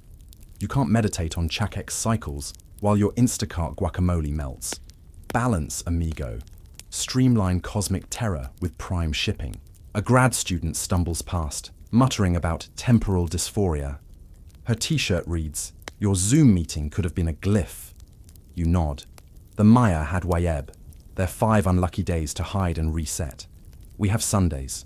Or we would if Slack didn't exist. Back in the lab, the scientist frets over a leap-second adjustment. Without precision, GPS fails, stock markets crash, toast burns. You hand him the jade pendant. He blinks. What's this? A Bactoon stress ball. He squeezes it, sighs, and unplugs the atomic clock. Dawn bleeds over El Caracol. A tour guide explains how the observatory's alignment with Venus's extremes let priests predict weather, not apocalypses. A kid asks, "But what about TikTok extremes?" The guide smirks. They predicted those too. 13 Kawak. Sudden fame, sudden cancellation. You sit between epochs. The jungle's breath slow and ancient. The lab's servers whirring like robotic cicadas. Maybe time isn't a fight. It's a remix. The Maya's cycles soothe. Atomic seconds organize. Together, they're the ultimate collab. Like Tzolk'in dates sync to Outlook, or bloodletting rituals replaced by espresso shots. The scribe texts again, a meme of Chak using a rain cloud as an umbrella. Caption, "Adapt or drown, honey." You order a jade pendant on Etsy, then schedule a Wayeb-themed spa day. The receipt reads, "Zero regrets, see you next cycle." The atomic clock's sterile hum dissolves into the creak of ancient stones, settling under their own weight. You're back at El Caracol, the observatory's spiral shell now cracked and cradled by strangler figs. Moonlight slithers through the narrow windows, painting zodiacal shadows on the floor. Chakek's path etched not in code, but in centuries of starlight wearing grooves into limestone. A firefly blinks lazily past, mirroring Venus's pulse. Or maybe it's just a bug. Either way, the effect's the same. Time here isn't measured. It loiters. You run a hand along the observatory's inner wall, fingertips snagging on glyphs eroded to braille-like whispers. 8 Manik, 3 Kib, 15 Sak. Dates that once dictated battles and bean harvests, now reduced to pocks in the rock. The scribe from earlier is here too, or a shadow of him, his outline flickering like a glitch in the moonlight. He's etching something into the stone with a phantom stingray spine. "Psst," he says, though his lips don't move. They still haven't found the good doodles. Mainstream fact. El Caracol's alignment with Venus's extremes, its northernmost and southernmost risings, is precise to a fraction of a degree. Priests use these sightlines to reset the long count, syncing wars and weddings to the planet's loop. But here's the quirk. Under a loose floor slab, someone scratched a crude cartoon of the sun god, Kinich Ahau, snoozing in a hammock, a speech bubble reading, "5 more kins, guys." Historians still argue whether this was a trainee's joke, or a theological critique. The scribe votes both. You crouch in the observatory's central chamber, where priests once burned copal to sweeten their star chats. The air still smells faintly of resin and desperation. Outside, howler monkeys debate the night's agenda. A fruit bat swoops, wingtips grazing the Venus window. The scribe nods to a glyph cluster above the doorway, a procession of numbers culminating in a shell-shaped ol, 0, its edges softened by moss. "That's the receipt," he says. "The universe's tab, paid in full, but the real treasure's hidden where the wall meets the floor." A tiny cheeky glyph of a scribe, this scribe, winking, his hand raised in a shaka sign. Below it, the caption, "You think you'll remember this tomorrow?" Classic. It's the Maya version of tagging, "Kilroy was here," on the cosmos. Scholars debate whether observatories doubled as ritual spaces, The altar's blood grooves suggest yes. The doodles suggest meetings that could have been an email. Meanwhile, the jungle reclaims the site, roots cradling stones like a mother gripping a wayward child's shoulders. The scribe fades, his final act to toss you a exoc kin pebble, the same one from Section 3's cornfields. It's warm, almost heartbeat-like. For the next cycle, he says, or maybe the wind says. The distinction blurs here. Fireflies now, dozens, drifting through El Caracol's windows. They cluster around the Venus glyph, their bioluminescence echoing the star's cold fire. You lie back on the cool stone, the pebble a weight in your palm. Somewhere, an atomic clock counts a nanosecond's death. Here time stretches, a rubber band snapped, now lying limp. The jungle's breath deepens around you, its rhythms older than temples, older than gods. Above, the Milky Way smears across the sky, a careless brushstroke on a canvas stretched taut. El Caracol's stones hum with the memory of 1,000 gazed-upon nights, each star a pinprick in the veil between then and now. You close your eyes, and the fireflies imprint their dance on your eyelids, golden glyphs winking in and out, spelling stories only the dark knows. That pebble in your palm, once a farmer's tally, now a relic of resilience, warms against your skin. It carries the weight of unspoken certainties, that maize will rise again, that zeros will outlast empires, that time is less a river than a cenote, still on the surface, endlessly churning beneath. The scribe's chuckle lingers, not as a sound, but as the prickle of moss on stone, the rustle of a leaf flipping to expose its silver underside. You think of the observatory's doodles, the way laughter etched itself into eternity here. Modernity's seconds, precise and pitiless, melt like mist under the moon's gaze. There's comfort in the cycles, in knowing that even the long count, with its backtunes and bombast, is just a spiral, a return to beginnings dressed as endings. The howler monkey's quiet. The bat swoops one last time, its shadow brushing your cheek like a scribe's farewell. And as sleep tugs, the last thing you feel isn't the stone beneath you, or the pebble in your grip, but the soft, sly certainty that somewhere a new codex is being etched. Its margins brim with doodles of gods, texting emojis, of atomic clocks moonwalking into obsolescence. The first page bears a single glyph, half eroded but still legible. A shell, a zero, a breath held, then released. The jungle exhales. You let go. Hey guys, tonight we're curling into one of the most snooze-worthy wonders of human innovation. The steam engine. Not the sleek trains or majestic puffs you might picture from old-timey films, but the actual crawl of centuries, the barely noticed tweaks, the forgotten nerd-outs that somehow led to the industrial world clicking into gear. You're surrounded right now by a silence that took thousands of clanks to earn. Soft shadows move across your room, as if pushed by a whisper of air. And that, my friend, is the same air humans once tried to trap, boil, and shove into motion. You can almost smell the metal filings, the faint charcoal warmth, the damp clay of forgotten inventions. And the wildest part, the first steps weren't even meant to change the world. They were mostly just entertaining. So, before you get comfortable, take a moment to like the video and subscribe, but only if you genuinely enjoy what I do here. Let me know in the comments where you're listening from and what time it is for you. Now, dim the lights, maybe open the window for that soft background wind blow, and let's ease into tonight's journey together. It begins with a puff, not a bang. You're standing, well, kind of floating, among the colonnades of ancient Alexandria. It's maybe the 1st century AD, and steam is more magic trick than machine. Here's Hero of Alexandria, cloaked in mystery and math, happily fiddling with a polished bronze globe on a pedestal. You hear a faint gurgle and then hiss.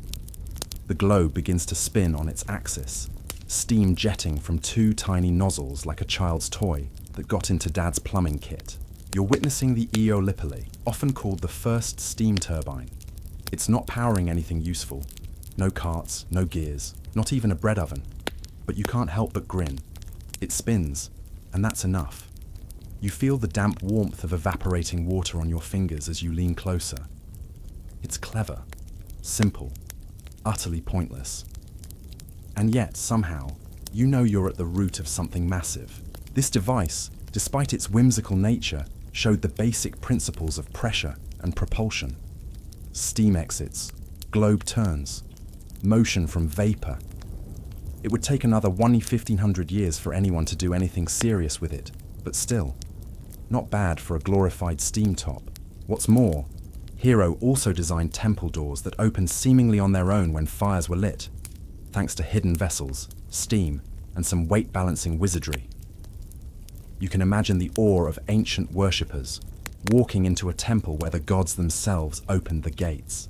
Just don't look too closely behind the curtain. Historians still argue whether Hero's creations were widespread or just rare curiosities for showy temples and elite parties. Some claim these machines were known only to a scholarly few, locked in scrolls and demos. Others believe they inspired generations of experimenters long lost to footnotes and ash. You move on like mist, gliding over centuries of dust and decline. Rome collapses. Scrolls are burned or buried. The Aeolipile spins once more, unnoticed, then is shelved for good. As the centuries roll by, you drift through a world that has no real use for steam. Water is for drinking and bathing. Fire is for warmth. And the wind, well, that's the power you trust if you're ambitious. Steam? That's a kitchen nuisance, a foggy window pane, or a wet slap from an overboiled pot. But under your bare feet, in ancient bathhouses and potters' kilns, the principles lie waiting. Heat, pressure, release. You watch as a boy throws wet clay into a fire, sealing it with a makeshift stone lid. It cracks violently after a few minutes, startling the chickens. A neighbor curses. The boy grins. He's just accidentally built a pressure vessel. It won't change the world today, but maybe, just maybe, it whispers a hint of what's to come. Here's a soft secret. The world often forgets its own cleverness. Hero's scrolls were copied by Islamic scholars, debated in dusty lecture halls, and eventually trickled into Europe during the late medieval period. You imagine some monk, hunched over a translation by candlelight, furrowing his brow at the idea of steam lifting a weight. Too fiddly, too silly. Back to theology. Still, the idea lingered, like a low hum under the floorboards. And here's your first quirky tidbit. The Aeolipile's name literally means wind ball. You can't help but picture a Renaissance engineer in tights, excitedly yelling about wind balls, while everyone else wonders where the cheese platter went. By the time your mind finally settles into this vaporous past, you realize something strange. The steam engine wasn't invented once. It was assembled over centuries, from scraps, misfires, and endless, half-baked tweaks. No eureka moment, just endless fiddling. So tonight, that's what you're falling asleep to. Not the glory of big gears, or the smoke-streaked face of an engineer shouting over a roaring engine. No, you're floating through every boring, brilliant, badly drawn idea that built it. Every misplaced bolt, every kettle that boiled over, every globe that spun and made no money but all the difference. It begins here, in Alexandria, with the spin of a pointless sphere and the smile of a man who had no idea he'd lit a very long fuse. You drift now into the long medieval quiet, the kind of hush that makes your ears ring a little. Steam doesn't roar here. It barely whispers. The centuries between Hero's little spinner and anything resembling an engine are thick with cloisters, parchment, and oddly determined monks. You're floating through the damp corridors of a 12th century monastery. Candles flicker. Ink stains fingers. You smell beeswax and wood smoke. And tucked in a stone alcove is a curious machine no one talks much about. A set of pipes, weights, and a bulbous kettle over a fire. It rattles, it hisses, and then it leaks pitifully into silence. This is the medieval world's idea of why not? Steam was being prodded again, not for locomotion, but often for novelty, or theological metaphors, or, occasionally, obscure torture devices. You don't need to know the details. Just imagine something unnecessarily smoky and loud being used to demonstrate divine wrath, because of course it was. Historians still argue whether any of these steam doodads actually existed outside of sketchbooks. Some claim they were just thought experiments, like imaginary blueprints for a future no one had the tools to build. Others suggest small models were built, briefly tested, and then dismantled when the fire risk outpaced the fun.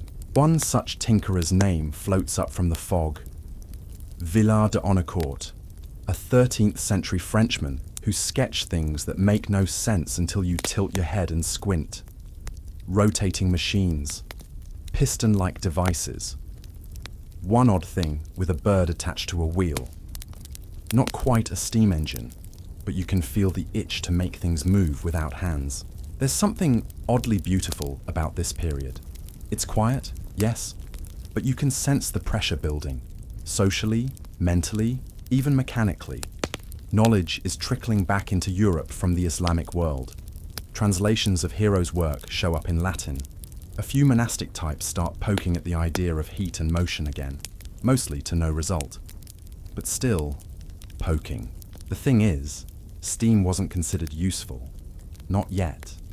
You had windmills for grinding, water wheels for pumping, horses for ploughing, and peasants for literally everything else. Why would you need a hissing, sputtering kettle that threatened to explode if you fed it wrong? But there were exceptions. You find yourself standing inside a cathedral in Spain, Toledo maybe, where Moorish engineers designed elaborate fountains and automatic doors powered by air pressure and siphons. Some scholars believe these were early flirtations with the same forces that drive steam. Not engines exactly, but flirtations, gentle nudges, like the machine wanted to wake up but kept hitting snooze. One especially fringe story whispers its way into your ear. In a dusty manuscript from the 14th century, there's mention of a Turkish inventor who supposedly created a steam-powered war chariot. Yes, really. The story's probably apocryphal, but imagine it anyway. A bronze kettle belching clouds, a warrior gripping wildly vibrating handlebars, and the whole thing barely moving faster than a goat. You smirk in the candlelight. That's the medieval energy for you. Ambitious and completely impractical. Even the philosophers got involved. Roger Bacon, a 13th century English friar who had a thing for alchemy and experimental science, hinted at devices that could run without man or beast. Did he mean steam? Maybe. Or maybe he was talking about clockwork and magic powder. It's hard to say. Medieval thinkers were equal parts brilliant and bonkers. Still, there's an unshakable theme here. Curiosity. A kind of slow-motion wonder. These were centuries when people didn't need engines, but they kept sketching them anyway. Not to build them, but just to see if they could. And maybe that's the core of it. This wasn't progress. This was pre-progress. The hazy dream stage. The 1,000-year inhale before the industrial exhale. Meanwhile, back in the monastery, the kettle pops again. A young apprentice jumps. His robe sleeve catches a little ember. A nun nearby tuts disapprovingly, and the monk in charge sighs and scribbles a note. Unstable. Try thicker copper next time. You can practically hear the centuries yawning. But in that yawn is motion. Tiny, invisible tweaks. The kind of boring, incremental nothingness that dreams are built on. There's another curious footnote in your sleepy time travel. Some medieval bathhouses, particularly in the Byzantine Empire, used closed-off furnaces that generated enough steam pressure to make water circulate through primitive plumbing systems. Again, not engines, but pressure, forced movement. You picture an old plumber scratching his beard as he jams a bronze pipe into a wall, grumbling that it's all going to blow if the kids leave the furnace too hot. It's not heroic, it's not cinematic, but it's steam, nudging civilization forward one burp at a time. So here you are, nestled in the long medieval dark, where most people are busy surviving, and only a few are silly enough to boil water indoors for fun. The Aeolipoli is forgotten, engines are centuries away, but the idea, still warm, still simmering. Somewhere out there, someone's poking a kettle and asking the question that builds everything. What if this moved something? You roll softly into the Renaissance now, a time when robes become ruffles, Monks morph into men with mustaches and ambition, and steam starts to get dangerously close to the spotlight. Not quite there yet, but it's lingering near the stage wings, waiting for its cue. The air is different here. It smells like oil paint, singed paper, and occasionally charred eyebrows. Welcome to the world of the alchemist, half philosopher, half pyromaniac. You're standing in a cluttered workshop in Florence or Prague, depending on which way the smoke drifts, and everything around you is bubbling, hissing, or glowing faintly in an unsettling green hue. There's a kettle on a tripod over an open flame, sealed awkwardly with animal gut and wax. Next to it, a man in robes, could be a nobleman, could be a wizard, adjusts a tiny valve with tongs, muttering under his breath in Latin, or just good old-fashioned paranoia. What he's doing isn't called science yet. It's more like experimental prayer, but there's something familiar about the shape of it. Pressure, containment, release. This is the era where steam finally gets a little respect, albeit unintentionally. Alchemists wanted gold, immortality, or possibly a potion that kept your wig from falling off. But in the process, they got heat and pressure dynamics.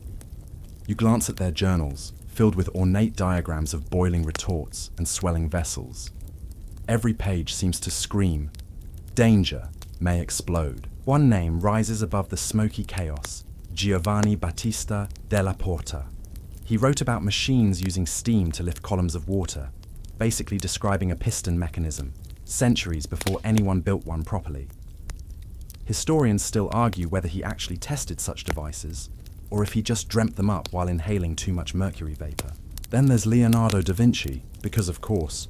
He doodled steam-powered contraptions between dissecting corpses and sketching futuristic tanks. One of his lesser-known notes includes a design for a steam cannon that would shoot projectiles using expanding vapor. Sounds amazing, until you realize he never built it and it probably would have exploded on the second try anyway. Still, it shows the same itch Hero had. Motion from heat, power from vapor. You feel a little thrill as you peer over Leonardo's shoulder. There's that delicate script, those impossibly neat little arrows pointing to parts labeled, "if pressure permits." It's practically a whisper. You can almost hear it. I don't know if this works, but wouldn't it be cool if it did? Elsewhere, in London and Paris, educated gentlemen start forming clubs, natural philosophers they call themselves, gathering around fire-warmed tables with wine, curiosity, and a reckless disregard for safety. One of them drops a bit of water on heated metal and jumps as it sizzles violently. Another jots a note. Expansion rapid, he writes. Potential energy. Further study needed. These are the twilight hours before real engines, but the shadows are starting to stir. Here's your quirky tidbit for the night. One early experimenter, a German fellow named Hans Hauch, claimed to build a steam-powered carriage in the 1650s. It supposedly moved using compressed steam jets and springs. Witnesses said it clattered forward for about 20 feet before either stalling or terrifying the local pigeons. The machine disappeared mysteriously, and some historians now think it was more illusion than invention, or, as one scholar delicately put it, possibly theatrical nonsense. Still, that's kind of the Renaissance vibe. Half brilliance, half baloney. For every actual experiment, there were 3 miracle cures and an invisible dragon in a bottle. But buried in all that woo-woo were kernels of real steam wisdom.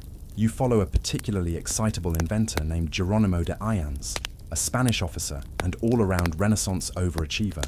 In the 1600s, he patents a steam-powered water pump to help drain flooded mines. That's right, actual use, actual function. The pump reportedly worked using pressurized steam to force water upward through pipes. It wasn't widely adopted, but it existed, and that alone makes it weirdly monumental. Historians still argue how effective it really was.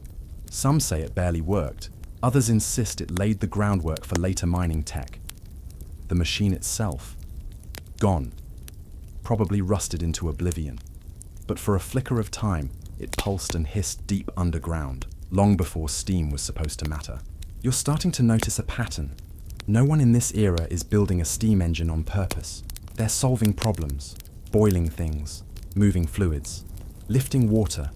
The steam is just a side effect, a burp, a shrug. But that shrug keeps getting noticed. You float through another Renaissance lab. This one smells strongly of singed wool and nervous sweat. On a cluttered table, someone's building a primitive pressure cooker, something that looks suspiciously like a steel pumpkin with bolts. The goal? Tender meat. The result? Probably a loud bang and another sealing scorch mark. But hey, progress. This is where we meet Denis Papin. Remember that name. A French inventor working in the late 1600s. Papin builds what he calls the steam digester, basically a beefy pressure cooker. You'll hear more from him soon, but for now, he's just tinkering. A quiet man surrounded by rattling metal, boiling water, and the constant fear of explosion. It's all a little theatrical. Fire, steam, hissing valves. Most people are scared of it, rightfully so. You lean over one device and notice a note pinned beside it. Do not heat unattended. Serious injury likely. Also, please stop stealing the good spoons. Somewhere in a smoky pub, an alchemist is arguing with a merchant about whether steam can be trapped and reused. It wants to escape, the merchant insists. Like my son-in-law. The alchemist just smirks and stirs his pint with a thermometer. And that's the Renaissance for you. Too early to build engines. Too stubborn to let the idea go. Every hiss and puff is a clue. Every scorched bench is a footnote. So you leave this century slightly soot-covered, a bit dizzy from mercury fumes, but glowing with anticipation. Something is about to change. The water's nearly boiling. You step carefully now into the late 1600s, where wigs are large, collars are starched, and steam is no longer just an accident. It's becoming a problem worth solving. Not because anyone wants to race steam-powered chariots or build teapots that whistle in 6 languages. No, this is all about something far less glamorous. Flooding mines. You blink and find yourself standing ankle-deep in grimy water. The walls around you carved from damp rock. The air cold and thick with the scent of metal, mold, and fear. Welcome to a coal mine. The kind that fuels cities and industries and makes people very rich. Unless, of course, the mine floods and turns into an underground swimming pool no one asked for. You see, as mining in Britain pushed deeper, the same old problem kept bubbling up, literally. Water, lots of it, and hauling it out with buckets and horses, not exactly efficient. So engineers and tinkerers started staring at steam not as a curiosity, but as a lifeline. And this is where you finally meet Thomas Savery. Now, Savery is not what you'd call a mechanical genius. He's more of an elegant promoter, the type who wears silk stockings while pitching his latest fire engine idea to the king. And that's what he calls it, a fire engine, a poetic term for a rather clunky, slightly terrifying steam-powered water pump he patented in 1698. The device is simple in concept and questionable in execution. It uses steam to create a vacuum and suck water upward. Sounds great, until you realize it can only lift water about 30 feet and has a tendency to blow up if you're too generous with the fire. Still, Savery's design gets attention. It's crude, inefficient, and dangerously pressurized. But it's the first machine actually sold with the intention of using steam to do real work. He installs a few, mostly in mining operations and large estates. They sort of work. Kind of. Until they explode or leak, or just give up halfway through the job like a teenager on dish duty. Historians still argue whether Savery deserves credit as the inventor of the steam engine. After all, his device has no moving pistons, no rotating parts. It's more of a glorified vacuum flask with a drinking problem. But he did something no one else managed to do before him. He sold the idea of steam power as a solution, not just a curiosity. And that counts for something. You wander into one of his demonstrations where he shows off the pump to a room full of powdered wigs and polite applause. The device makes a horrifying clunking noise. A jet of steam escapes sideways, sending a nobleman stumbling back with scorched eyebrows. Savery clears his throat and says, "As you can see, most effective." The nobleman fans himself with a pamphlet. But something bigger is happening in the background now. Enter Dennis Papin again, the quiet Frenchman from last section, still fiddling with pressure cookers but now pushing further. He's theorizing about pistons, about controlled pressure. He even sketches a steam cylinder with a moving piston inside. A radical idea that'll soon become the very heart of every steam engine. He writes letters about it. He publishes vague papers. He even builds a little model, a steam-powered piston that lifts a small weight. But no one takes him seriously, mostly because he's soft-spoken and doesn't wear enough velvet. Sadly, like so many inventors ahead of their time, Papin dies broke and bitter, probably muttering the word piston under his breath in increasingly aggressive French. Still, his idea lingers. You can feel it twitching in the shadows, waiting for someone to pick it up and do something reckless with it. Now here's your quirky tidbit. One of Papin's experiments involved a pressure vessel so poorly sealed that it accidentally launched its lid across the lab like a flying discus. Rather than panic, he simply wrote down the angle of ejection and called it interesting. That, friends, is scientist energy. Back in Britain, meanwhile, the Royal Society is buzzing. Intellectuals are starting to take steam seriously, some because they see its potential, others because they've lost too many servants to underground flooding. Debates erupt about pressure, about vacuum theory, about how to make boiling water move iron instead of just ruining dinner. And then, as if the universe finally yawns and decides it's time, a new name enters the sleepy stage. Thomas Newcomen. Newcomen is a blacksmith, not a gentleman, not a philosopher. He doesn't wear ruffles or host salons. He just wants to make a pump that works without killing people. Practical, right? Inspired by Savory's pump and Papin's piston, Newcomen builds a machine in the early 1700s that becomes the true godfather of steam power, the atmospheric engine. You see it now, tall, awkward, and completely unapologetic. It doesn't care about beauty or efficiency. It cares about water, specifically getting it out of the ground. The Newcomen engine uses steam to fill a cylinder, then cold water to condense it, creating a vacuum that pulls down a piston and drives a beam. Clunk, hiss, splash. You can hear it before you see it. A slow, rhythmic groaning. It breathes like a mechanical ox.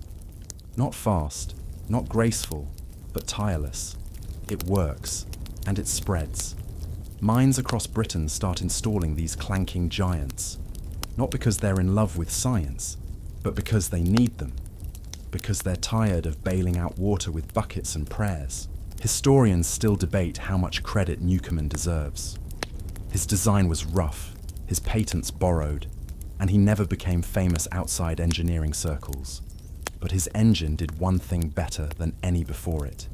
It moved, reliably, daily.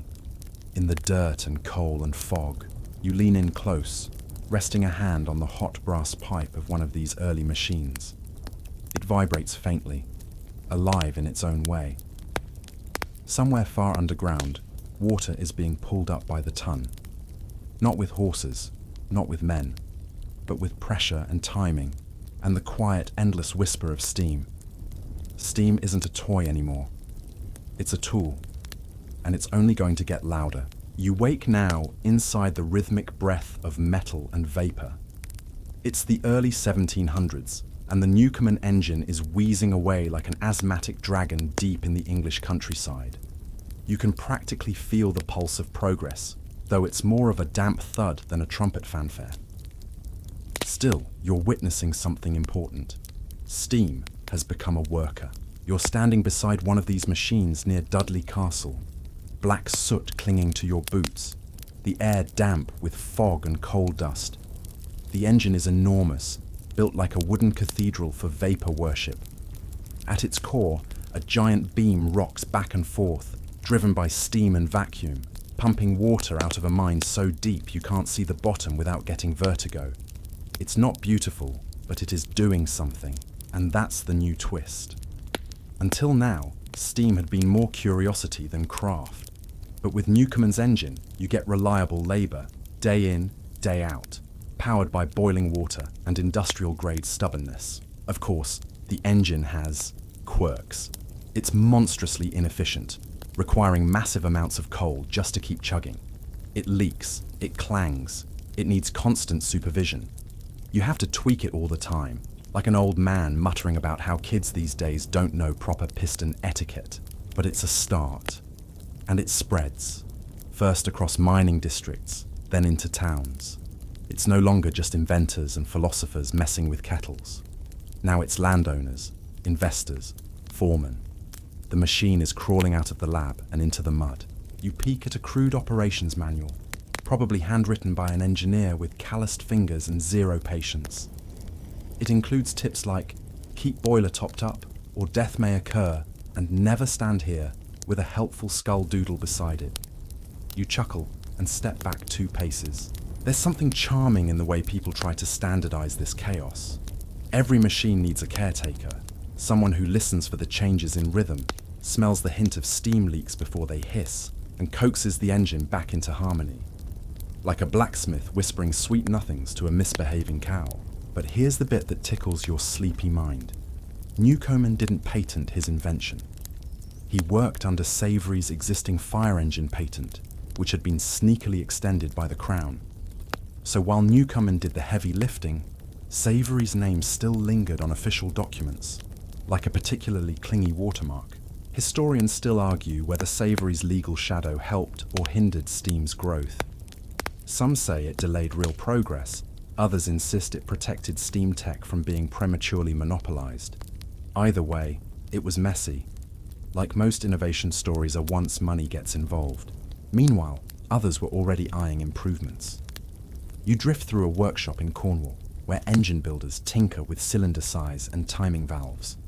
They're experimenting in real time, watching as the Newcomen machine becomes not just a curiosity, but a platform, something you can build on. That's when you meet John Smeaton, an engineer's engineer. Smeaton doesn't invent steam tech, but he measures, tweaks, tests. In the mid-1700s, he builds improved Newcomen engines that are stronger, more reliable, and better suited for larger mines. He introduces boring things like efficiency tables and standard parts. He's the friend who alphabetizes your spice rack and fixes your leaky faucet with a ruler and mild judgment. But it works. Engines start performing better. They last longer. They burn less coal. They're still massive and moody, but now they're dependable, like a Victorian grandfather clock with a caffeine addiction. You sit beside one of Smeaton's modified engines as it hisses politely. The beam rises and falls. Water flows. Somewhere above, miners sip tea and talk about ghosts in the shaft. You smile, knowing the ghost is steam, and it's very much alive. Your quirky tidbit for tonight? Some early operators believed engines had moods. When the machine ran well, it was content. If it misfired or stalled, they said it was angry. One mine in Devon even held a small blessing ceremony every quarter, just in case the engine felt neglected. Say what you will, but superstition kept a lot of parts well oiled. And here's the real twist. The Newcomen engine is purely functional, but not portable. It's too bulky to power anything other than pumps. So while steam is pulling water from the earth, it's still not turning wheels or weaving cloth. Not yet. Still, you feel a shift coming. People are starting to ask questions. Could you use steam to rotate something? Could you drive a mill, a ship, a carriage? In Scotland, there's a boy named James Watt who's just starting to notice these things. He sees a Newcomen engine at university, watches the slow beat of the piston, and thinks, this is cool. But what if it was better? The seed is planted. Back in the coalfields, Newcomen engines become industrial landmarks. Local kids can recognize the sound in their sleep. The machines breathe slowly day and night, like giant metallic lungs.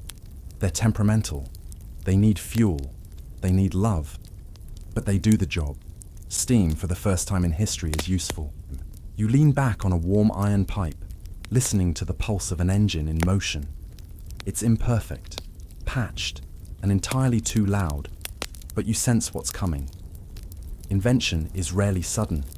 It's a million tiny tweaks, 100 awkward half solutions, and a few poor souls getting scolded along the way. And even though the engine creaks and groans like it's on its last legs, it keeps pulling water from the deep.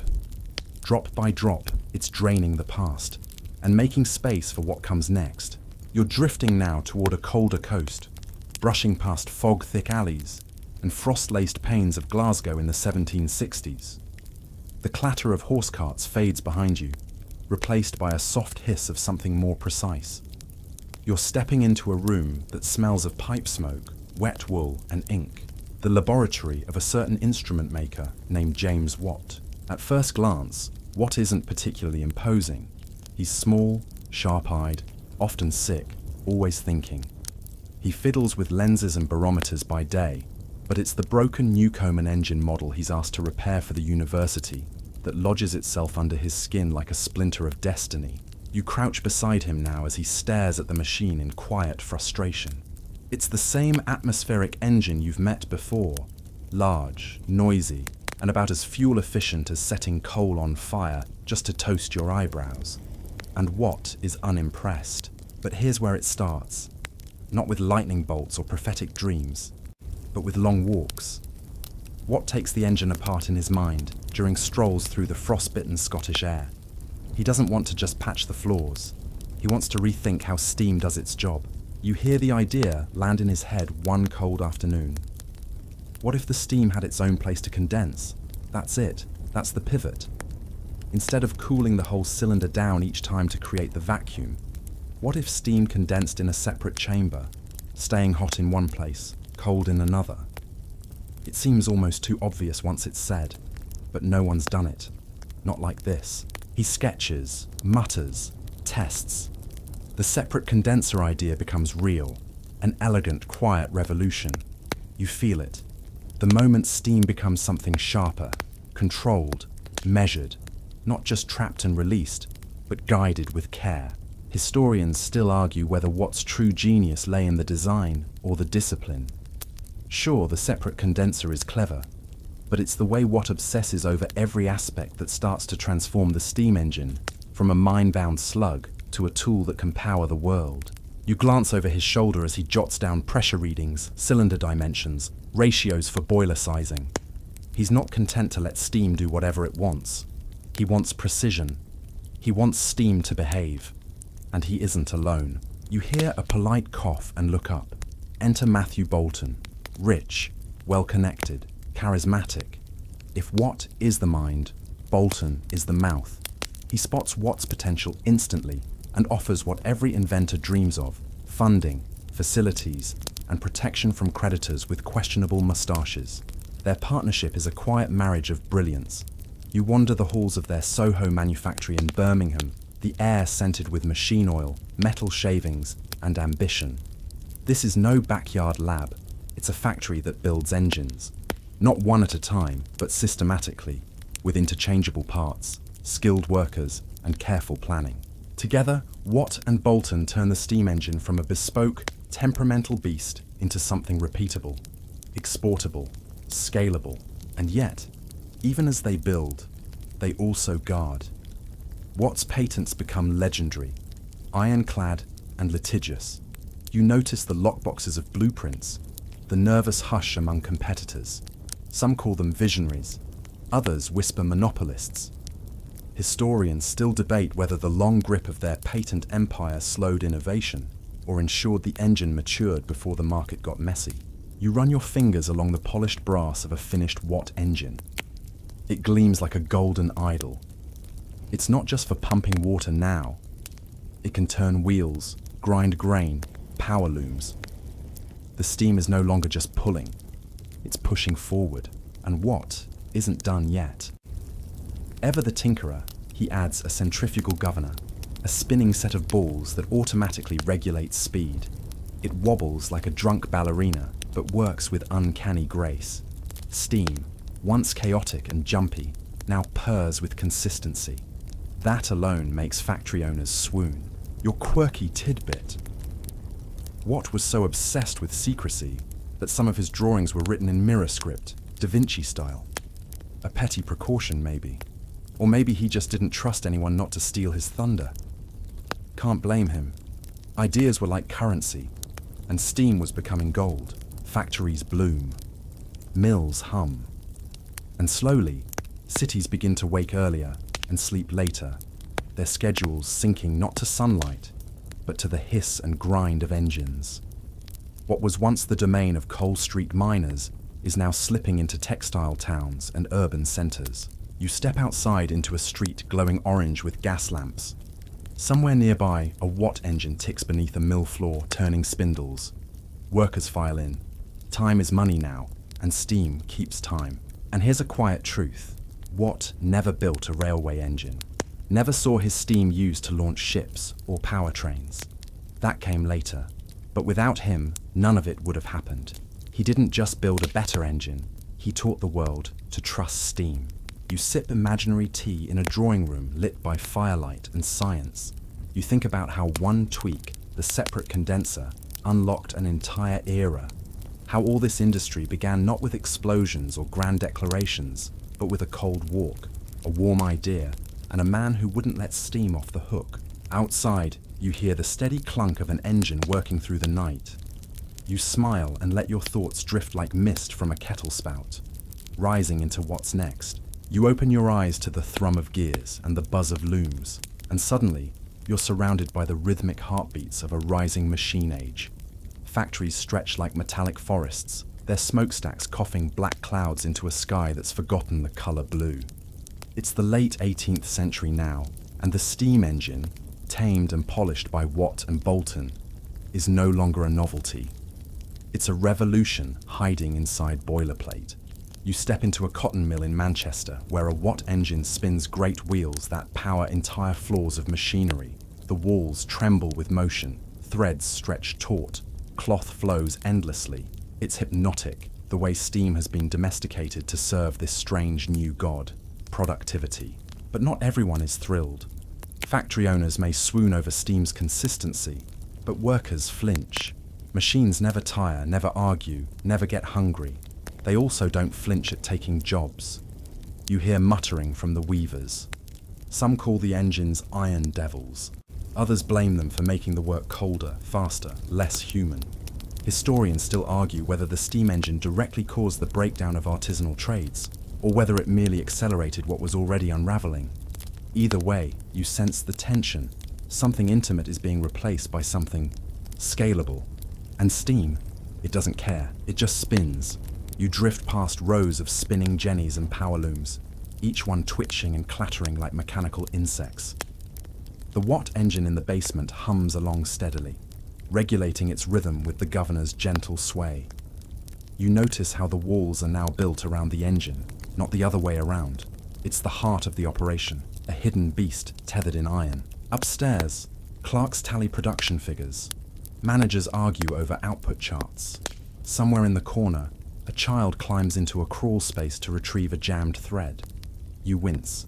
Safety regulations haven't been invented yet. Or if they have, they're being politely ignored. But here's the real twist of the age. Steam power isn't just replacing muscle.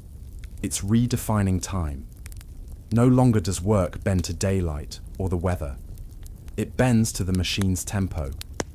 Factories open at dawn, close at dark, and follow a whistle instead of a rooster.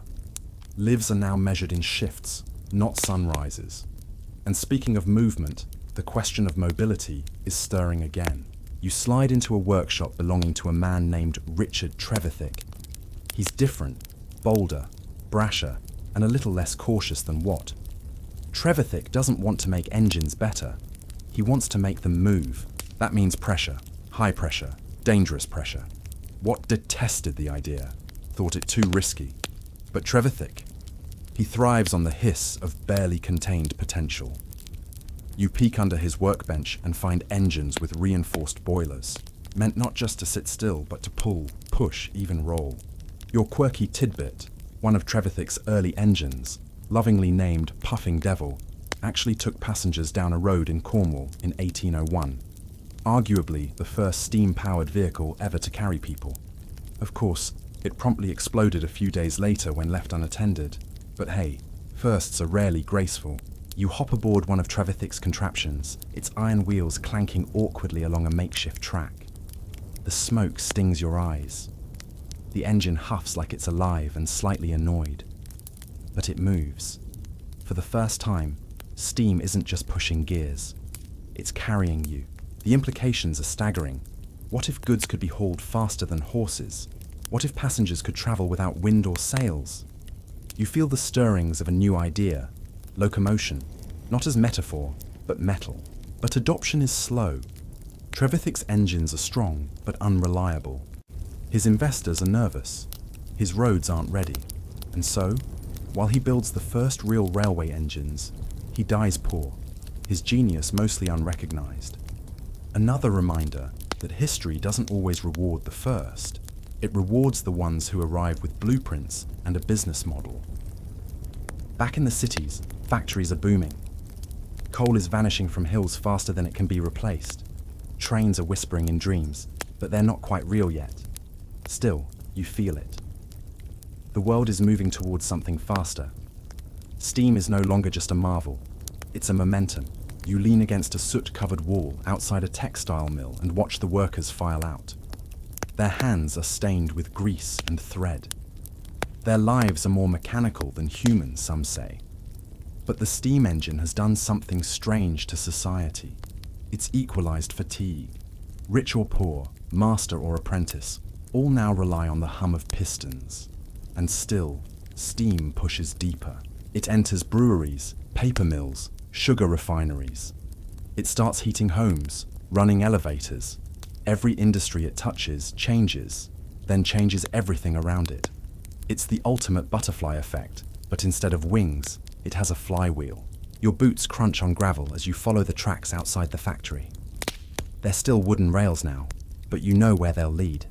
Somewhere, just a few decades from here, an engine called the Rocket is waiting to tear through the countryside and change the map. But we're not there yet. You take one last look at the cotton mill. The steam engine in its basement exhales steadily, like it's dreaming of tracks and terminals. And maybe it is. Because soon, steam will leave the factories and flood the world. You find yourself stepping into the bustling heart of Birmingham's Soho district, where the clatter of metal and the hiss of steam meet the clink of fine china. This is the Soho Manufactory, a palace of pipes and pistons owned by Matthew Bolton, the man who saw beyond James Watt's sketches and into a future powered by steam. As you enter, you feel warmth, both from the coal fires and from guests gathered in polished reception rooms, sipping tea under brass chandeliers that glow like giant steam condensers. You're flanked by polished iron columns, each one a monument to precision engineering, and you can almost hear the ghost of Watt's separate condenser humming in approval. Bolton strides ahead, silk waistcoat catching the light, a grin on his face that suggests he's just sold the sun to someone who only needed a candle. He's more than a partner. He's the strategist, the promoter, the one who turns a brilliant idea into a brand that clients can't ignore. Historians still argue whether steam power would have flourished without Watt's genius or without Bolton's silver tongue. Probably both, but that's the fun of the debate, isn't it? You pass a display table where a gleaming engine model sits beside a pamphlet titled "Description of the Steam Engine Improved." The pamphlet promises economy in fuel and miraculous application, though a sharp-eyed visitor might notice the fine print that warns of occasional hissing and mild risk of eyebrow singeing. Welcome to the age of marketing, circa 1782. As you move through the factory floor, you feel the oily scent of machine lubricants mingling with the sweet aroma of fresh biscuits. Bolton believed no visitor should leave hungry or unimpressed. Skilled metalworkers file and fit parts, their hammers echoing like distant church bells. You imagine the clang of their tools as a kind of industrial hymn, praising the union of Watt's cylinder and Bolton's business acumen. A curious fringe tale drifts your way.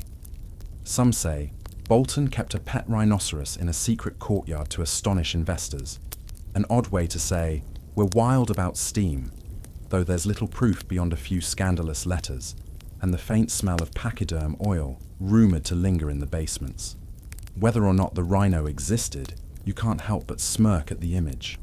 A massive beast waddling between rows of steam engines, snorting at coal smoke as if to say, "Could you pipe down, please?" Bolton guides you into his drawing room, walls lined with paintings and shelves stacked with models of everything from cotton mills to iron forges. Butterflies from South America flutter in glass cases overhead, a soft reminder that science is both delicate and daring. He pours you a cup of tea, strong enough to power a small engine, and leans in, lowering his voice conspiratorially. Steam, he says, tapping the rim of his cup, is not merely about pistons and pipes. It's about persuasion. You taste chamomile and ambition in equal measure. Across the table, a young engineer fumbles with a newly designed governor for a high-pressure engine. Bolton nods approvingly. Watt's centrifugal governor was a marvel, but clients now clamour for tighter speed control. You lean closer, catching the click of brass balls swinging outward like shy ballerinas. Steam's dance towards self-regulation. The engine outside will run cleaner, steadier, less likely to burst into a frenetic tango and fling coal dust everywhere. There's a mainstream fact here. By 1800, Bolton and Watt had installed over 400 steam engines across Britain, powering mines, mills, and pumping stations, transforming industry more radically than any invention since the printing press. You feel the weight of that achievement in the gentle hum of a nearby engine, like a purring cat that's also strong enough to haul coal. If cats could haul coal. You wander into an experimental shop where Bolton's artisans are testing new boiler designs. Thick plates of wrought iron, hammered flat by hand, are clamped and pressed until they hold the promise of higher pressures and longer lifespans. You touch one plate and feel vibration, as though the metal itself is impatient to be installed. Bolton believed that better boilers would open doors to even stranger applications. Steam-driven ships, steam chariots, steam lawnmowers for eccentric millionaires. No joke, someone tried once. In the corner, an almanac lies open with a marginal note in Bolton's handwriting. The future will judge steam by its versatility, not by how much water it boils. You smile at the understatement. Versatility is exactly what he's selling.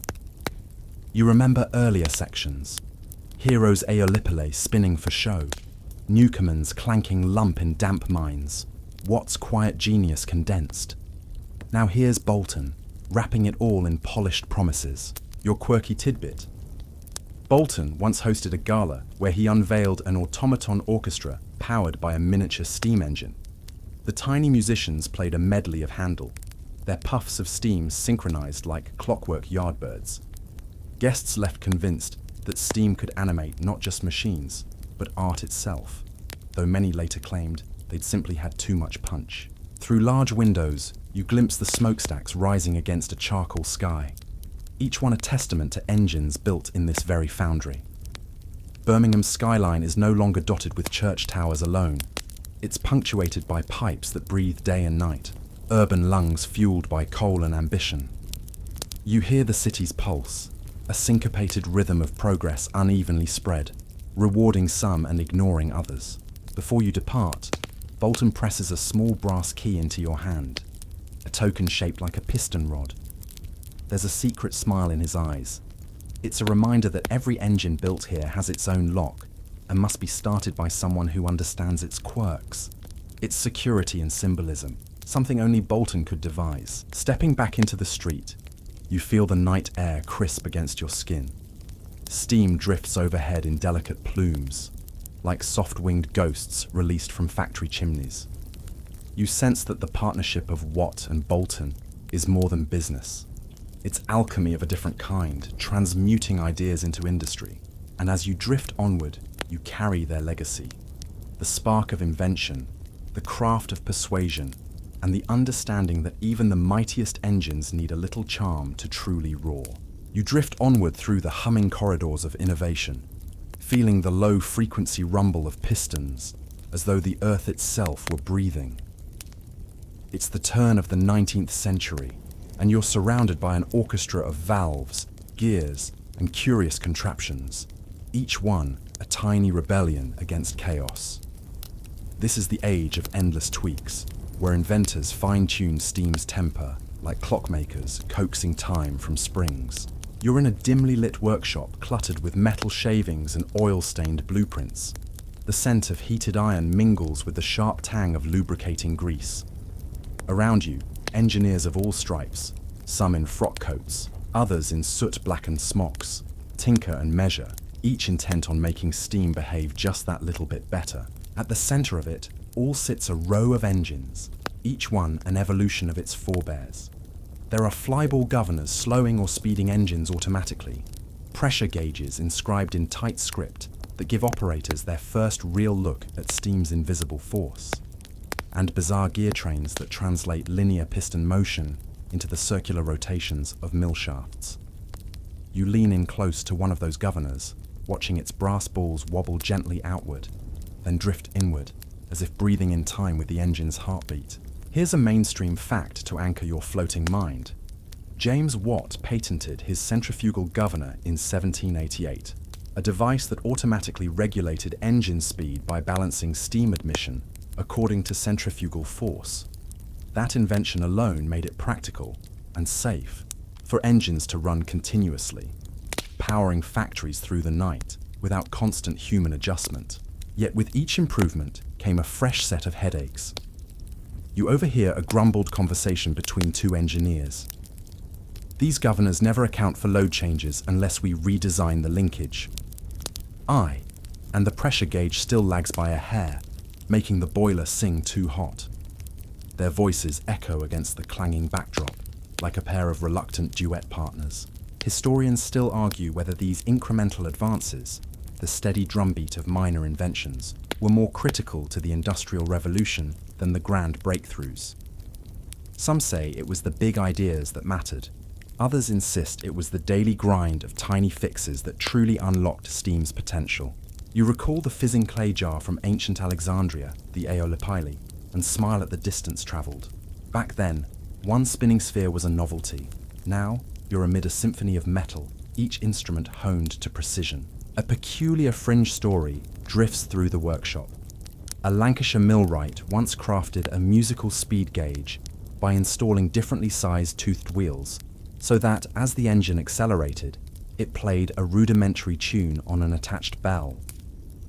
Workers claimed it was more accurate than any brass gauge, but company accountants disagreed after tallying the cost of broken bells. On a battered oak table, you find a new gadget called an indicator diagram, invented by Watt's collaborator John Southern around 1796.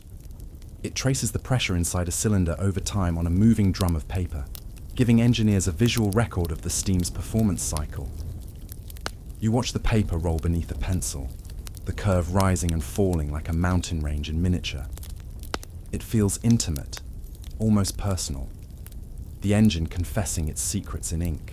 Your eyes drift to a set of gears configured in an odd ratio, 3 teeth on one cog driving 7 on another. The reason? The engineer believed that odd ratios reduced resonant vibrations, which he claimed were responsible for causing boiler seams to leak.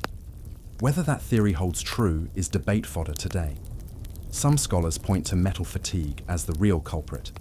Others credit these weird gears with saving entire mills from disaster. You wander to a row of boilers under test. Each one has a different lining, brass, copper, even an experimental ceramic coating meant to reduce internal scale buildup. A young technician dips a rod into the hottest part of one and smiles as vapor curls off his glove. He scribbled notes in the margin. Bristol clay mix reduces limescale. See if it lasts 100 hours. You admire his patience. It's the small hours of trial and error, baking, scouring, watching, recording, that knit together big progress. In the far corner of the room, steam whistles ring out. Originally invented as safety devices, an audible warning of overpressure, they've become a kind of industrial Morse code.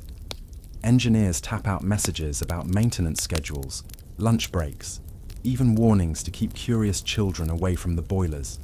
One boilermaker insisted on using a siren whistle so shrill that no one could ignore it, but it frightened the livestock of nearby farms until the countryside petitioned for quieter models. And then there's the relentless quest for efficiency.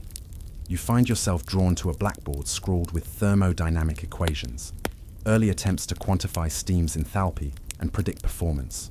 They call it indicator theory. You trace a chalk line down a formula that calculates work output as a function of cylinder pressure and volume. It looks impenetrable, but in these calculations lie the blueprints for engines that will one day cross continents and power steamships across oceans. Amid all this technical frenzy, you sense an undercurrent of pride and paranoia. Many inventors guard their tweaks like treasure, scribbling diagrams in cipher or hiding new valve shapes beneath sealed cabinet drawers. Rumor has it that one tinkerer coated his unique valve springs in a secret oil blend to keep trackers guessing, and might have sued his own brother to protect the recipe. Occasionally, you catch a glimpse of something unexpected. A laboratory cat curled beside a cooling cylinder, lapping up condensation drops with evident satisfaction. Workers swear she's the engine cat, bringing good luck to any machine she visits. It's superstition, yes, but as you've seen, steam thrives on both science and a pinch of whimsy. You pause by a wall filled with tiny enamel plates, award medals from various exhibitions praising Best Adjusted Governor or Most Accurate Gauge. Each one a record of friendly competition, a reminder that thousands of minds were racing to out-tweak each other, often standing on the shoulders of those who came before. It's a testament to the era's collaborative yet cutthroat spirit. As you slip out of the workshop into an alley slick with coal dust and evening rain, you hear the engines behind you settle into a steady drone. The adjustments, the prototypes, the midnight oil burned, each one a drop feeding the torrent of steam-powered progress. You sense that every bolt rethreaded, every valve reshaped, every gauge calibrated wasn't wasted effort, but an essential stitch in the industrial tapestry.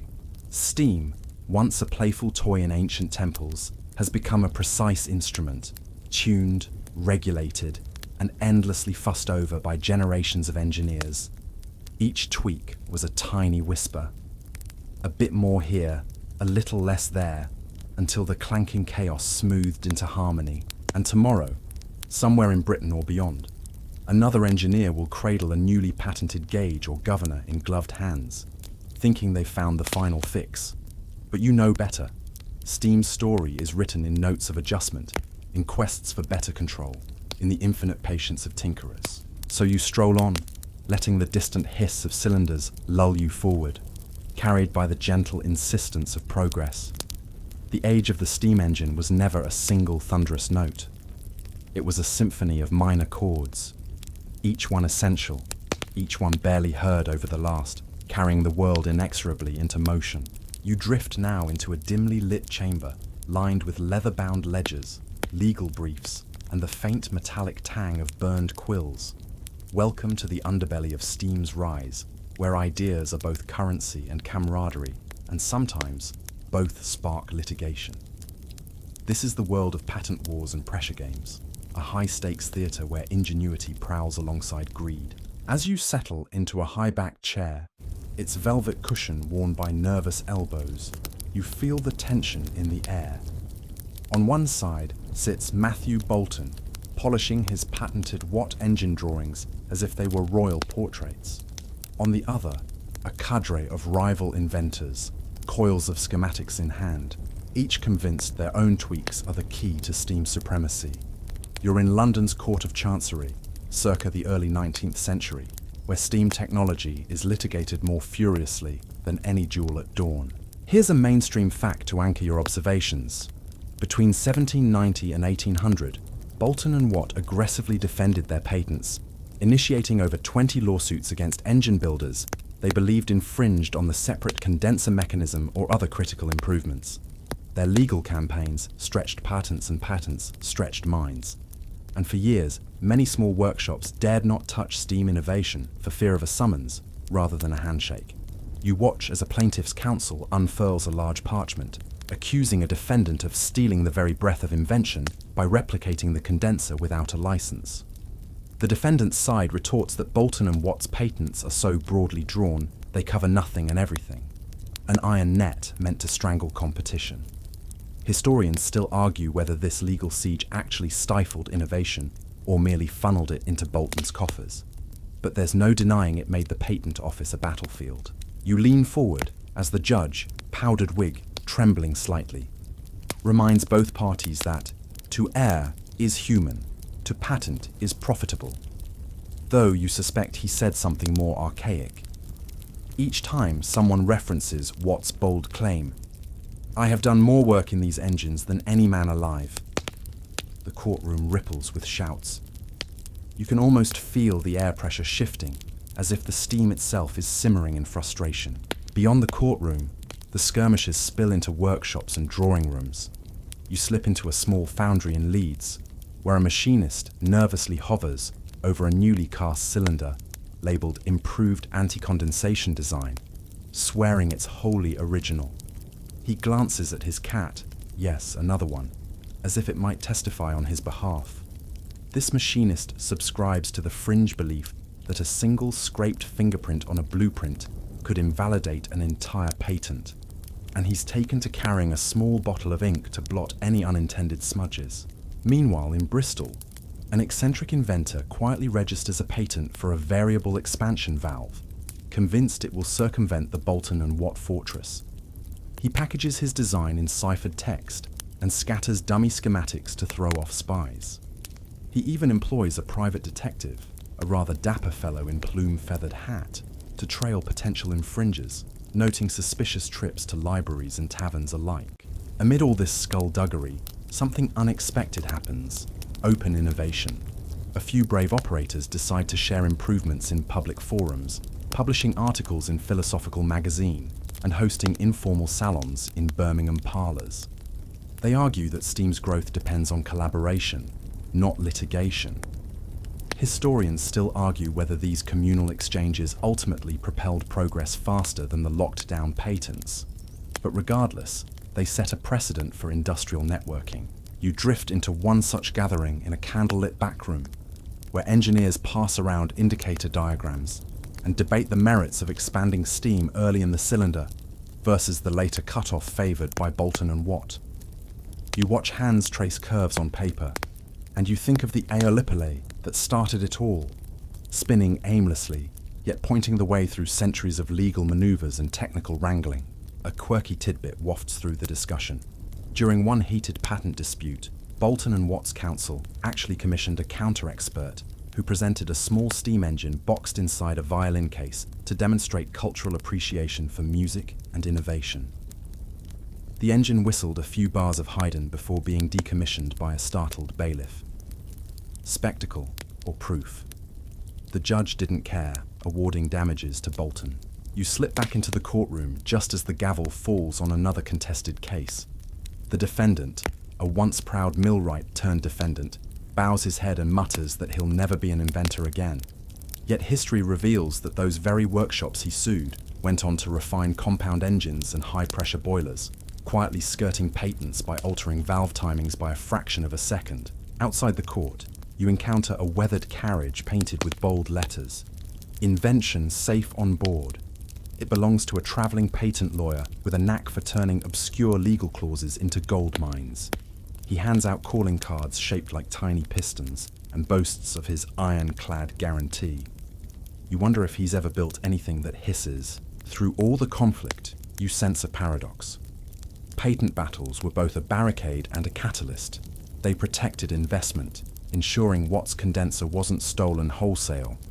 Yet they forced inventors to innovate around rigid boundaries. The result?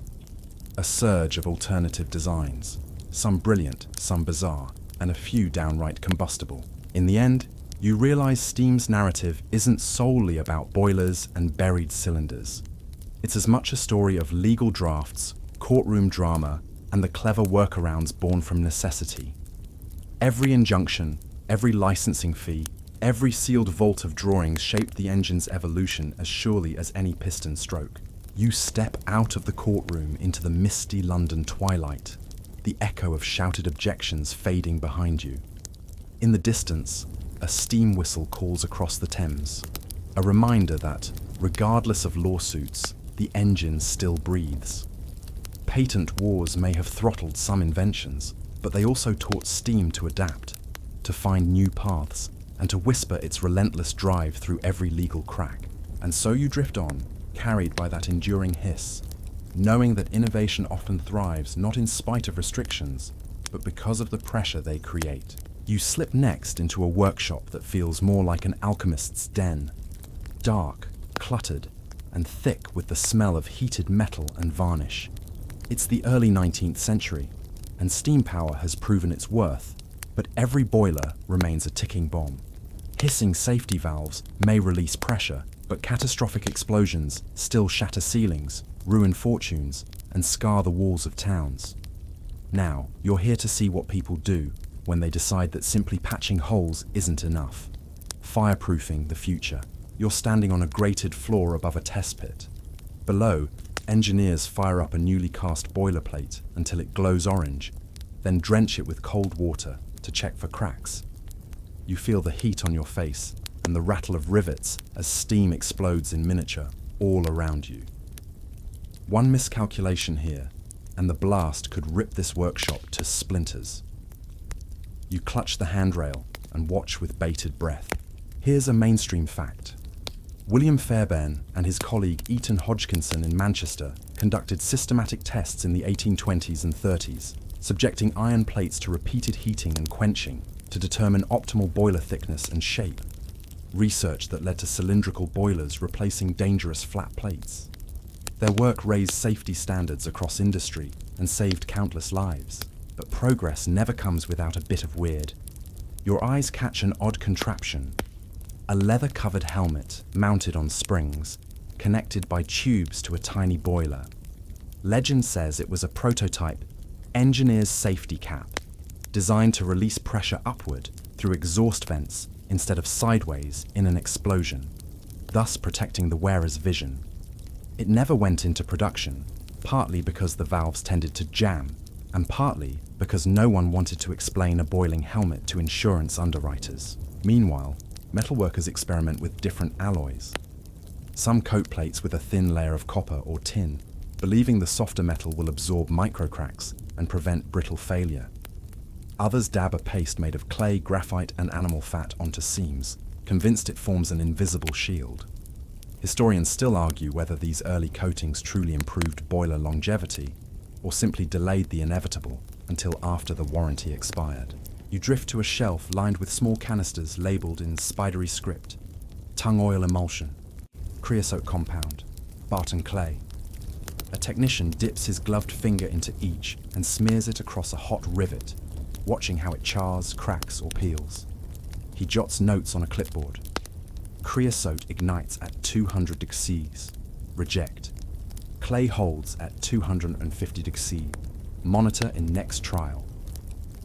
Your own fingertips tingle, as though recalling every overboiled kettle you've ever cursed. One fringe anecdote floats past you. An eccentric inventor in Yorkshire claimed to have developed a self-sealing boiler by embedding live silkworms in the seams, arguing their silk would swell with moisture and plug leaks.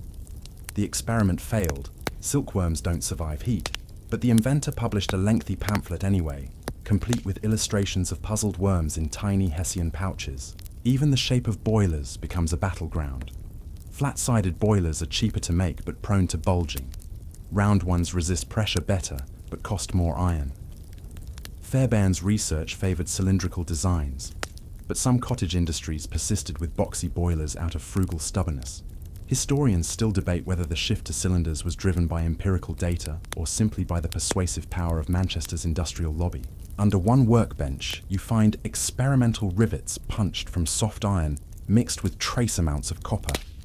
The idea? Softer rivets would compress more fully, creating tighter seals. In practice, they deformed under pressure and had to be drilled out and replaced more often. Another reminder that not every tweak ends well. Yet each failure teaches something new about metal fatigue and fluid dynamics. Nearby, a blacksmith hammers red-hot iron into a circular curve, explaining that a rounded dishing at the end of boiler drums disperses stress more evenly. You whisper to yourself, stress dispersion, and imagine the countless boilers that split like wildflowers in the heat before this insight took hold. There's also the invention of the fusible plug, an emergency safety valve consisting of a brass sleeve filled with tin that melts at predetermined temperatures, releasing steam to prevent overpressure. You lean close to one demonstration. The plug glows until the tin liquefies, steam jets skyward, and the workshop hushes. It's dramatic, maybe too dramatic, but undeniably effective. As you wander through stacks of boiler blueprints, you overhear an engineer grumble, "We've tried every coating, shape, alloy, and gadget, yet explosions still happen." His colleague sighs, scratching notes about gauge lag and embrittlement. You sense their frustration. After decades, steam still demands respect. Your quirky tidbit for the night. One disgruntled mill operator once painted skull and crossbones symbols around his boiler house, hoping to scare workers into keeping a closer eye on water levels. Superstitious? Absolutely. Effective? Probably less so than proper maintenance, but it did make his mill famous in local folklore. Above you, the test boiler creaks under half a dozen safety valves and bursts of pressure. A final trial begins. A fire is stoked beneath two aligned cylindrical chambers connected by copper pipes, Fairbairn's latest design. You watch as it hums through its cycle without incident, then gradually wind down the flame. The boiler is declared fit for service. You exhale, the tension easing from your chest. Before you exit, you pass a gallery of portraits. Fairbairn's stern face, Hodgkinson scribbling equations, and a lesser-known woman engineer, Sarah Guppy, who patented improved boiler stays in 1811 to prevent plate deformation. She never saw her ideas fully credited, but her contributions whisper through modern steam safety. Stepping into the cool evening air, you feel the weight of all those failed coatings, bursting plates, and emergency plugs. Steam's power is miraculous, but only because thousands of sleepless nights went into keeping its fury in check. You can almost hear boilers everywhere sigh in relief as you walk away, each one a little safer thanks to the fireproofing tinkers who refuse to let steam remain a hazard. And as you drift off, you carry with you the reminder that in the age of steam, safety wasn't a luxury. It was the quiet foundation upon which the world's greatest machines rose. You awaken to the shrill blast of a steam whistle echoing across rippling water. Then step aboard a paddle steamer tethered to a wooden dock. The year is 1812 in the Thames estuary, and steam has finally leapt from stationary engines into vessels that glide across rivers and press into the open sea. You feel the deck shudder underfoot as paddle wheels churn, sending frothy wakes into the evening mist. It's a marvel to behold. Gone are the days when boats relied solely on wind or oars. Here, steam condenses into motion, metal muscles pulling iron arms through water. You're on the Comet, one of the first commercial steamships, piloted by Henry Bell on Scotland's River Clyde. Passengers crowd the deck, merchants, curious aristocrats, and anxious ducks, watching a small boiler roar beneath the deckhouse and drive twin paddles that rotate like lunar wheels. Historians still argue whether Bell's Comet or Robert Fulton's Clermont deserves first credit for steam navigation. Each claims precedence, Bell for commercial viability in 1812, Fulton for crossing the Hudson in 1807. Either way, steam is no longer bound to the earth. It floats, powerful and persistent, across waterways that once resisted human hands. Below deck, you glimpse the heart of the ship. A compact Watt-style engine fitted into a cramped boiler room, its pump rod connected to a shaft driving those great paddles. You can almost smell the coal smoke mixing with salt and seaweed, a briny cocktail that'd make any landlubber swoon. The rhythmic hiss of exhaust and the slap of water against wood form a hypnotic lullaby. Meanwhile, on land, you follow a set of newly laid tracks, wooden rails topped with iron straps, glistening wet from morning dew. A small locomotive, built by Richard Trevithick, hisses steam and creaks iron as it clatters along at a blistering 4 miles per hour, mind-blowing speed for 1804. Trevithick's Penydarren engine hauls both iron rails and astonished onlookers, though the rails buckle under its weight and the experiment ends in a whimper. You stand on the sidelines as Trevithick's machine lurches past. He beams, triumphant despite the disaster, because he's glimpsed the future. Steam on rails. You imagine iron horses pulling cargo across landscapes, linking cities like beads on a necklace. But it's still an experiment. The rails aren't ready, the wheels too heavy, and the public too wary. Your quirky tidbit drifts ashore. An ambitious inventor once built a steam-propelled canal boat called the Sans-Pareil, complete with side-mounted paddle boxes shaped like oversized seashells, intended more for show than speed. It barely managed a mile per hour before the copper cladding started to peel and the paddles detached, sending onlookers scrambling for impossible selfies in the 1820s style. Back on the riverboat, dinner is served. A humble stew heaped into tin bowls, warmed by the residual heat of the engine room. You chat with the captain, who casually mentions he's logged nearly 100 voyages, with only 2 boiler leaks and 1 minor explosion. Statistically encouraging, but still enough to keep life insurance premiums high. You grin politely, hiding the fact that just yesterday in Liverpool, a rival steam packet exploded its safety valve and showered dock workers with hot water. No fatalities, but plenty of burnt egos. Farther inland, engineers experiment with rail gauge widths, wheel flange sizes, and track bed materials. They test wrought iron, fish-bellied rails, thicker in the middle for strength, and groan as early cast iron rails snap under loaded wagons. They scribble heated notes. Standard gauge debate, crucial, narrow saves cost, wide improves stability. Historians still argue whether George Stephenson's 4 FT812 in gauge was the definitive choice or simply the most convenient compromise for coal routes in northern England. You stride along a gravelly embankment as an experimental locomotive coasts by, its chimney spouting white steam in staccato bursts. The driver adjusts an early steam injector, a gadget that feeds water into the boiler under pressure, keeping the engine running longer between stops. You realize that every drop of water saved, every pound of steam reused, is a small victory in the grand quest to conquer distance. Soon, steam will not only cruise rivers and rattle rails, but cross oceans. You picture massive sidewheelers and screw-propelled liners braving the Atlantic, steamships like SS Savannah making the first transoceanic journey in 1819, though part sail, part steam, and heartbreakingly slow. Still, the Atlantic's vastness crackles with possibility, no longer an insurmountable barrier, but a highway waiting to be paved in iron and fire. Before you leave the wharf, you pause to watch a trio of ducklings paddling in the wake. They bob gently, oblivious to the revolutionary power propelling them onward.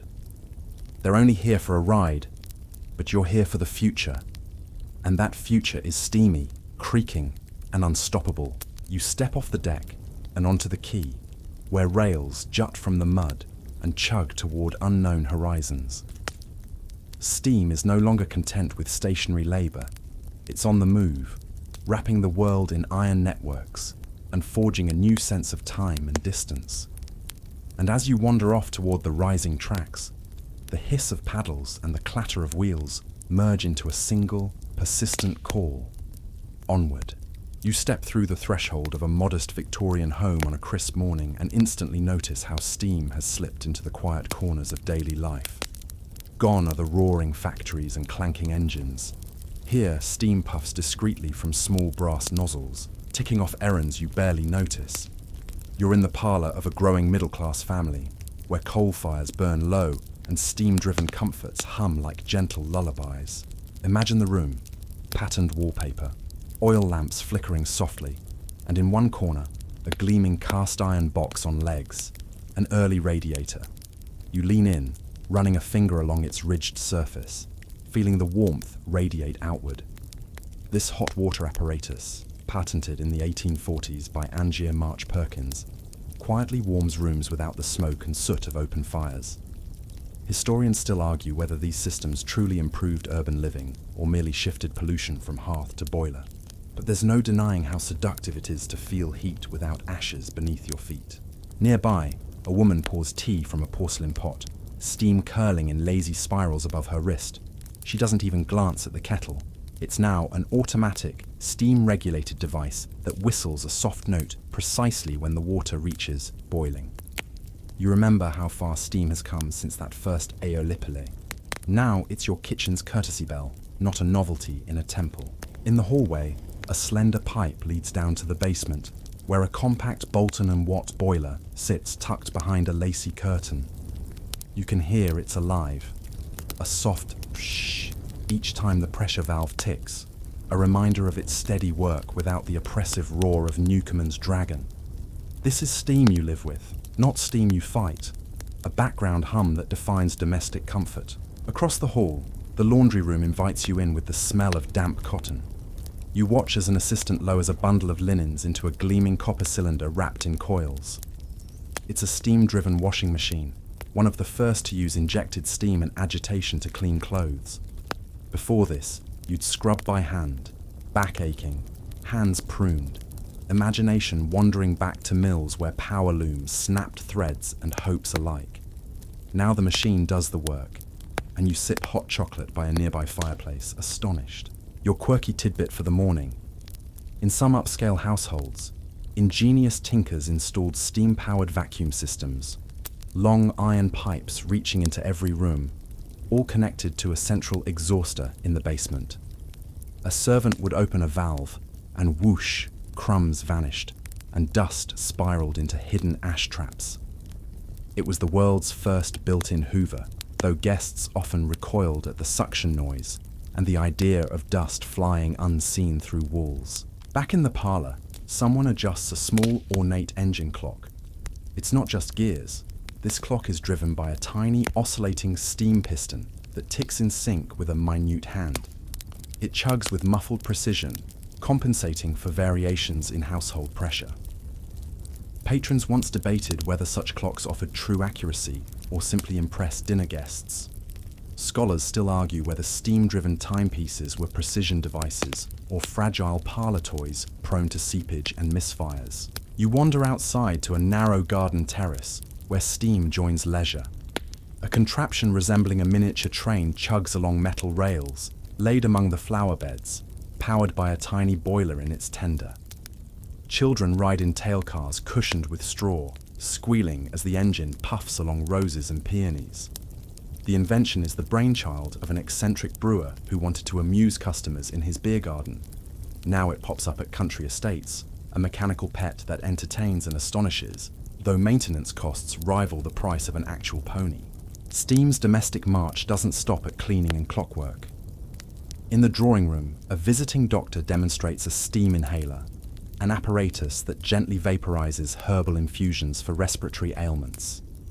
The patient leans over a mask as steam imbued with eucalyptus or lavender drifts into nostrils and lungs. It's marketed as modern medicine, though critics whisper it's little more than warmed water with a gentle hum. Historians still debate how effective steam inhalation truly was compared to simpler hot water compresses. By the fireplace, you notice a small lacquered box with a removable top, an early steam iron. You lift it and find a hollow interior lined with water. A candle flickers beneath, generating steam that emits through tiny holes in the flat sole plate. It glides across damp fabric, pressing out wrinkles with reassuring hiss. Before this, you'd heat a flat iron on the hearth, unpredictable and scorching. Now you can regulate steam output, though a careless hand still risks a mild burn and instant yelp. Outside, the carriage house beckons. You step onto gravel and see half a dozen carriages, each fitted with a steam suspension system. Tiny pistons in the axles use steam pressure to buffer bumps, promising a smoother ride on uneven roads. Inventors claimed it would be the future of comfortable travel, but cyclist clubs protested that it stole the pure experience of the road's jostle. The debate still rages. Is a shock-free ride truly superior? Or did it deprive travelers of character-building jolts? Returning indoors, you find the family gathered for breakfast under the glow of a central heating stove, a grand evolution of Perkins radiators. A hidden boiler sends warm water through pipes to wall-mounted coils in every room. It's a marvel of engineering, but not without drawbacks. Leaks could flood rooms, and maintenance required a dedicated engineer. Patrons argued that the cost outweighed the novelty, though modern commentators credit these early systems as the precursor to citywide district heating. Your footsteps echo on polished floorboards as you head down to the basement, where the heart of the household pulses, the steam plant. You climb a ladder beside a control panel with pressure gauges, water level indicators, and levers shaped like pistol grips. You imagine the caretaker here, adjusting valves before dawn, ensuring the family wakes to warmth, cleanliness, and the soft mechanical embrace of steam. Pause to consider how far you've drifted from the dark mine shafts of Newcomen and the Soho manufactory's clang. Steam has shed its industrial scowl and adopted genteel manners, slipping into parlours as a gentleman's butler, constant, unobtrusive, and occasionally prone to spilling hot water on a novice's knuckles. Historians still argue whether steam's domestic applications truly improved quality of life or merely created new desires and debts for comfort. Yet there's no question that these innovations laid the groundwork for modern appliances. Central heating, vacuum cleaners, washing machines, and irons all trace their lineage to that persistent hiss you barely notice. As you ascend the stairs back to the sunny parlour, you feel a new warmth, not just from the radiator, but from the realization that steam's story isn't solely about engines that roar. It's about the subtle puffs that soothe, clean, and organize your everyday world. You sip your tea, steam rising in gentle spirals, and smile at how this once wild force has become your servant, your entertainer, and your silent companion. Outside, a neighbor's chimney puffs white plumes against a pale sky. Somewhere in the distance, a paddle steamer groans, and a locomotive whistles, a reminder that steam still powers the grand and the humble alike. But here, inside the home, steam has become something softer. A quiet comfort that hums beneath your feet and warms your hands, guiding you through each day with gentle insistence. You drift into a dimly lit workshop that smells of oiled metal, wood shavings, and old tea leaves, its solitary occupant hunched over a miniature boiler barely larger than your fist. Here, steam has long since ceded center stage to electricity and combustion engines. Yet a peculiar community of hobbyists remains utterly enthralled. You're in the realm of the tinkerers, obsessive souls who treat steam not as relic, but as living flesh, endlessly prodding, adjusting, and perfecting models that blur the line between toy and testament. Your guide tonight is a lean, spectacled figure named Ruth, who greets you with a soft wave of her spanner. Her workshop is a museum of half-finished engines, a Coles micro-piston engine in brass, an 1890s model beam engine carved from quarter-inch steel plate, and a palm-sized twin-cylinder locomotive that puffs steam as it rolls across a length of salvaged track. You can almost see her smile beneath the lamplight, as if she's welcoming you into a secret society bound by valves and vapor. Historians still argue whether the resurgence of model steam engineering in the late 19th century was driven by nostalgia for lost industrial might, or by genuine technical curiosity about thermodynamics at small scale. Some say it was a reaction against the anonymity of mass production. Others insist it was simply the logical hobby for mechanically minded gentlemen's sons who'd grown bored of model railways powered by hidden electric motors. You lean closer to one of Ruth's pride and joy creations, a working replica of a Cornish engine, complete with a wooden beam and a tiny condensing cylinder. She flicks a switch, and the model shudders to life. Steam curls from the exhaust pipe, the beam rocks in serene arcs, and the cast iron flywheel spins as smoothly as clockwork. It's mesmerizing. You feel the gentle whoosh of steam against your cheek, a reminder that even in miniature, the power is real. Ruth explains in hushed tones how she machined the cylinder lining by hand, lapping it with emery cloth until the piston seal was perfect. She confesses to you that she once lost 3 weekends trying to eliminate a 0.02 mm in a diamond-shaped leak in a slide valve. It was maddening, she says, but glorious when it finally held. You nod, sensing that for her, the journey is the destination. Every tiny failure a note in a grand symphony of precision. Off to one side, you notice a dusty bookshelf loaded with thick tomes, reprints of Victorian engineering manuals, obscure periodicals titled The Steam Engineer's Journal, and several leather-bound notebooks filled with elegant script. Inside those journals lie detailed records of experiments with alternative fuels, alcohol, waste vegetable oil, even bacon grease, and modification logs for custom valve timing. The obsessive attention to detail feels almost devotional, like copying sacred texts pound by pound. Here's a mainstream historical fact. Miniature steam engines became a popular amateur pursuit in Britain during the late 19th and early 20th centuries, with numerous societies forming around shared workshops, exhibitions, and annual steam rallies, where hobbyists gathered to display their machines and swap tips on boiler insulation and pressure management. Those gatherings still occur today, drawing enthusiasts from around the globe. Your quirky tidbit: one particularly eccentric member of the Tinkerers Guild built a pocket-sized steam-powered monocle, complete with a micro-propeller that spun the lens for automatic focusing.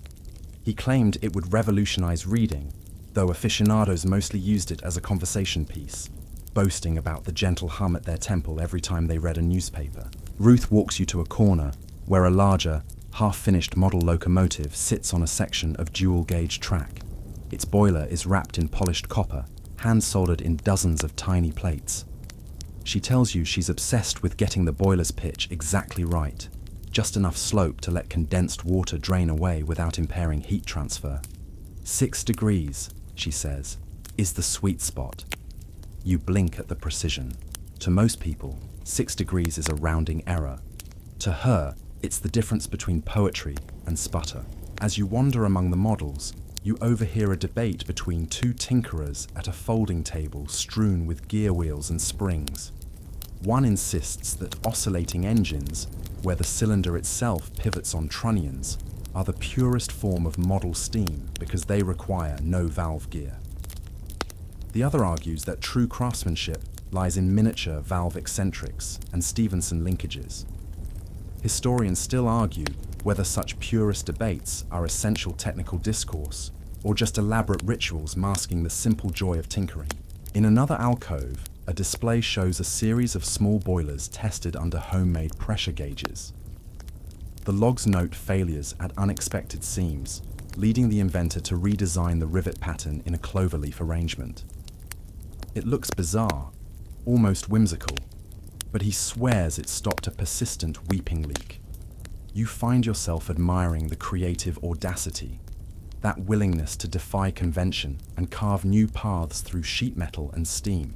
Near the doorway, a glass-fronted cabinet holds an astonishing array of steam whistles, miniature chaffee whistles, locomotive solo whistles, and even a tiny boiling whistle with a 6-inch resonant chamber. Ruth lets you blow one of them by hand. The sudden squeal pierces the quiet workshop like a relieved sigh. You imagine the delight of hearing that at a steam rally, a single note echoing across green fields as engines hum in solidarity. Your eyes drift to a makeshift altar, adorned with a faded lithograph of James Watt, candle stubs, and a small brass token inscribed Tempus Fugit, Vapor Manet. Time flies, steam remains. It feels both ironic and earnest. You ask Ruth about it. She says it was crafted by a friend who died in World War II, one who saw steam as eternal against fleeting human strife. It's a poignant reminder that for these hobbyists, steam isn't just a mechanical force, it's a connection to past, present, and future. You step outside into the crisp night air, where a line of portable boilers glow under lantern light, and the faint hiss of steam drifts like music. Enthusiasts in tweed jackets gather around, passing flasks of tea and recounting tales of midnight builds and narrow escapes from boiler disasters.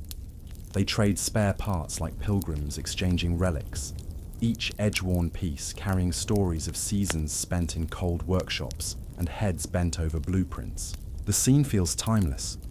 You recognize that these tinkerers carry the same spirit that fueled heroes Aeolipile, Papin's digester, and Watt's condenser. They're the unbroken chain of curiosity and craft, rejecting faster roads or hands-off gadgets in favor of slow, deliberate creation.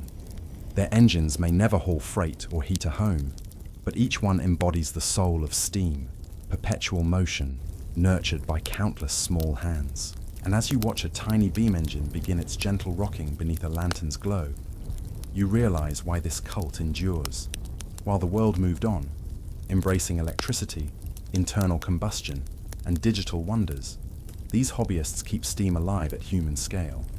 Every piston stroke they coax is a whisper. Remember me. In their patient pursuit, they remind you that steam's story isn't merely industrial triumph. It's a tale of obsession, devotion, and the quiet joy of making something breathe. And in that filling of a cylinder, in that hiss of live steam, you sense a whisper of eternity. You glide now into the quiet corners where steam's reign softly ebbs, landing in the early 20th century as the world edges toward new engines, electric motors, diesel beasts, and the hum of alternating currents. You find yourself in a half-abandoned ironworks, the air tinged with rust and memories, where the last great steam hammer stands idle like an aged sentinel. It's your final encounter with the true industrial giant before it recedes into museums, theme parks, and the fond recollections of those who once tended its fires. You wander past rows of giant boilers and silent cylinders, their once hot surfaces now cool and mottled. A solitary engineer in stained overalls, white hair peeking from under his cap, tends a solitary fire just enough to keep one small demonstration engine breathing. He nods as you approach, eyes reflecting the flicker of embers. This is steam's swan song. Not a grand finale, but a lingering murmur. Here's a mainstream fact. By 1920, steam locomotives still hauled nearly 90% of world rail freight and carried millions of passengers annually, though their dominance was already slipping in favor of internal combustion railcars and electrified lines. The age of steam on rails peaked around World War I, after which newer technologies offered greater efficiency and lower maintenance costs, signaling the beginning of steam's soft decline. You run your hand along a polished piston rod in a once thunderous engine shed. The grooves and nicks are like the wrinkles on an old friend's face, each marking a story of decades spent shuttling coal, ore, grain, and people across continents. You feel the hollow echo of past rhythms, the memory of whistles at dawn, and the chug of heavy trains slicing through valleys. As you drift deeper into the works, you overhear the engineer explain to a young apprentice how to fire a small-scale demonstrator. He speaks fondly of the grumbling giant that powered the armories, mills, and docks, then notes, steam was the backbone of modernity, until we found something lighter to carry it. You see the apprentice's eyes widen. To him, this engine is already ancient history. Historians still argue whether steam's decline was inevitable, driven solely by economic forces and technological leaps, or whether cultural shifts, like wartime nostalgia and environmental concerns, hastened its retreat. Some maintain steam would have lingered longer without the disruption of global conflict. Others point to the rapid pace of electrification and oil infrastructure as the true catalysts of change.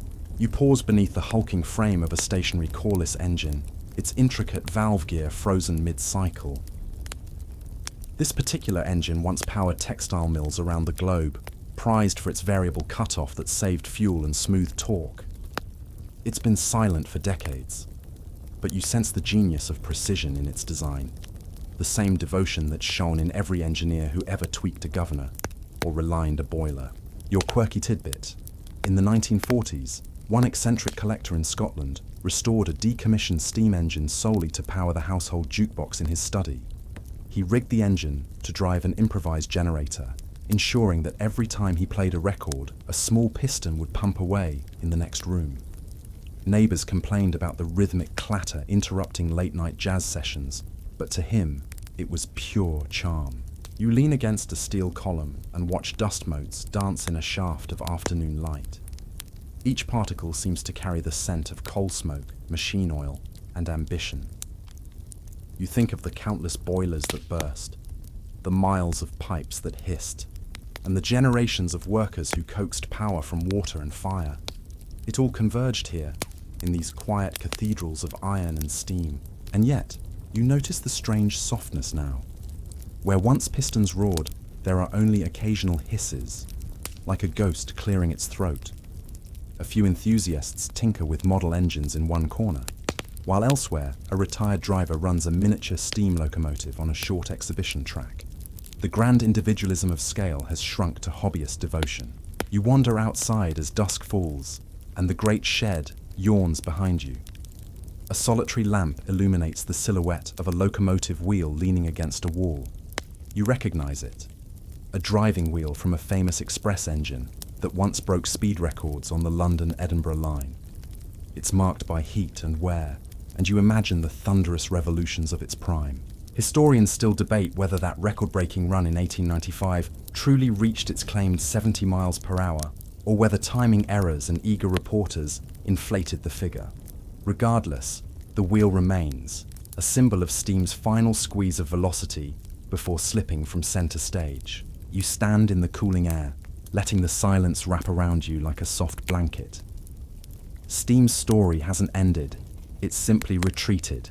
Like the tide after a great storm, you recall the Aeolipile, the hissing kettles, Newcomen's beam, Watt's condenser, Bolton's gilt, Trevithick's roadsters, and every tireless tweak in between.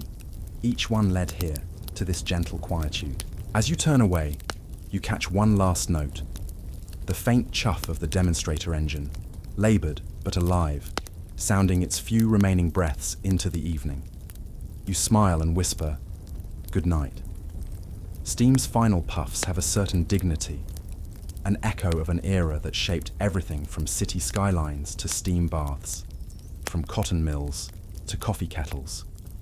You step into the twilight, carrying the hush of iron and steam with you. This is the last puff of an age, a slow exhale before the world moves on to new power.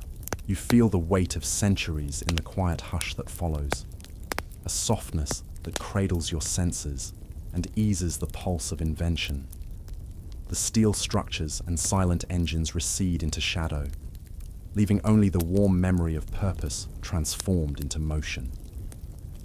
Here, under a sky turning lavender, you realize that every hiss and every clang was but a moment in a vast symphony, a gentle crescendo that has now tapered to a whisper. Let the world beyond this iron sanctuary continue its restless march toward lights and currents. For tonight, you are suspended in a tranquil in-between, where the ghosts of steam come to rest. Your eyelids grow heavy as you recall the first puffed spin of Hero's toy, the medieval monk's tremulous kettle, the roar of Newcomen's beam, Watt's elegant condenser, and the countless small hands that coaxed precision from vapor and metal. Drift now through the soft cadence of your own breath, matching the ebb and flow of steam remembered. The past has done its work, warming homes, carrying hopes, forging landscapes of rails and bridges. Yet here in the stillness, there is no machinery, only the gentle rise and fall within you. Let each heartbeat echo the modest triumphs of accidental discoveries and endless tweaks. Sink deeper into comfort, knowing that the age of steam, like any great accomplishment, lives on in small echoes, in the whistle of a kettle, the warmth of radiators, the whisper of a distant whistle at night. Those echoes are the soft legacy of human curiosity, tending coals and charts alike, stoking the fires of progress. So now, as your thoughts unfurl in this tranquil space, release every worry with each exhale. Your journey through steam's history has been an odyssey of steam, steel, and subtle wonders. Let it settle, like fine soot, into the corners of your mind and gently dissolve. Sleep warmly, carried by the last wisps of an era that taught us how to tame vapor and bend it to our will. The world spins forward, but tonight, you rest in steam's gentle embrace.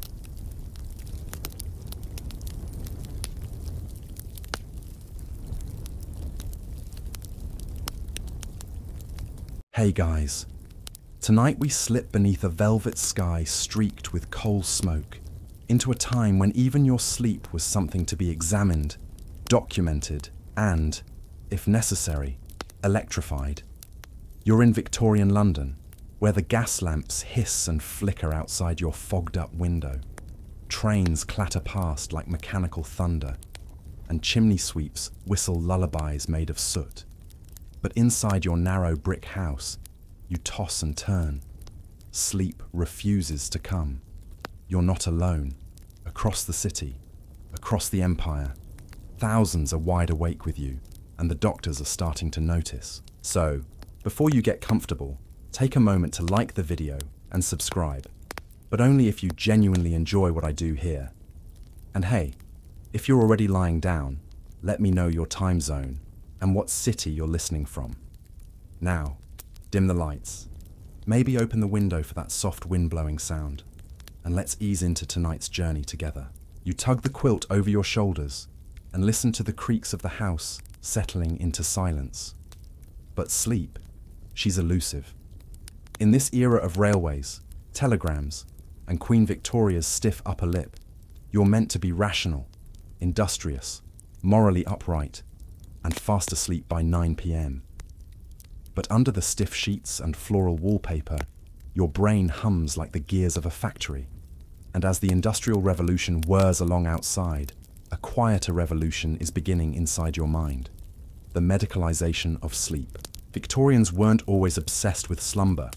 For much of history, sleep was just that strange thing you did when it got dark and nothing else was happening.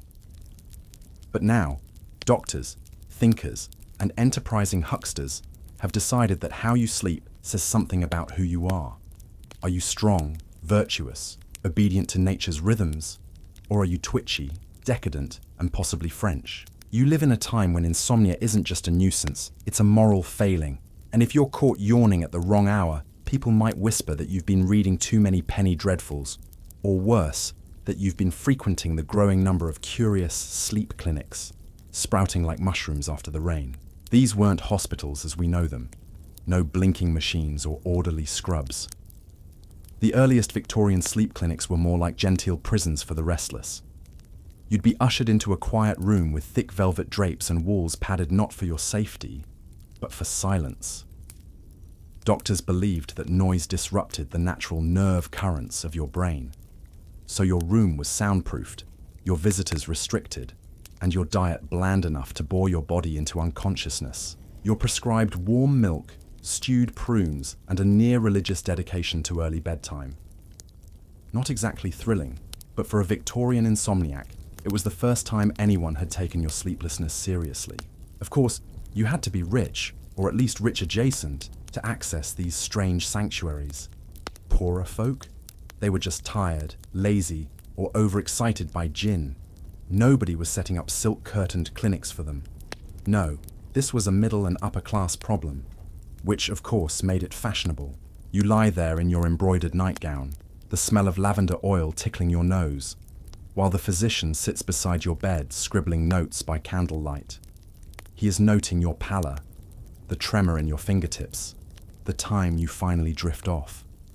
He is especially interested in whether you speak or twitch in your sleep. Evidence, he believes, of unresolved guilt or weak constitution. Historians still argue whether these clinics were genuinely helpful or merely a placebo wrapped in embroidery. But for the sleepless Victorians, they felt like salvation, or at least something to do with their waking hours. You hear a carriage rattle past outside. Somewhere down the street, a dog barks once, then falls quiet. The city never sleeps, not really. And neither, it seems, do you. So you lie back and imagine what's going on in the room next door. Perhaps a widow, her husband lost to typhoid or opium, or a poorly timed duel, is murmuring in her sleep. Or maybe a barrister from Bristol is snoring like a tea kettle, while the doctor plots a new treatment involving electric currents and herbal tinctures harvested by moonlight. Sleep, it turns out, isn't simple anymore. Even the newspapers are printing stories about the sleep epidemic, a rise in nervous exhaustion, restlessness, night terrors. Could it be the city's frantic pace, the unnatural lights, or something far more fashionable, an imbalance in your magnetic aura? But we'll get to that. For now, you roll to your side and feel the unfamiliar crispness of starched bedsheets beneath your fingers. The mattress is stuffed with horsehair. The room smells faintly of lemon polish and chalk dust, and yet your eyelids resist. So you count the ticking of the wall clock. 1, 2, 3, and wonder how long before your physician returns with his latest theory. Victorian medicine is just starting to accept that the mind might be worth studying. Freud is still a few decades away, but the seeds are there, planted in places like these, under dim gaslight, in the quiet hum of sleeplessness. Your doctor peers at your pupils, asks about your dreams, listens to the rhythm of your breath like a conductor waiting for the downbeat. He believes deeply that sleep holds secrets. That if he can chart your journey through the night, he'll understand something bigger about human nature, society, maybe even the soul. And you? You're just trying to stop your brain from replaying the entire day in vivid technicolor every time you close your eyes. There's something oddly comforting about being studied like this, about having your sleep, or lack thereof, seen not as a personal failure, but as a fascinating puzzle. And while the methods might seem primitive now, there's a strange gentleness to it all. The soft hush of slippers on polished wood floors, the warm compress laid over your brow, the hope that, maybe tonight, you'll finally drift off. But sleep still plays coy, and as you lie there, the faint buzzing begins. Not in your ears, but in the culture around you. A new whisper making its way into salons and parlors. A term borrowed from an old Austrian doctor with very theatrical eyes. Mesmerism. And with that, the story begins to shift. You blink slowly, the dim room barely lit by the gas lamp on the far wall. A faint scent of camphor hovers like memory. And just as your eyelids threaten to close, you hear the gentle creak of the door. In walks a nurse, though she's called an attendant here, all prim apron and quiet footsteps, offering you a warm glass of barley water. No milk this time. Tonight's experiment calls for neutrality in all senses, apparently. The theory?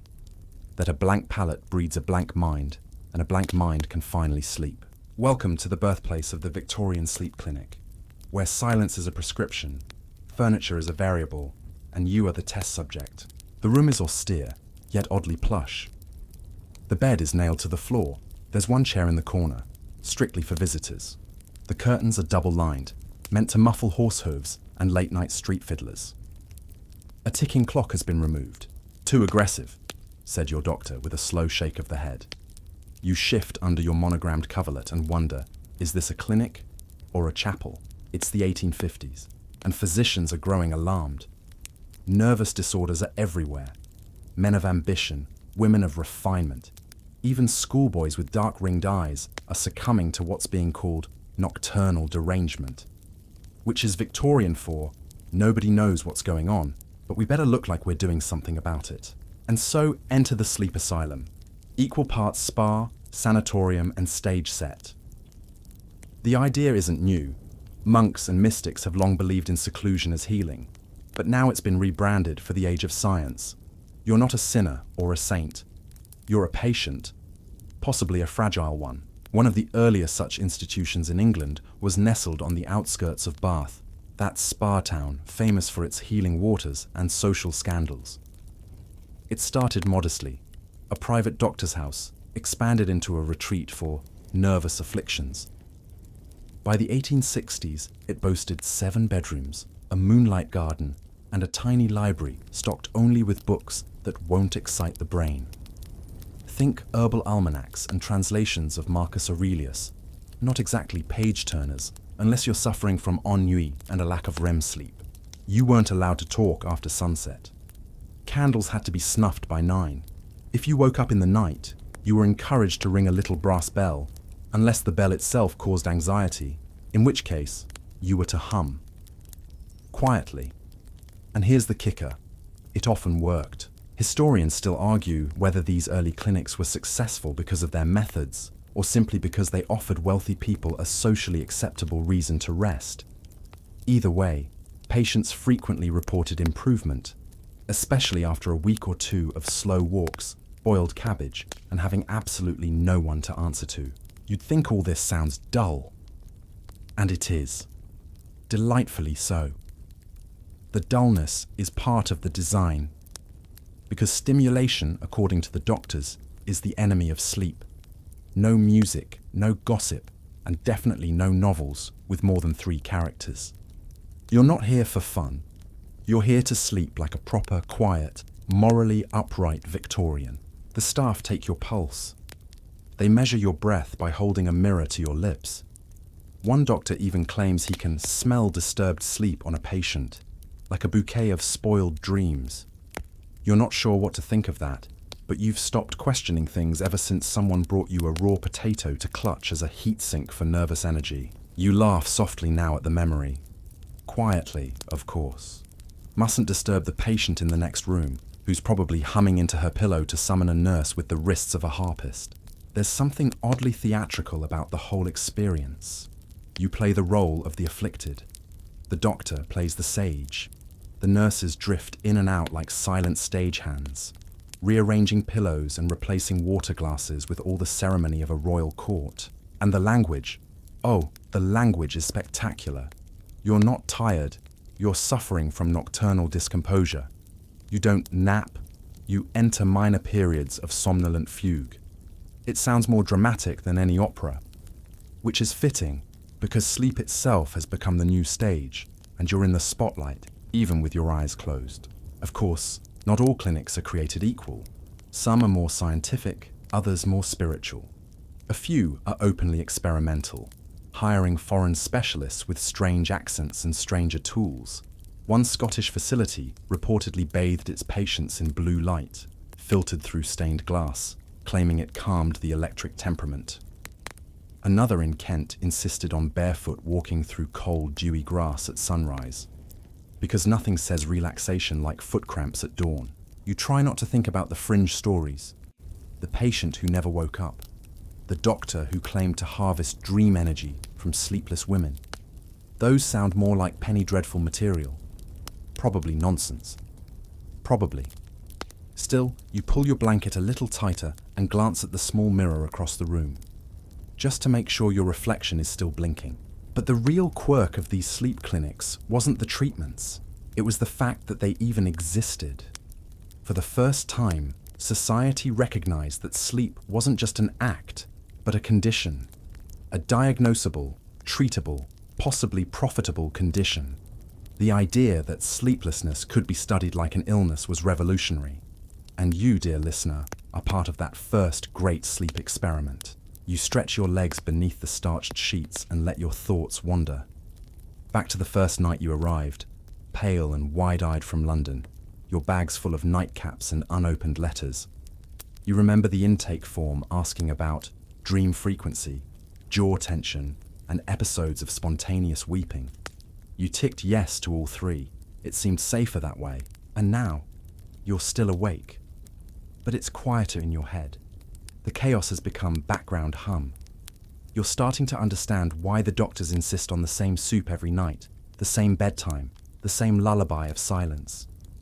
Because maybe, just maybe, sleep isn't something you chase.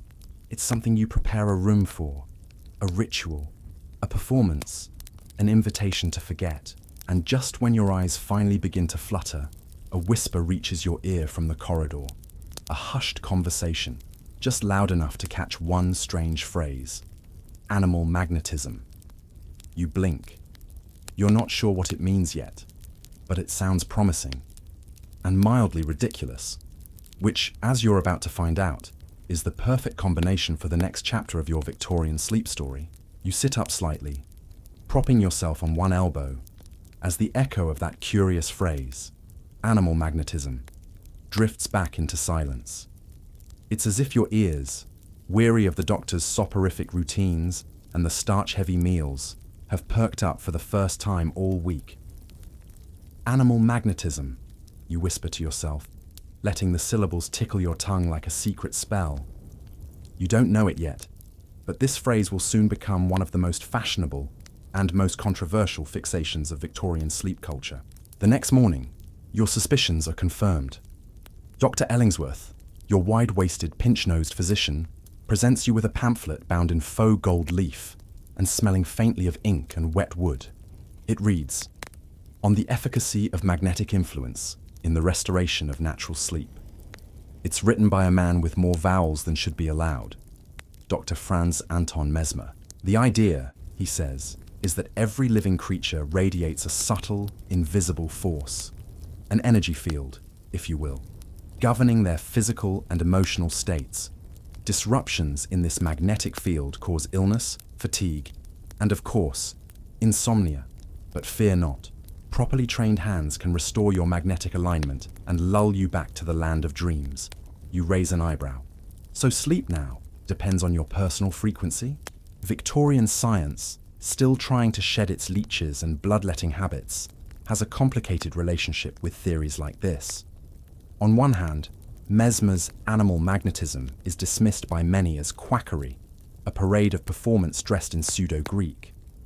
On the other, he has followers, devoted ones, and many of them are ladies of leisure, those conveniently rich, artfully nervous women with just enough social capital to experiment. You're intrigued, not necessarily convinced, but then again, neither are the doctors. And that, perhaps, is the most Victorian twist of all.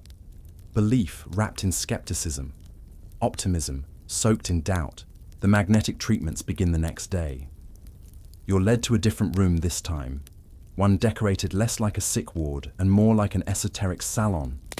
Heavy drapes, crystal bowls filled with water, copper rods mounted on the wall like sacred instruments.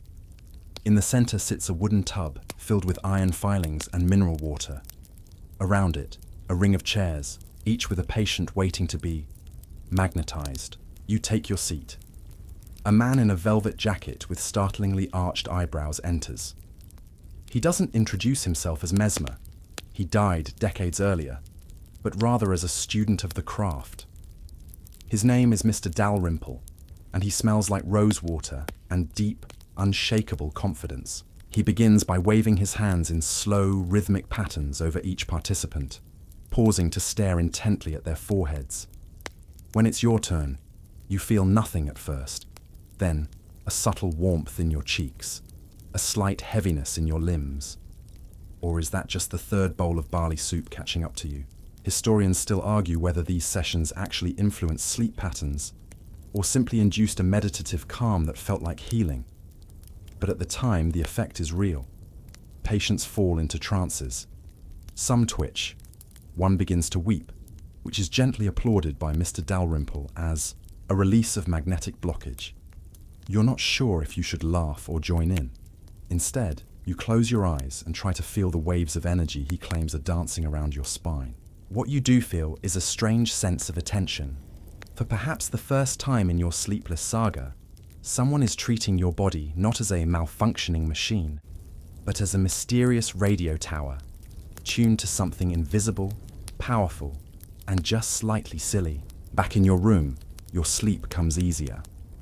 Whether it's the suggestion, the ceremony, or the sheer exhaustion, your dreams begin to bloom in shapes you don't recognize. You see faces you've never met, hear music you've never learned, and in the middle of it all, Mr. Dalrymple smiles without blinking, waving his arms like a seaweed dancer in molasses. You wake up drenched in sweat and oddly refreshed.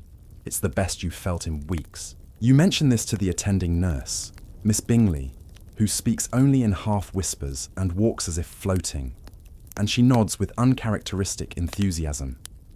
She tells you that one of her other charges, a retired opera singer with an overactive pancreas, also saw improvement after magnetic treatment. He dreamt of flight for the first time in 20 years. You feel the tiniest buzz of delight. Even if this is just fancy placebo, it feels like science, or at least something poetic disguised as medicine. The clinic begins hosting weekly magnetism circles by the fire, complete with dried lavender bundles and calming piano music in the background. You and the others sit in silence, watching Mr. Dalrymple perform his hypnotic passes, everyone pretending not to be embarrassed when their arms levitate involuntarily. Someone coughs, someone else sighs and faints gently into a floor cushion. It's all very tasteful. What fascinates you most isn't whether it's real, but how real it feels. You learn that even Queen Victoria herself reportedly entertained a magnetic healer once, though court records are infuriatingly vague about whether it helped her famously delicate digestion. And in certain salons of Paris and Vienna, magnetic sleep is all the rage. Artists claim it opens the subconscious. Housewives hope it cures female melancholy. One poet claims he wrote an entire sonnet in a mesmeric trance, though to be fair, it wasn't a very good sonnet. Even some physicians start playing along. A few posit that the magnetic passes aren't magic at all, but an early form of psychotherapeutic suggestion. Others scoff and call it fashionable hypnosis for bored insomniacs. One doctor even writes a scathing editorial titled, "Why We Must Not Magnetize the Public," and yet, people keep lining up. You find yourself both amused and strangely devoted. Each night, as you return to your own heavily draped bedroom, you imagine your inner fluids realigning, like stubborn ducks in a pond finally choosing the same direction. You breathe deeper, you sleep longer, and your dreams grow stranger. One night, you dream you're wearing a helmet made of copper wires, and the stars above you pulse in rhythm with your breath. Mr. Dalrymple hovers beside you, chanting something about mental harmonics. You laugh in your sleep, out loud. Miss Bingley tells you this in the morning, with something dangerously close to a wink. You're becoming a believer, or at least a willing participant in your own theatrical healing. And why not? The world outside is all soot and telegrams. In here, you're part of something ancient, ridiculous, and oddly profound. You still don't know what animal magnetism really is. Nobody does. But you do know this. Since you started, the pillow feels cooler, the silence more meaningful, and when the lights go out, your eyes stay shut. And as the wind rattles softly against the windows, you smile, knowing the next phase of your journey is just around the bend, when someone, somewhere, decides to stick wires in your hair and call it a helmet for better dreams. The first time you see it, you're not quite sure if it's a medical device or a decorative colander. It sits perched on a velvet pillow, under glass, in Dr. Ellingsworth's private study. A gleaming tangle of copper wires, rivets, and tiny glass bulbs arranged like fireflies frozen mid-blink. This, he tells you with an air of profound gravity, is the somnambulator. You do your best not to giggle. It looks like something out of a Jules Verne fever dream. A brass headpiece, shaped like a crown crossed with a birdcage, designed to sit snugly on the patient's skull, right over the scalp's most electromagnetically responsive zones. In simpler terms, you're about to wear a hat that thinks it can read your dreams. You are not alone. Across Victorian England, a wave of similar devices has taken fashionable clinics by storm. They have names like the cerebral harmonizer, the nocturnal vitalizer, and, rather thrillingly, the psychic diffuser. All of them claim to do one thing: recalibrate your sleep via the mysterious forces of magnetism, electricity, and cranial energy vectors, a term that sounds scientific and means absolutely nothing. But the Victorians are entranced, and who can blame them? It's the golden age of invention. The telegraph has just turned words into lightning. Electric lighting is making its awkward, flickering debut. If a wire can send a message across an ocean, why not into your brain? And so, the sleep helmet craze is born. You volunteer. Well, sort of. Dr. Ellingsworth claims you're an ideal candidate. You're just suggestible enough to benefit, just skeptical enough to make it convincing. Plus, your insomnia is stubborn, with a flair for drama, perfect for demonstration purposes. The process begins with the fitting. A technician, clearly enjoying his job too much, adjusts the copper loops around your temples. He tucks a tiny sponge behind your ear for conductivity. When you ask what it's conducting, he mutters something about neuronic tides and quickly changes the subject. They dim the lights. Light a lavender taper. Begin winding the device's crank. Not joking, it has a crank, until you hear a low, humming purr, like a cat trapped in a desk drawer. The somnambulator begins to glow faintly at the edges. You feel a gentle tingling. Or maybe it's the suspense. It's surprisingly calming, warm, like your thoughts are being brushed with feathers. This is, supposedly, the brilliance of the magnetic helmet. By stimulating the scalp's natural electrodermal response, yes, they do love big words, it's meant to lull your brain into a sleep-like state. One pamphlet promises lucid dreams, spiritual alignment, and enhanced cranial circulation. Another claims it can prevent hair loss, because why not? Historians still debate whether these devices were sincere attempts at neurology, or glorified placebos sold with enough brass polish to distract the desperate. What's certain is that they were popular and lucrative. Clinics charged a premium for just 10 minutes under the dome. Wealthy insomniacs wore them to bed like fashion statements. One Viscount was even buried in his, under the assumption it might help on the other side. The fringe stories, of course, are where things get truly delicious. One man insisted the helmet let him communicate with his dead parrot. A lady in Cornwall claimed it allowed her to predict thunderstorms. A famed explorer wore his nightly for years, declaring it cured his tropical madness, though he later admitted he also stopped drinking quinine brandy at bedtime. As you lie back in the reclining chair, the helmet humming softly above your brow, you can't help but wonder, is this madness? Or just early neuroscience in steampunk drag? The first session doesn't knock you out cold, but it does send you drifting. You float somewhere between thoughts, between breaths. Your limbs forget their edges. Your brain flattens like sea foam on sand. It's not sleep, not exactly, but it's the closest you've been in days. You come back to yourself an hour later, mouth dry, vision soft, heart slow. You slept. A bit. And that's a win. Miss Bingley meets you at the door with a look that could almost pass for pride. She hands you a warm cup of lemon balm tea and says simply, "It liked you." You don't know whether she means the helmet or the doctor. You decide not to ask. Over the next few days, you become a regular in the helmet room. You learn its schedule, its quirks. Some days it stutters, others it glows blue. Once, it made a sound like a sigh. You start to anthropomorphize it, as if it's a shy metal creature slowly warming to you. You're not alone in your devotion. Other patients line up politely, discussing the subtleties of head tingling and dream coloration like wine connoisseurs. One man claims he dreamt in music. A woman swears she heard the voice of her late husband reciting French poetry. Another insists the helmet cured her sciatica, though she continues to limp out of habit. For attention, there's something oddly communal about it all. This shared ritual of quiet faith in technology, equal parts science and seance. You begin to suspect that half the therapy is simply being seen in treatment.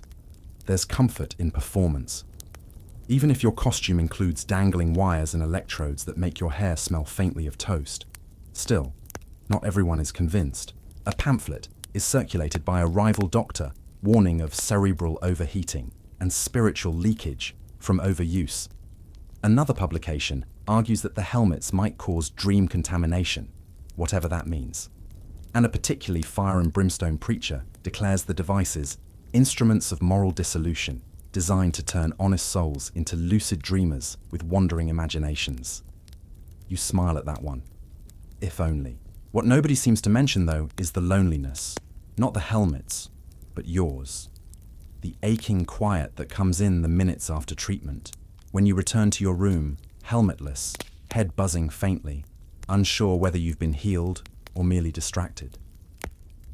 You lie there, in a bed designed by men who fear light and noise and movement, and you ask yourself a question you're too tired to answer. What if it's not about sleep at all? What if it's about surrender? Because each time you wear that ridiculous crown of brass and wires, you feel something uncoiling you. Not just tension, but doubt.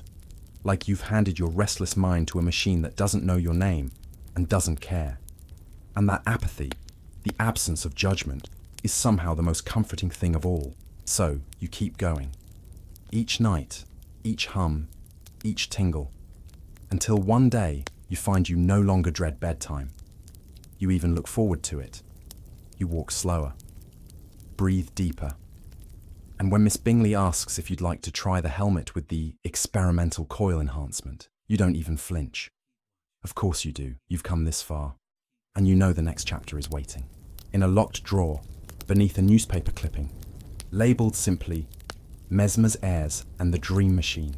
Your fingers hover just above the drawer's ornate brass handle, feeling the cool metal radiate some imagined secret. You know you're not supposed to be here. Dr. Ellingsworth's office is off limits after supper. But Miss Bingley had to answer a call, and the door creaked open just enough to whisper an invitation. It would have been rude to decline. Inside the drawer is less mystery and more mess.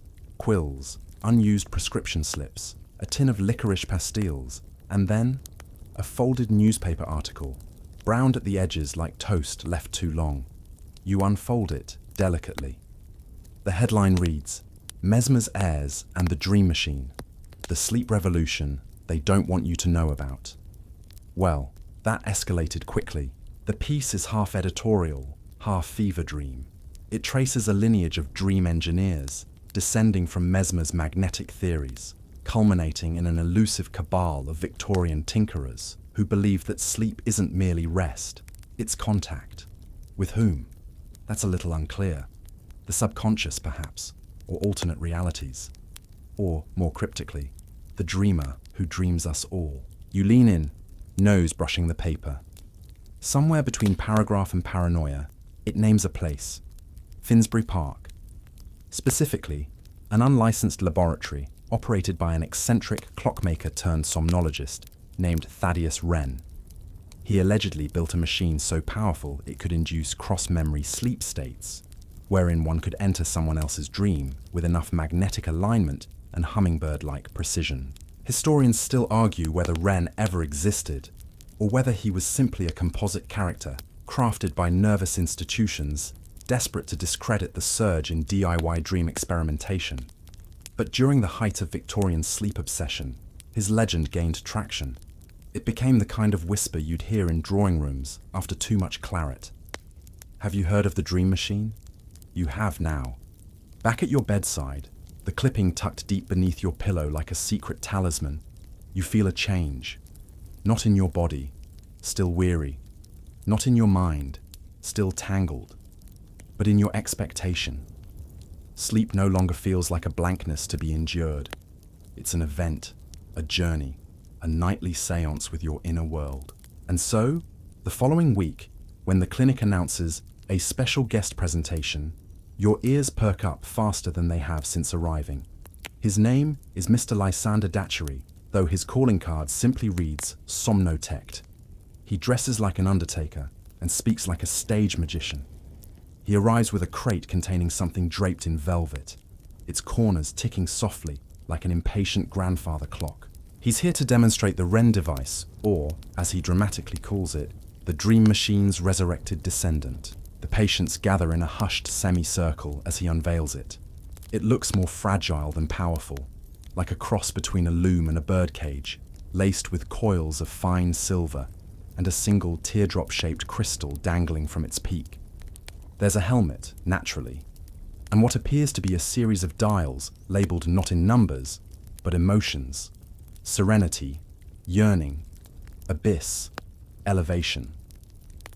You're not sure whether to be charmed or concerned. He calls for a volunteer. Before you know it, your hand rises, utterly detached from your will, as if your own curiosity has grown impatient. You sit. The helmet is placed gently on your head, and Mr. Datchery selects Serenity with a theatrical flourish. The lights dim, and then something happens. It's not a jolt, not even a tingle.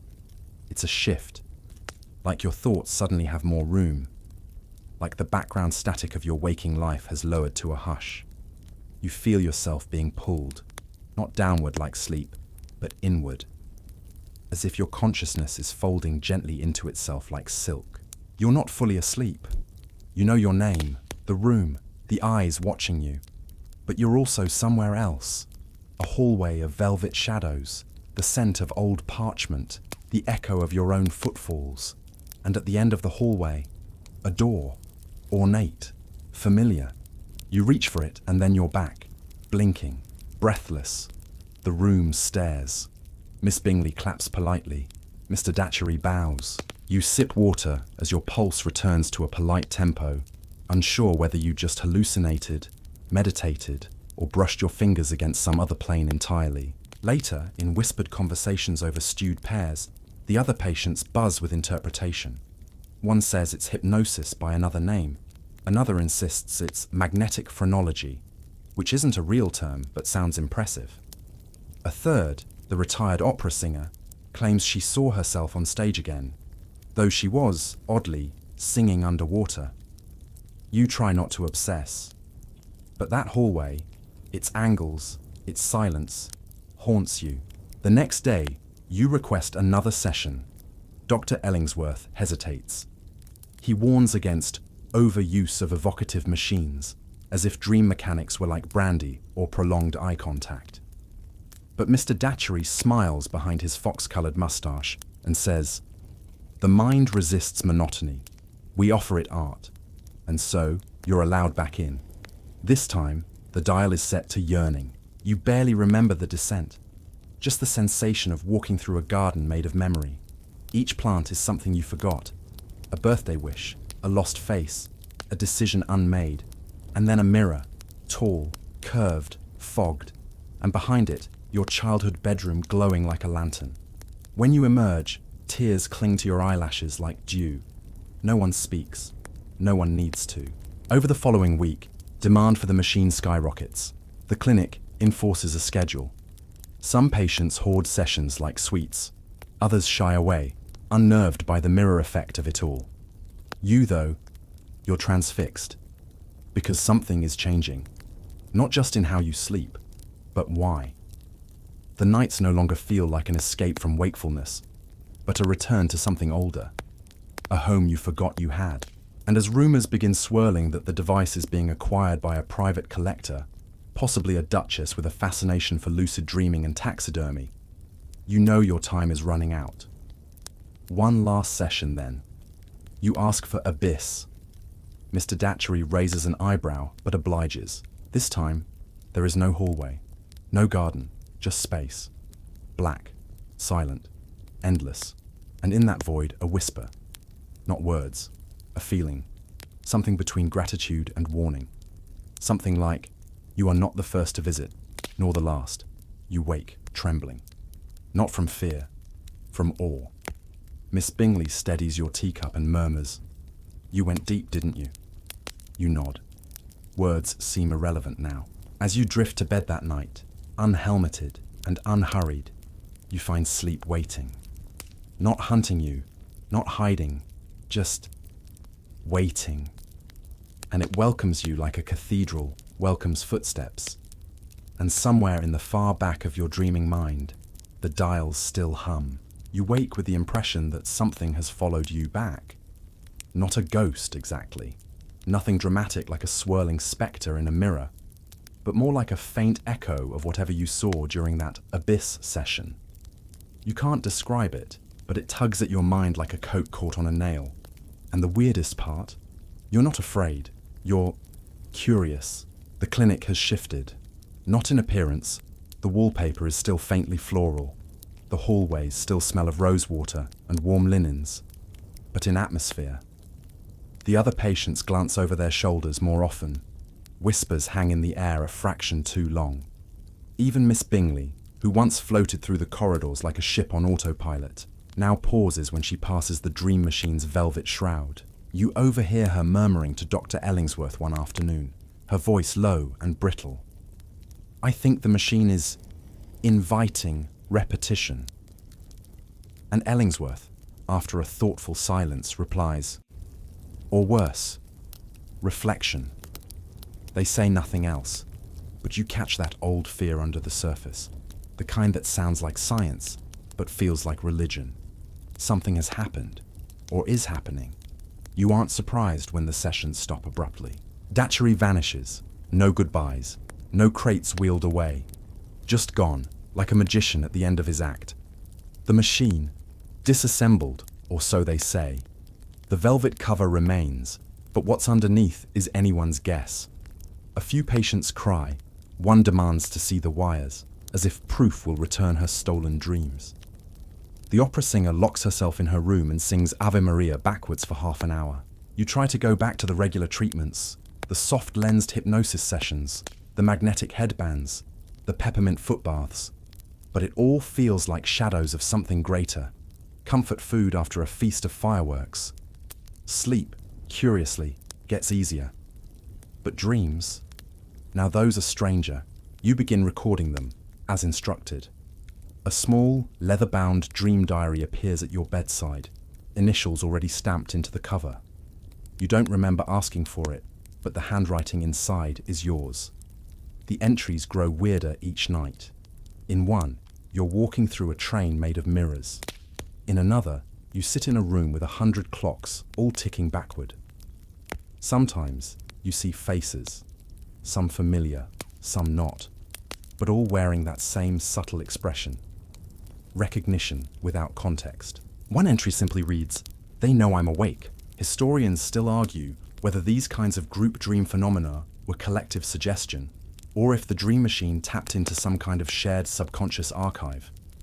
The skeptics say it was stress and melodrama, a clinic full of suggestible people, and one hell of a prop.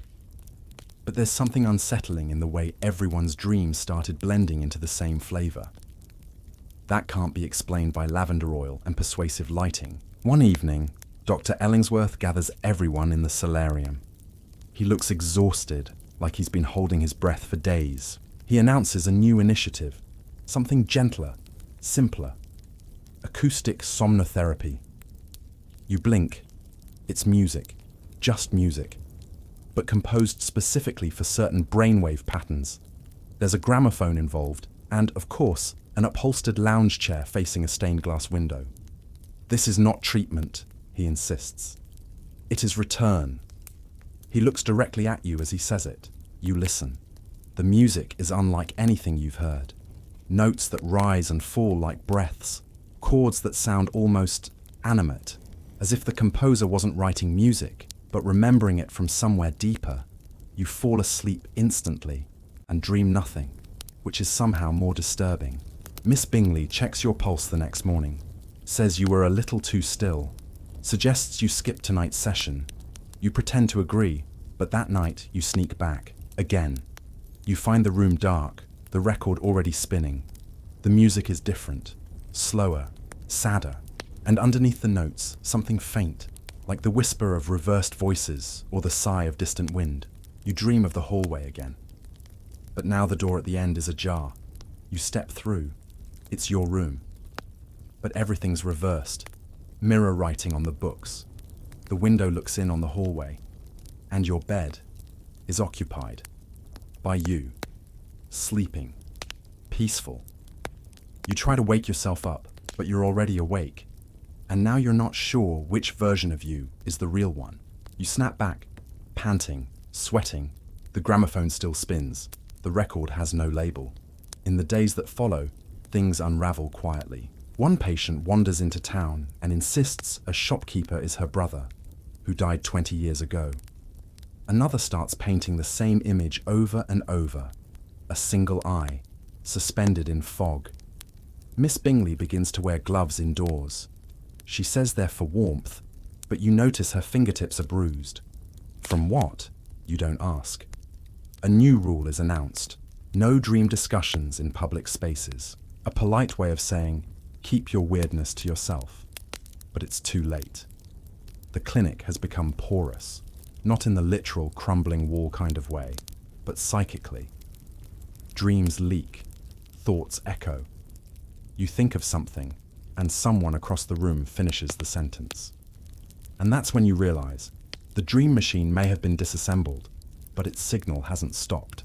Historians still speculate on whether it was ever mechanical to begin with. Maybe it wasn't about the wires. Maybe the machine was simply a ritual, a focus, a way of waking up something that was always there. Something in you, in all of them. You begin experimenting on your own. You adjust your sleeping posture, change your pillow angle. You hum a certain tone as you drift off. You place an old clock beside your bed, tick set deliberately out of sync.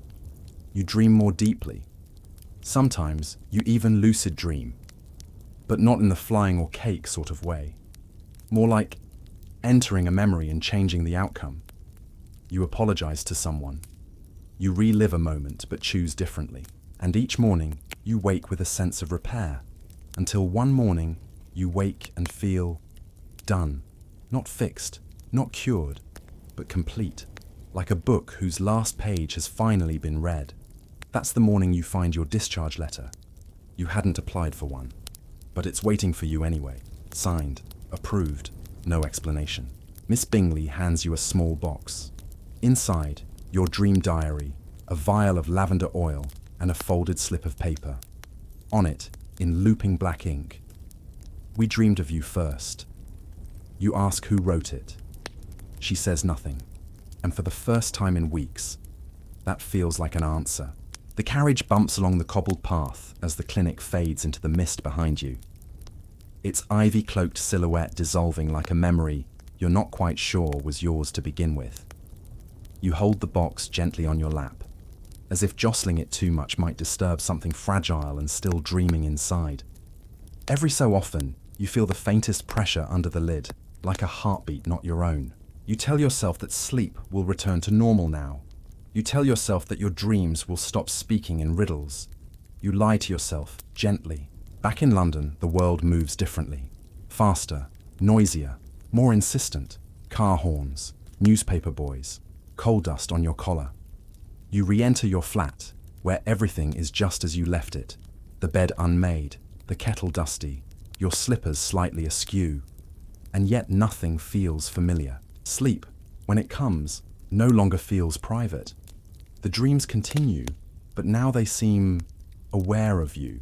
Not in the way that a dream occasionally notices you, like when your subconscious conjures a late teacher or an ex holding a fish, but truly aware, as though they're watching you dream them. One night, you find yourself back in the mirrored train, seated across from a version of you, wearing Victorian garb and reading the Times. They look up, smile faintly, and say, "You're early." Then the train stops, and everything shifts again. You wake with your heart racing and your hands folded neatly in your lap, just like the dream you had done. Historians still debate whether what you're experiencing now is a residual effect of magnetic suggestion or the more exotic possibility that your consciousness was, quite literally, magnetized, subtly realigned like iron filings around an invisible field. Some argue these post-clinic phenomena are simply heightened self-awareness, a placebo effect dressed in velvet and wires. Others propose a more unsettling idea, that the dream machine didn't show you something alien. It showed you yourself, the parts you've spent years forgetting. You start to test the boundaries. You keep the dream diary next to your bed, open now to blank pages that fill themselves in ink you don't recall lifting a pen for. You sleep in stages, 2 hours, then wake, then back again. You try old dream induction techniques, whispering certain words before sleep, drinking warm milk with nutmeg, reading the same paragraph of Poe before drifting off. And then, one night, the dreams stop entirely. The silence is brutal, not restful, not refreshing, empty. You wake each morning with the dullness of a book returned too soon to the library. You start to crave the oddities, the moving halls, the impossible geographies, the echoes of forgotten people. You begin to wonder if your dreams weren't dreams at all. Maybe they were leaks, sightlines into another you, another world. And now, the leak is sealed. You return to the clinic, or at least you try. The building is gone, not boarded up, not condemned. Gone. Where it once stood is now a small park, fenced in wrought iron and dotted with prim hedges.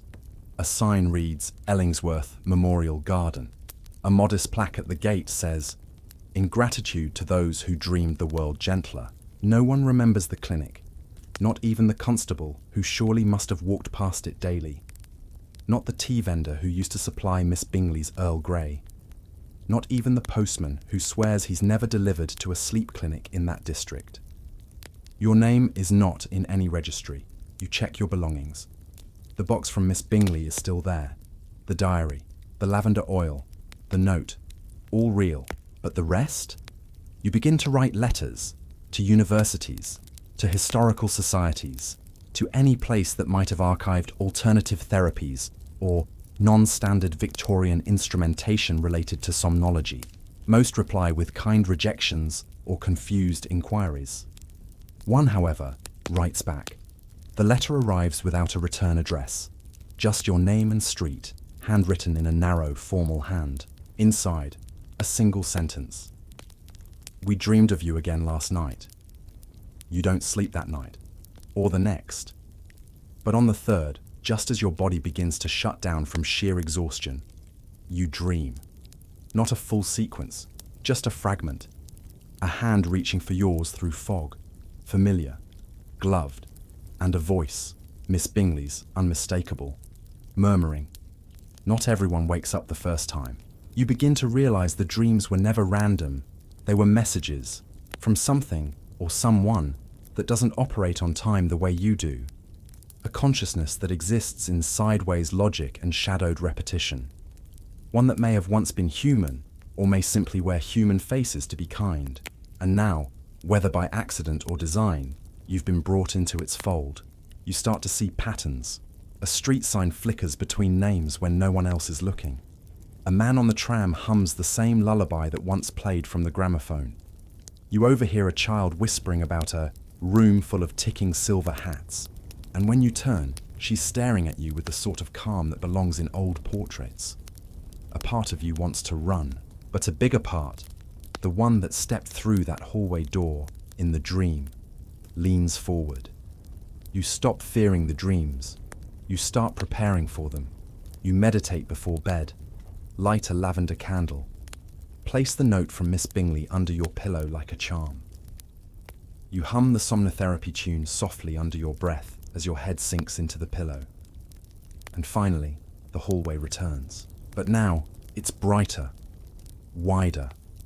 The door at the end is open. This time, you don't step through. You wait, and someone steps out. It's not Datchery, not Ellingsworth, not Bingley. It's you, the dream you. And they smile, because finally, you've caught up. You stand there, facing, well, you, or someone wearing your face like a comfortable mask. Same jawline, same slouch in the left shoulder. But there's something older in their eyes.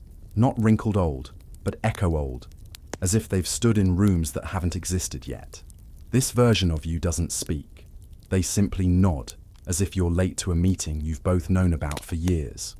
You follow, through the dream door again, but this time it doesn't lead to your mirrored bedroom.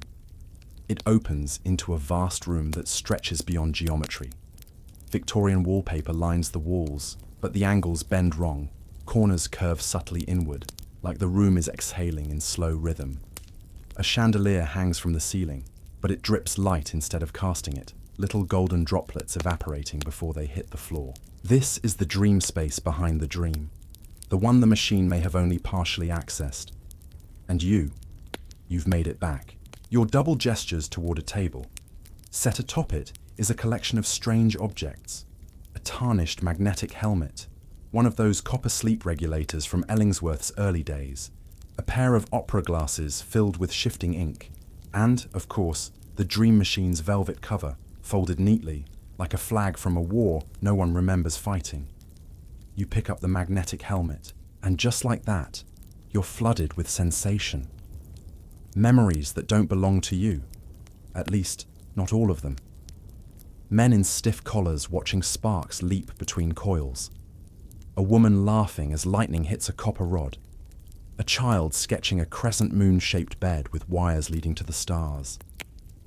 All these scenes pass through your mind in seconds. Historians still argue whether these psychic flashbacks were unconscious reconstructions, your brain stitching scraps of historical detail into pseudo-memory, or if, perhaps, the magnetic fields really did tinker with more than neurons. Perhaps they opened access to stored impressions, ambient echoes left behind in places of intense human dreaming. You blink, and your double is gone. Only the items remain. You feel no fear. Not anymore. Instead, a curious sense of obligation settles in. Like a dream that wants to be remembered, not forgotten. Like someone passed you the baton while you slept. You pick up the opera glasses. Hold them to your eyes. The lenses don't magnify anything in front of you. Instead, they reveal images in the air, overlapping the real. London streets layered with flickering shadows of horse-drawn carriages that haven't trotted those cobbles in centuries. Sleepwalkers gliding silently along rooftops. Names written on the sky, faint as mist. And then, you spot it. The clinic. Still standing. Just shifted. It exists now in this half-place, this astral echo. You realize the building wasn't destroyed. It was absorbed, preserved in dream matter, accessible only by those who've crossed into this deeper sleep threshold. Maybe that's what the machine was always for. Not inventing dreams, but helping minds remember how to reach the architecture of their own subconscious landscapes. You lower the glasses. The velvet cover flutters open on its own, as if by unseen wind. Inside, a single gear, black, heavy, too warm. You understand instinctively that this gear should not exist alone, that it belongs in the heart of the dream machine, and without it, the signal weakens. You don't know how you know, but you do. You wake abruptly. Your pillow is damp, but in your hand, still clutched tight, is the black gear. You check it under the lamp. Solid, real, a smell of burnt sugar and ozone. And then you realize your room is wrong. Your books are missing. Your windows are shaped like keyholes. Your clock ticks backward again. You sit up and catch your reflection in the wardrobe mirror. It's not you, not entirely. Your face, yes, but the eyes, they're someone else's. The same eyes your dream double wore. And just like that, it clicks. You didn't wake into the same world you left. Or rather, the layers have shifted. This is your flat, but deeper. Dream adjacent. You crossed over somehow. Permanently or not, it's hard to tell. But the dream logic is bleeding through. The laws of time, causality, architecture, they're all loose now. Like shoelaces you forgot to tie. You leave the flat. The streets shimmer faintly. Some people flicker as they walk. Others smile as if they know your name, though you don't know theirs. And then you see a familiar figure. Miss Bingley. Her gloves are gone. Her hands are made of paper now, fluttering gently in the wind as she waves. "Welcome to the third fold," she says, as though greeting a guest at a tea party. You open your mouth to ask what that means. She touches your forehead, and the memory of 1,000 dreams you didn't have crashes into you all at once. Dreams that happened in parallel versions of yourself, in every direction. You standing on a clock tower, you floating in a room filled with brass fish, you shouting your own name at a version of yourself who didn't recognize you. You building the dream machine from blueprints made of music, each one real, each one true, and each one preparing you for this. Historians still can't agree on what the third fold might be.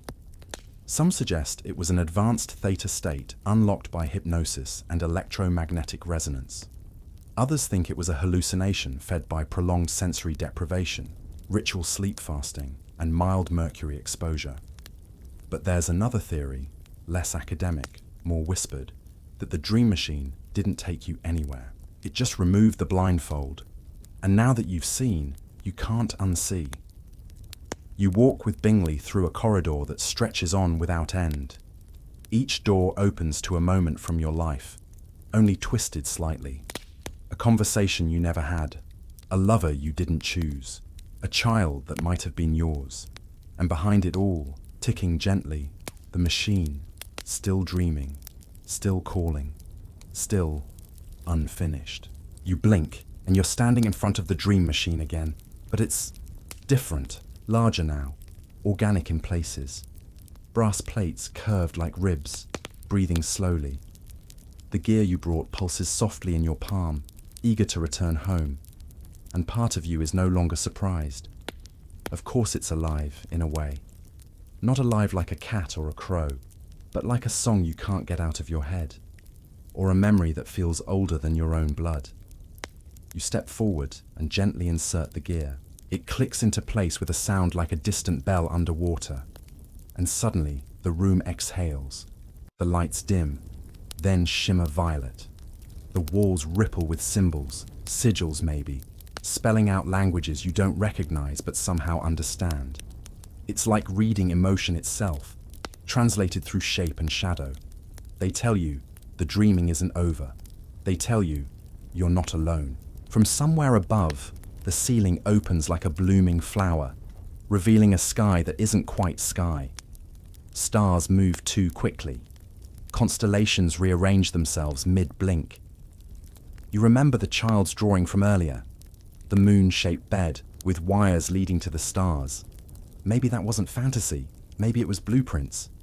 You hear footsteps. Datchery enters.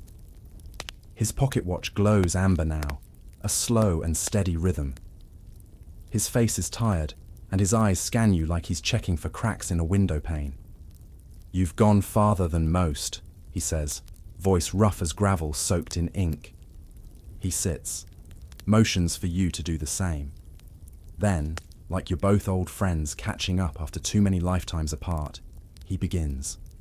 He tells you what happened, how the original dream machine was never meant to be public, how Ellingsworth's clinic was a front, sure, but for something deeper than profit or medicine. It was a listening post, a receiver for signals not just from other minds, but other planes of mind. Worlds layered atop ours like sheets of tracing paper. Sleep, he says, is a migration. You go somewhere, you come back. But what happens when you don't come back entirely? Or worse, when something else rides back with you? That's what the helmets were for. Not protection, containment. He pulls out one. Not a replica, not a museum piece. This one's humming faintly, and the smell of lavender oil clings to its inner rim. You remember this helmet. It was yours. You wore it the first night in the clinic. He places it on the table like a relic. "We built it to slow the crossover," he explains. "But that was naive. You can't bottle tidewater and expect the moon to play nice. You're starting to feel it now. That low-frequency tremble in your limbs. The telltale sign you're sliding deeper into dream space." Miss Bingley reappears. She's dressed differently now, no longer in stiff Victorian layers, but a flowing robe stitched with fragments of poetry. Her fingers glow faintly, and when she touches your shoulder, the room warps again, and you're elsewhere, back in the early clinic days. But watching.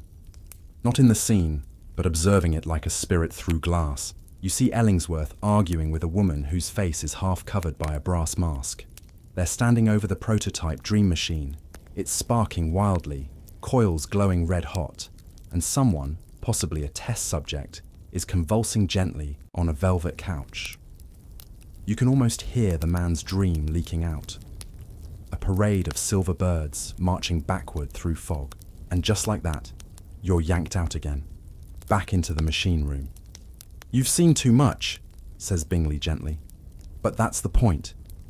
Datchery nods. "You're the recall, the one we primed." Wait, primed? Turns out the dream machine wasn't just meant to access individual dreams. It was meant to embed memory. Yours. Ellingsworth theorized that certain minds, if trained correctly, could serve as anchors, dreaming, recording, remembering, returning. A kind of soft surveillance for consciousness itself. You'd been part of this experiment all along. Not a patient, not even a test subject. A carrier. They explain. Every time you dreamed, your mind laid down paths. Every time you returned, something came back with you.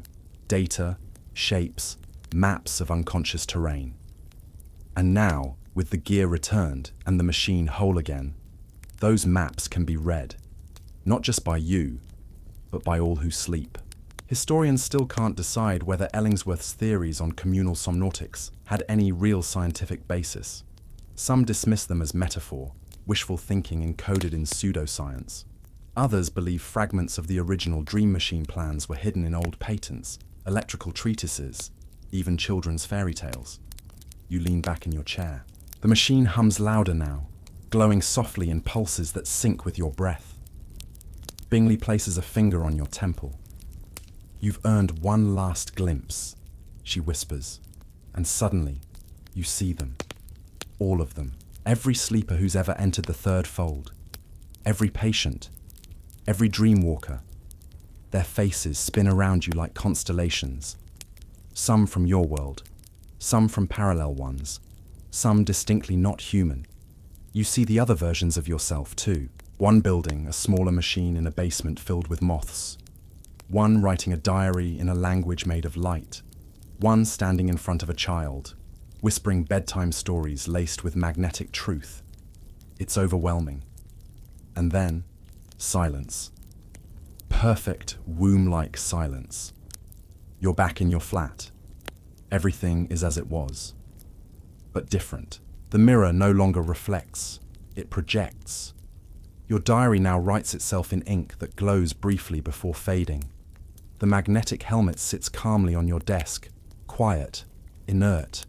You sleep that night without dreams, but you wake up humming a tune you've never heard, and your pillow smells faintly of lavender. You wake up, not to your alarm, but to a soft ticking sound. It's not your bedside clock.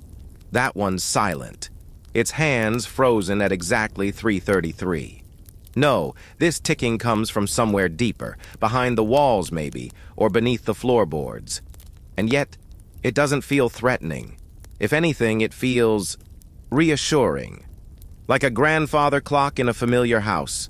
A heartbeat you've known longer than your own. You sit up slowly. The morning light doesn't behave like light should. It bends slightly at the edges, as if politely trying not to intrude. Dust motes hang motionless in the air, suspended like tiny lanterns. You try to remember the dream you had, but there's nothing. Just the residue of something vast, like the aftertaste of thunder. You look around. Everything is exactly as you left it. Except, the magnetic helmet is gone. In its place is a folded note. You open it. Ink shimmers faintly on the paper, and the writing is in your own hand. Remember, the dream is the doorway, but you are the key. Well, that's cryptic. Still, it fits. You've been shifting in and out of layers for so long now, you're no longer sure where the border lies, if there even is one anymore. Downstairs, the city hums with its usual noise. Car horns, footsteps, pigeons arguing. But you hear something else beneath it. A low, almost musical rhythm, like thousands of sleepers breathing in unison. Maybe you've just become more attuned, or maybe the machine has opened something permanent in you. You wander to your bookshelf. Where your old copy of Modern Hypnotics used to sit, there's now a thin leather journal with no title. You don't remember owning it, but it smells of old wood and ink and something else. Lavender again. You flip through it. Each page is filled with dreams. Not yours. Not all of them. But familiar. Snippets of lives you've brushed against in that deeper sleep space. A man dreaming of golden staircases. A woman falling endlessly through silk clouds. A child who dreams only in riddles and always wakes up laughing. Some of the entries are marked with symbols, those same sigils that appeared on the walls of the Dream Machine chamber. You recognize them now. They're not letters, not exactly. They're instructions, sleep-encoded glyphs that seem to whisper how to dream, not just what. Historians still debate whether such dream scripts were real or hallucinated by overzealous mesmerists. Some call them the glyphs of night. Others refer to them as precursors to modern lucid dreaming techniques. Either way, you're holding a full set in your hands. You take the journal to your window. The city looks different, sharper, softer, both somehow. There's a man walking a dog made of paper. A woman in Victorian dress sipping coffee at a modern cafe. Two children drawing chalk circles on the pavement that shimmer faintly under the sunlight. The dream hasn't ended. It's just continuing, layered under the world like an extra coat of paint. You wonder how many others can see it. Then you notice a flyer pinned to the lamppost across the street. It wasn't there yesterday. It reads, Ellingsworth and Commerce, sleep consultation services now reopened. Inquiries, welcome, no referrals required. There's an address, familiar somehow. The clinic is back, or it never left. You grab your coat, and suddenly you're there. No need for a train or cab. You think about it, and the world folds softly. Now you're standing before those tall, elegant doors once more. The same ivy, the same scent of cloves and dust and beeswax polish. But there's no receptionist. Instead, a mirror greets you. A full-length mirror framed in brass, standing upright in the center of the foyer. And in it, you. But not quite. Your reflection holds something. A spinning top, shaped like a small galaxy. It glows. You look down at your own hands. empty. The reflection smiles, and your mouth moves with it, but it speaks first. Do you remember how to wake up? You don't answer, because suddenly you're unsure if you are awake. The dream logic seeps back in. The walls of the clinic shimmer. The floor feels fluid beneath your shoes. A grandfather clock ticks in reverse. And then you feel it. The pull. That familiar tug behind the eyes. The sensation of falling upward, of sliding sideways through time. You let go, just a little, and the world welcomes you. You're back in the machine room, but not alone. Others are there now, dozens, maybe hundreds. Some seated, some standing, all connected to variations of the dream machine. It's grown into a kind of hive, pulsing with soft light. Each person radiates dreams, glowing threads drifting skyward, vanishing into the unknown. You take your place. The machine doesn't ask for consent. It already knows. The helmet, now sleek and weightless, settles on your head like a whisper. And then, a moment of pure silence. Then an impossible sound. The kind of sound that feels like it comes from inside your bones. A cello played by wind, thunder sighing into the ocean, a lullaby hummed in reverse. You see everything. Your birth, your other births.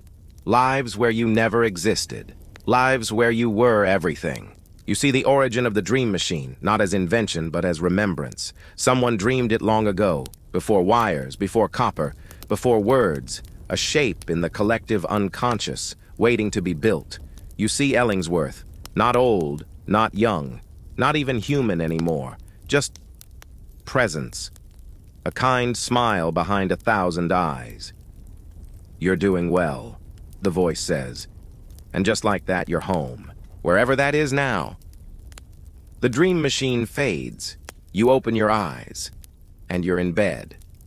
Was it all a dream? Maybe. Except for the journal on your nightstand. And the brass key tucked beneath your pillow. And the scent of lavender still clinging to your sheets. There's a knock at the door. You pause with your hand halfway to the journal.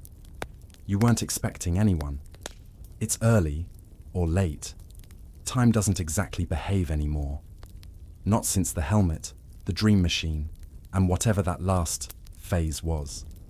Another knock, gentle, rhythmic. 3 short taps, then silence. Not threatening, almost courteous, like a butler announcing tea. You open the door. No one's there. Except a package. Small, wrapped in wax paper, sealed with dark green twine, and a sticker that reads simply, "For the recall." Your fingers hesitate, but only for a moment. You bring it inside, set it on your kitchen table, and sit down. The room feels different, like it's holding its breath. You untie the string, unfold the wax paper, and inside lies a strange oblong object, half sculpture, half tool, about the size of a teacup. Brass, of course, but with filigree so delicate it seems to ripple when touched. You tap it gently. It chimes, just once, but that note rings out across your thoughts like a dropped pebble into the stillest of lakes. You remember something you didn't know you'd forgotten. Ellingsworth had a backup plan. Of course he did.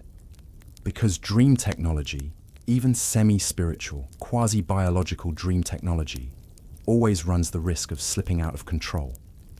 People would lose their way, or worse, get stuck, caught in feedback loops of their own anxieties and memories, unable to distinguish between a reverie and reality. This object, the chime, as your memory now insists, is a tether, a signal flare, a homing beacon, meant for dreamers too deep to swim back. You pick it up, and a whisper rushes across your ears. Not quite a voice, not quite wind. If you ever lose yourself, ring it twice. Historians still argue whether Ellingsworth actually developed emergency recall protocols like these. Some say they were metaphorical, ways for patients to emotionally self-regulate.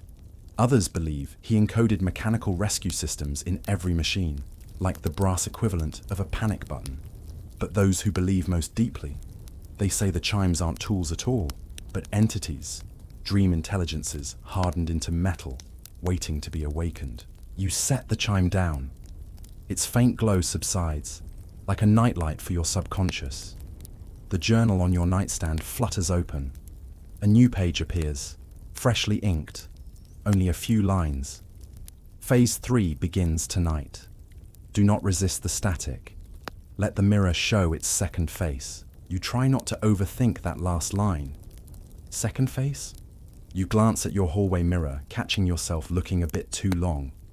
Did your reflection blink before you did? You shrug, half amused, half unsettled. You've gotten used to these things now.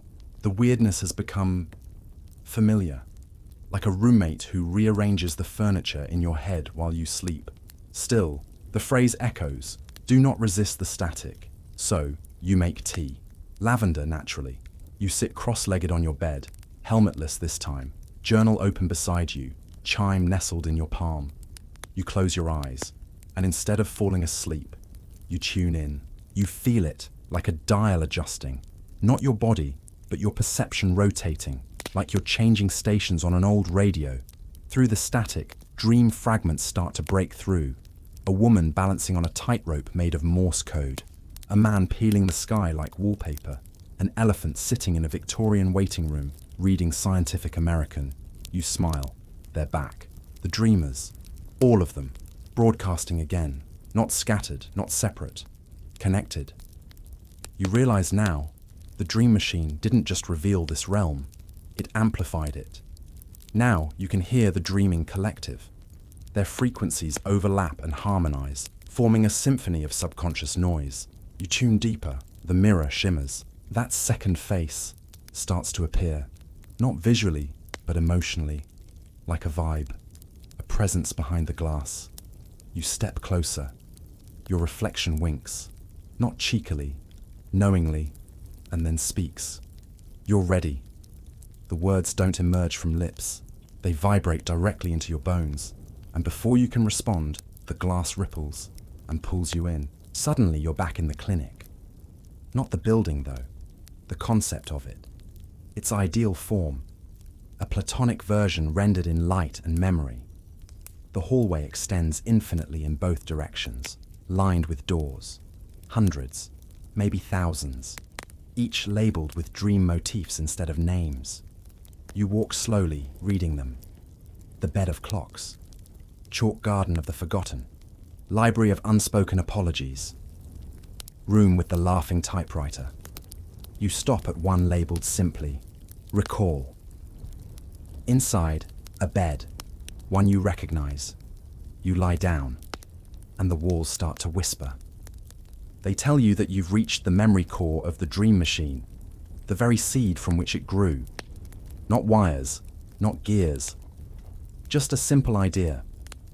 What if dreams could be shared? Not just witnessed, but felt, heard, translated across minds. That was the secret Ellingsworth buried here. And now, you're the steward of that idea. You've remembered it, which means you can change it. The whispers invite you to rewrite a dream. Just one. You think of something simple, a friend you lost touch with, a time you laughed so hard your stomach hurt, a moment where everything felt safe. You write it into the space. The dream absorbs it, folds it in, and adds it to the stream. From now on, someone else will dream that laughter. Someone on the other side of the world will feel your safe moment, like sunlight on their face. You've become a node, not trapped, connected, and the dream machine purrs gently, satisfied. You wake up to find your shoes neatly placed at the foot of your bed, which would be normal if you hadn't fallen asleep fully dressed, sprawled sideways across the blanket, one shoe still on. And yet, here they are, polished, aligned, smelling faintly of cedar and roses. It's the little things that get you now. The subtle edits that let you know you're still drifting along the blurred edge of sleep and wakefulness. The moment you accept them, they stop feeling like glitches. They become part of the texture, part of the story. You stand, stretch, and catch your reflection in the mirror again. This time, it smiles before you do. Its hair is slightly neater, the shadows beneath its eyes a touch softer. It looks better rested than you feel. Cheeky. Not bad, you mutter to yourself. The reflection mouths it too, mocking your tone just enough to make you grin. You're not scared anymore. Not of the mirror, not of the machine, not even of the fuzzing lines between dreams and daylight. If anything, you've started to feel like you've leveled up in some unspoken game. The world is now layered, like a good cake or a bad bureaucracy. You put on the shoes. They fit perfectly. Today, you decide to walk. No destination, just a feeling. Let the city present itself. And it does. As soon as you turn the corner from your apartment, the streets hum with a resonance you didn't notice before. Pigeons flutter in synchronized patterns. A newspaper headline reads, "Waking world sees surge in vivid collective dreams." You pass a cafe and catch someone sketching what looks suspiciously like the chime you keep on your nightstand. Coincidence? No, not anymore. You walk into the park. Everything smells greener than it should. Grass, bark, dew, all oversaturated in that lush, too-perfect way dreams often are. You sit on a bench beneath a tree that blooms in slow motion, one blossom at a time. A performance. An elderly man sits beside you, nodding in silent recognition. You don't know him, but you do. One of the dreamers. His eyes shimmer faintly at the edges, like a mirage. You nod back. He doesn't speak. He just opens a small case in his lap and reveals, of all things, a miniature dream machine. It's the size of a toaster. Brass casing, velvet-lined interior, tiny electrodes neatly coiled like sleeping snakes. He gestures toward you, inviting. You hesitate, but only for a second. The moment your fingers brush the electrodes, you're elsewhere. Not flying, not falling, just slipping into a space that feels like a forgotten room in your own house. You know it instinctively. The hallway of neural relics. Dreams that never finished.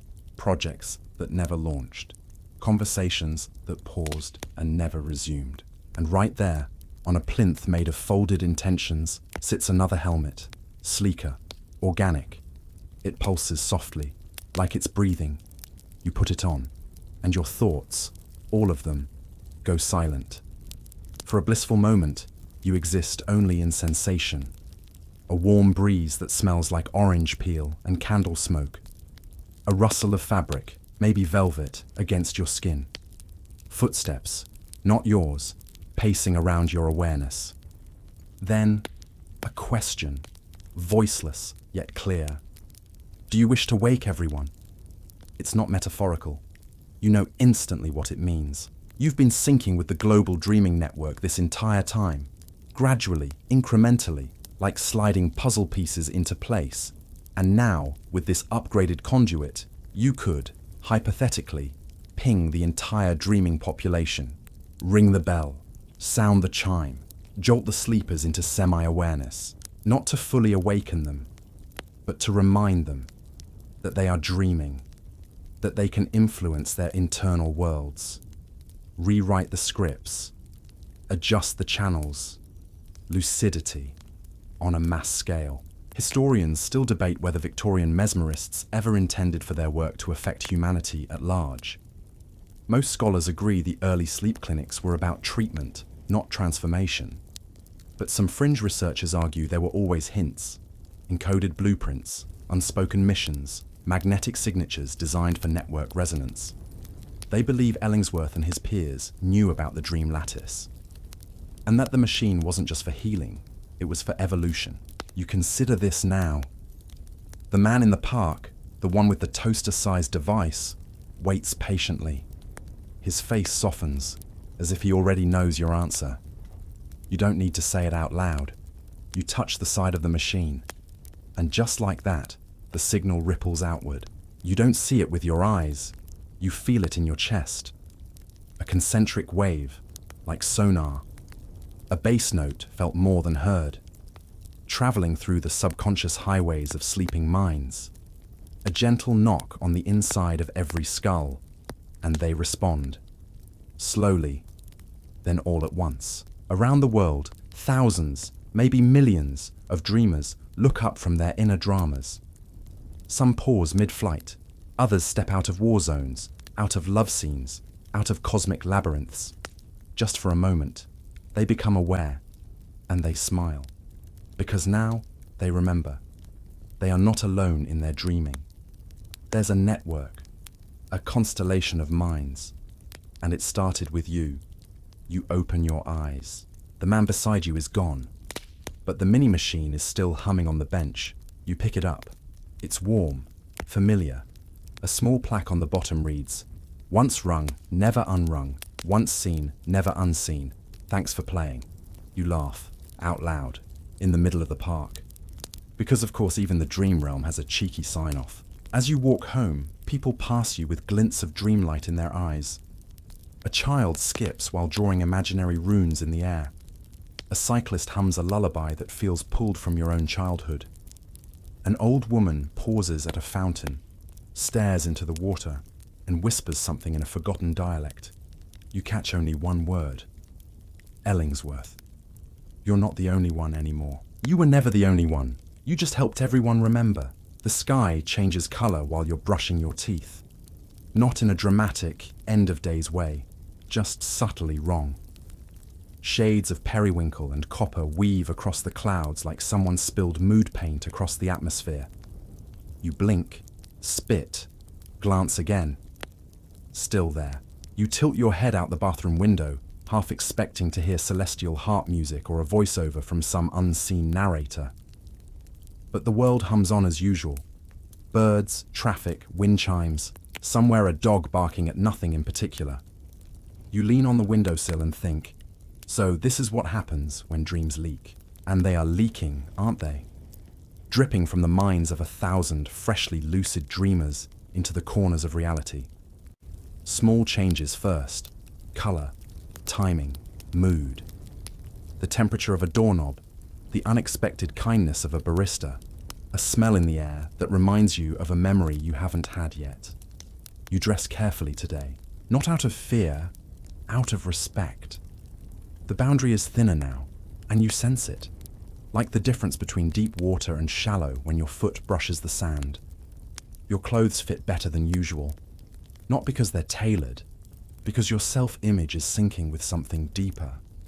The machine may be powered down physically, but its echo still pulses through you. As you head out, you notice a storefront that wasn't there yesterday. The Waking Emporium. Cute. You open the door. A bell tinkles, but not the kind you'd expect. It's the chime. Same tone. Your tone. Inside, shelves of strange items. Dream relics, clearly. A glass orb containing a thunderstorm. A stack of letters written in a language that doesn't exist. A lamp that only turns on when you're not looking at it. Behind the counter, a clerk greets you. They're wearing a slightly askew Victorian suit, monocle dangling by a thread. "Welcome back," they say, like you're a regular. And maybe you are. They gesture toward a wall labeled, "Artifacts Awaiting Collection." Your name is on a tag. Beneath it, a sealed envelope, heavy as a brick in your hands. You open it carefully, expecting riddles. Instead, a note. "Congratulations on finishing the first layer. Proceed to Memory Corridor 4B for stabilization. Bring snacks. You'll be hungry when you wake." You look up, bemused. The clerk winks. Take the alley out back. Look for the door with the blinking handle. You don't ask questions, because this is the new logic now. Dream logic, dressed in reality's coat. You find the alley. You find the door. You find the blinking handle. And you open it to find yourself in what can only be described as Ellingsworth's archive. Stacks of journals, shelves filled with brass devices, many glowing faintly, portraits on the walls, not paintings, but something like moving memories, snapshots of dreams experienced, catalogued, shelved, and at the center, a massive chair. Not a throne, not a machine, something in between, organic curves lined with copper. You recognize it as the original conduit, the first iteration of the dream machine before it was refined into helmets and clinics and rituals. A figure stands beside it. Not Ellingsworth, someone newer. Maybe you, maybe another dreamer. Their face shifts slightly, as if it's unfinished. They speak without moving their lips. You've crossed into the codex layer. Few make it here. You don't respond. You just feel the invitation. Sit, connect, update. The chair welcomes you, like it remembers your shape. Tendrils of cool metal curl softly around your wrists, not to restrain, but to read. And you upload. Everything. Your experiences. Your connections. The dreams you've edited. The lives you've touched. The chime. The glitch in the mirror. The dreamers. The pulse. All of it transfers. And then, without ceremony, you are offered something in return. A memory. Not yours. You accept. And it floods in. A scene of Ellingsworth himself, years ago, in a field surrounded by makeshift brass towers, recording frequencies that didn't correspond to anything on Earth. He's laughing, giddy, talking to someone you can't see. "I think we found it," he whispers. The lattice is real. They're all connected, all the sleepers. Then he looks right at you. You weren't there. But in this memory, he sees you. "You'll carry it forward," he says. And just like that, the memory ends. You leave the chair, slightly disoriented but changed. You step back out into the alley, only it's not an alley anymore. It's a garden. Full bloom. Impossible scents. Plants that respond to your gaze. A hummingbird lands on your shoulder. Stays there. You walk home without speaking. And everything feels lighter. Not just the air. You, your body, your thoughts. The machinery of your mind now runs with less friction. The dreams you'll have tonight aren't just yours. They belong to the world. And that's no longer frightening. It's comforting, empowering, joyful even. You step back inside your apartment and realize something wonderful. You forgot to take off your shoes, and you didn't track in a single speck of dirt. You dream without sleeping now. It begins one afternoon when your eyes glaze for just a moment. Blink, pause, breathe. And the ceiling tiles above your desk become a constellation.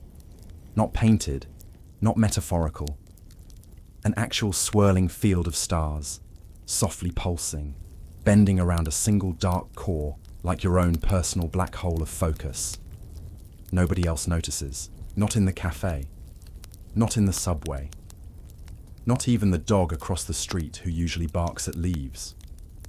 You've slipped into the shallow end of dream space again, and the boundaries don't argue anymore. They just sigh and let you through. Your phone buzzes. You check the screen. Meeting rescheduled due to spontaneous temporal desync. Please hydrate. You smirk. Because now the glitches are funny. Little winks from the architecture of reality that once felt unsettling and now feel almost flirtatious. Later that evening, you find yourself standing in front of the mirror again. Only this time, it doesn't mimic you. It waits. You tilt your head. The reflection does not. You raise a hand. It lowers the opposite one. Not mocking, mirroring from another angle. You realize this is no longer your reflection, but someone using your mirror from the other side. Another dreamer. One you must have connected with somewhere between Memory Corridor 4B and that thunderstorm orb back in the Emporium. You both wave. It's awkward. Lovely. No words are needed. And still, everything communicates. The Victorians might have called this sympathetic resonance, a term coined by mesmerists who believed thoughts could echo across distance and time if the tuning was just right.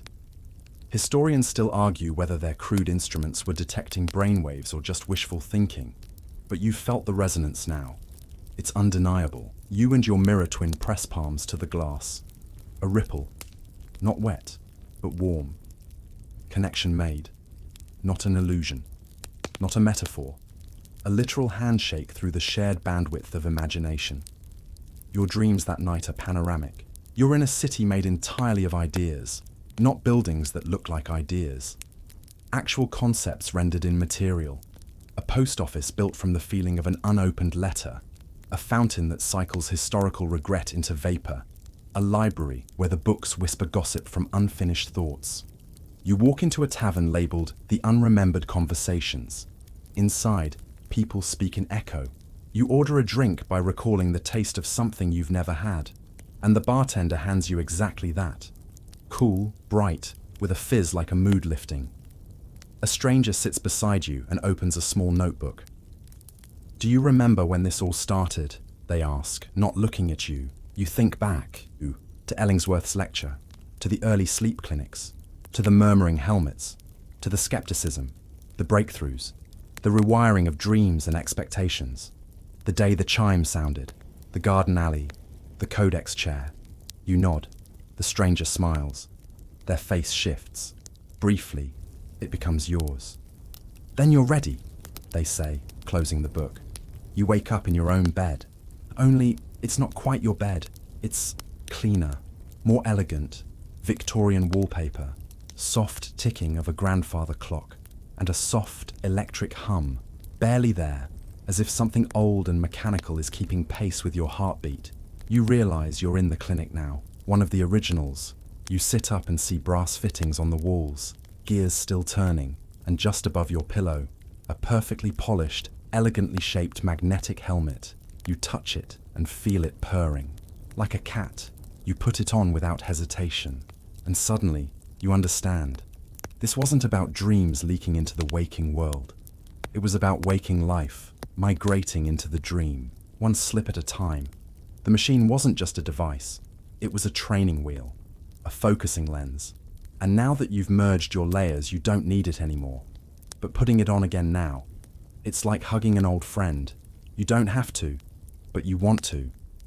The helmet tightens slightly, not painfully, just enough to remind you that it's listening.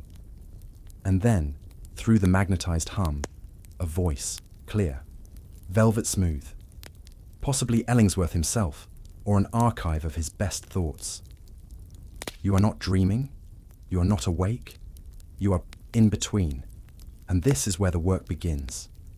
Your heart slows, because you know he's right. You've spent your life, your many lives, shifting between states, struggling to wake, resisting sleep, chasing clarity like a slippery soap bubble in the bath of consciousness. But this balance point, this is home. You take a deep breath and look out the window. Outside, a sunrise. Only the sun is shaped like a keyhole, and as its light spreads across the rooftops, you understand what comes next. You are a node now, one of many. The dreaming network is self-sustaining, alive, not electronic, but emotional, sensory, interconnected through shared images, instincts, and intuition. You've become part of its scaffolding, a support beam, a story carrier, a dream courier. And your job isn't to wake people up, it's to help them stay lucid, to guide them through the storm of half-slept fears and nearly forgotten hopes. To remind them they have control, even in chaos, even in sleep. You remove the helmet gently and place it back on the hook. There's a small card beneath it. See you in the next layer. You're walking along a beach made of clock faces. Some are shattered, some ticking backward, some melting like dreams do just before the alarm rings. But beneath your feet, they feel soft, warm, familiar. Each step, a memory. Each wave, a whisper. And up ahead, sitting in a worn-out deck chair with a parasol made of sleep masks and stitched lullabies, is a figure you know. Somehow. Not personally, but in the way you know your own handwriting, even if someone else mimics it. They wave you over. You sit. They offer you tea in a cup that's simultaneously porcelain and velvet. The liquid inside smells like winter afternoons and childhood secrets. And then they say, "You made it to the hinge." You don't ask what they mean. You feel what they mean. The hinge, the turning point between exploration and integration, between wandering through the Victorian sleep clinics and actually becoming part of their after-story. The place where you're no longer just the dreamer, you're now the dream architect. And there's something you need to do. You reach into your pocket and find a small brass key, ornate, cool to the touch. It hums in your hand like it recognizes its purpose. Somewhere behind you, the clinic doors creak open. not metaphorically. You turn. You're back in that strange hybrid of past and present. Victorian woodwork trimmed with fiber optics, jars of labeled memories bubbling next to stacks of EEG printouts, lace curtains twitching beside plasma screens that never broadcast anything except patient dreams. And in the center of it all, the final machine. Not a helmet, not a chair, a mirror, oval, freestanding, its frame covered in engraved names, patients, dreamers, architects, doubters, maybe yours too. The mirror doesn't show your reflection, it shows potential, versions of you, some familiar, some frightening, some elegant, some broken, all real, all waiting. This was Ellingsworth's final theory, not just to map the dream, but to choose one. Historians still argue whether the final mirror ever existed outside the journals. Some say it was a metaphor. Others claim it was dismantled by rivals, too dangerous to leave intact. A few fringe researchers whisper it still exists in a private collection in Prague. But here you are, and the mirror's asking you, which version of yourself will you choose to believe in? You breathe deeply. You don't rush. You don't need to choose, not in a way that locks you in. This isn't a trap door, it's a doorway. And you now understand the difference. You step forward and press a hand to the glass. It doesn't resist, it warms. You lean in, forehead to frame, and you see your next path. A life where you guide others through their layers. A soft-spoken archivist of sleep, helping people decode their symbol storms, smoothing the edges of their subconscious collisions. Maybe you teach, maybe you build. Maybe you write bedtime stories embedded with lucid cues for the next wave of dreamers. It feels right. The dream no longer pulls you. You walk alongside it now. You exit the clinic for the last time.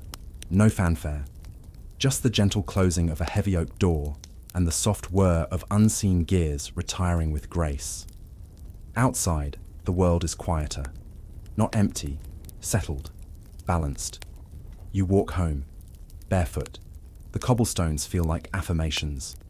Cool, steady. A child passes by, dragging a stuffed bear wearing a helmet not unlike the one you once wore. She grins at you like you're a cartoon character she recognizes. You smile back. That night you don't fall asleep. You enter sleep. Like stepping into a favorite room in a favorite house you didn't know you'd inherited. Inside, your chair, your desk, your softly glowing archive. And a note. Not from Ellingsworth, from someone new. It reads, "Thank you. We're awake now." And for the first time, you realize the dreams never needed to be corrected, only remembered. Let it all slow down now. Let the echoes fade gently, like steam curling off a teacup left untouched on a windowsill at dusk. You're still here, but softer now. Just enough for the weight of your limbs to feel like clouds draped over an old armchair. The clinic's doors have closed behind you, but you carry its hum, that gentle magnetic lull, somewhere beneath your ribs. Let your breath loosen. Longer exhales. A little heavier in the chest, but only because your body knows it's time to rest. Think of the mirror, still standing, still glowing, in a room filled with patient dust motes and quiet memory jars. You're not locked away from it. You're tethered, gently, safely, ready to revisit when needed. You don't need to remember every detail, only the feeling, the curiosity, the comfort of finding answers in strange places, and the thrill of realizing not all answers are necessary. Some dreams are better felt than solved. Let your senses blur just a little now. Let the sound of the chime drift faintly behind your ears, like distant wind chimes on a moonlit porch. And if your thoughts wander, let them. Tonight, there's no need to catch them. Let them float. Let them dissolve. You've journeyed far through layers of velvet hallucinations and brass-laced possibilities. Now, just drift. Drift, knowing you were part of something curious and beautiful and absolutely real in its own sleepy way. And whether you remember this tomorrow morning or not, somewhere inside, you always will.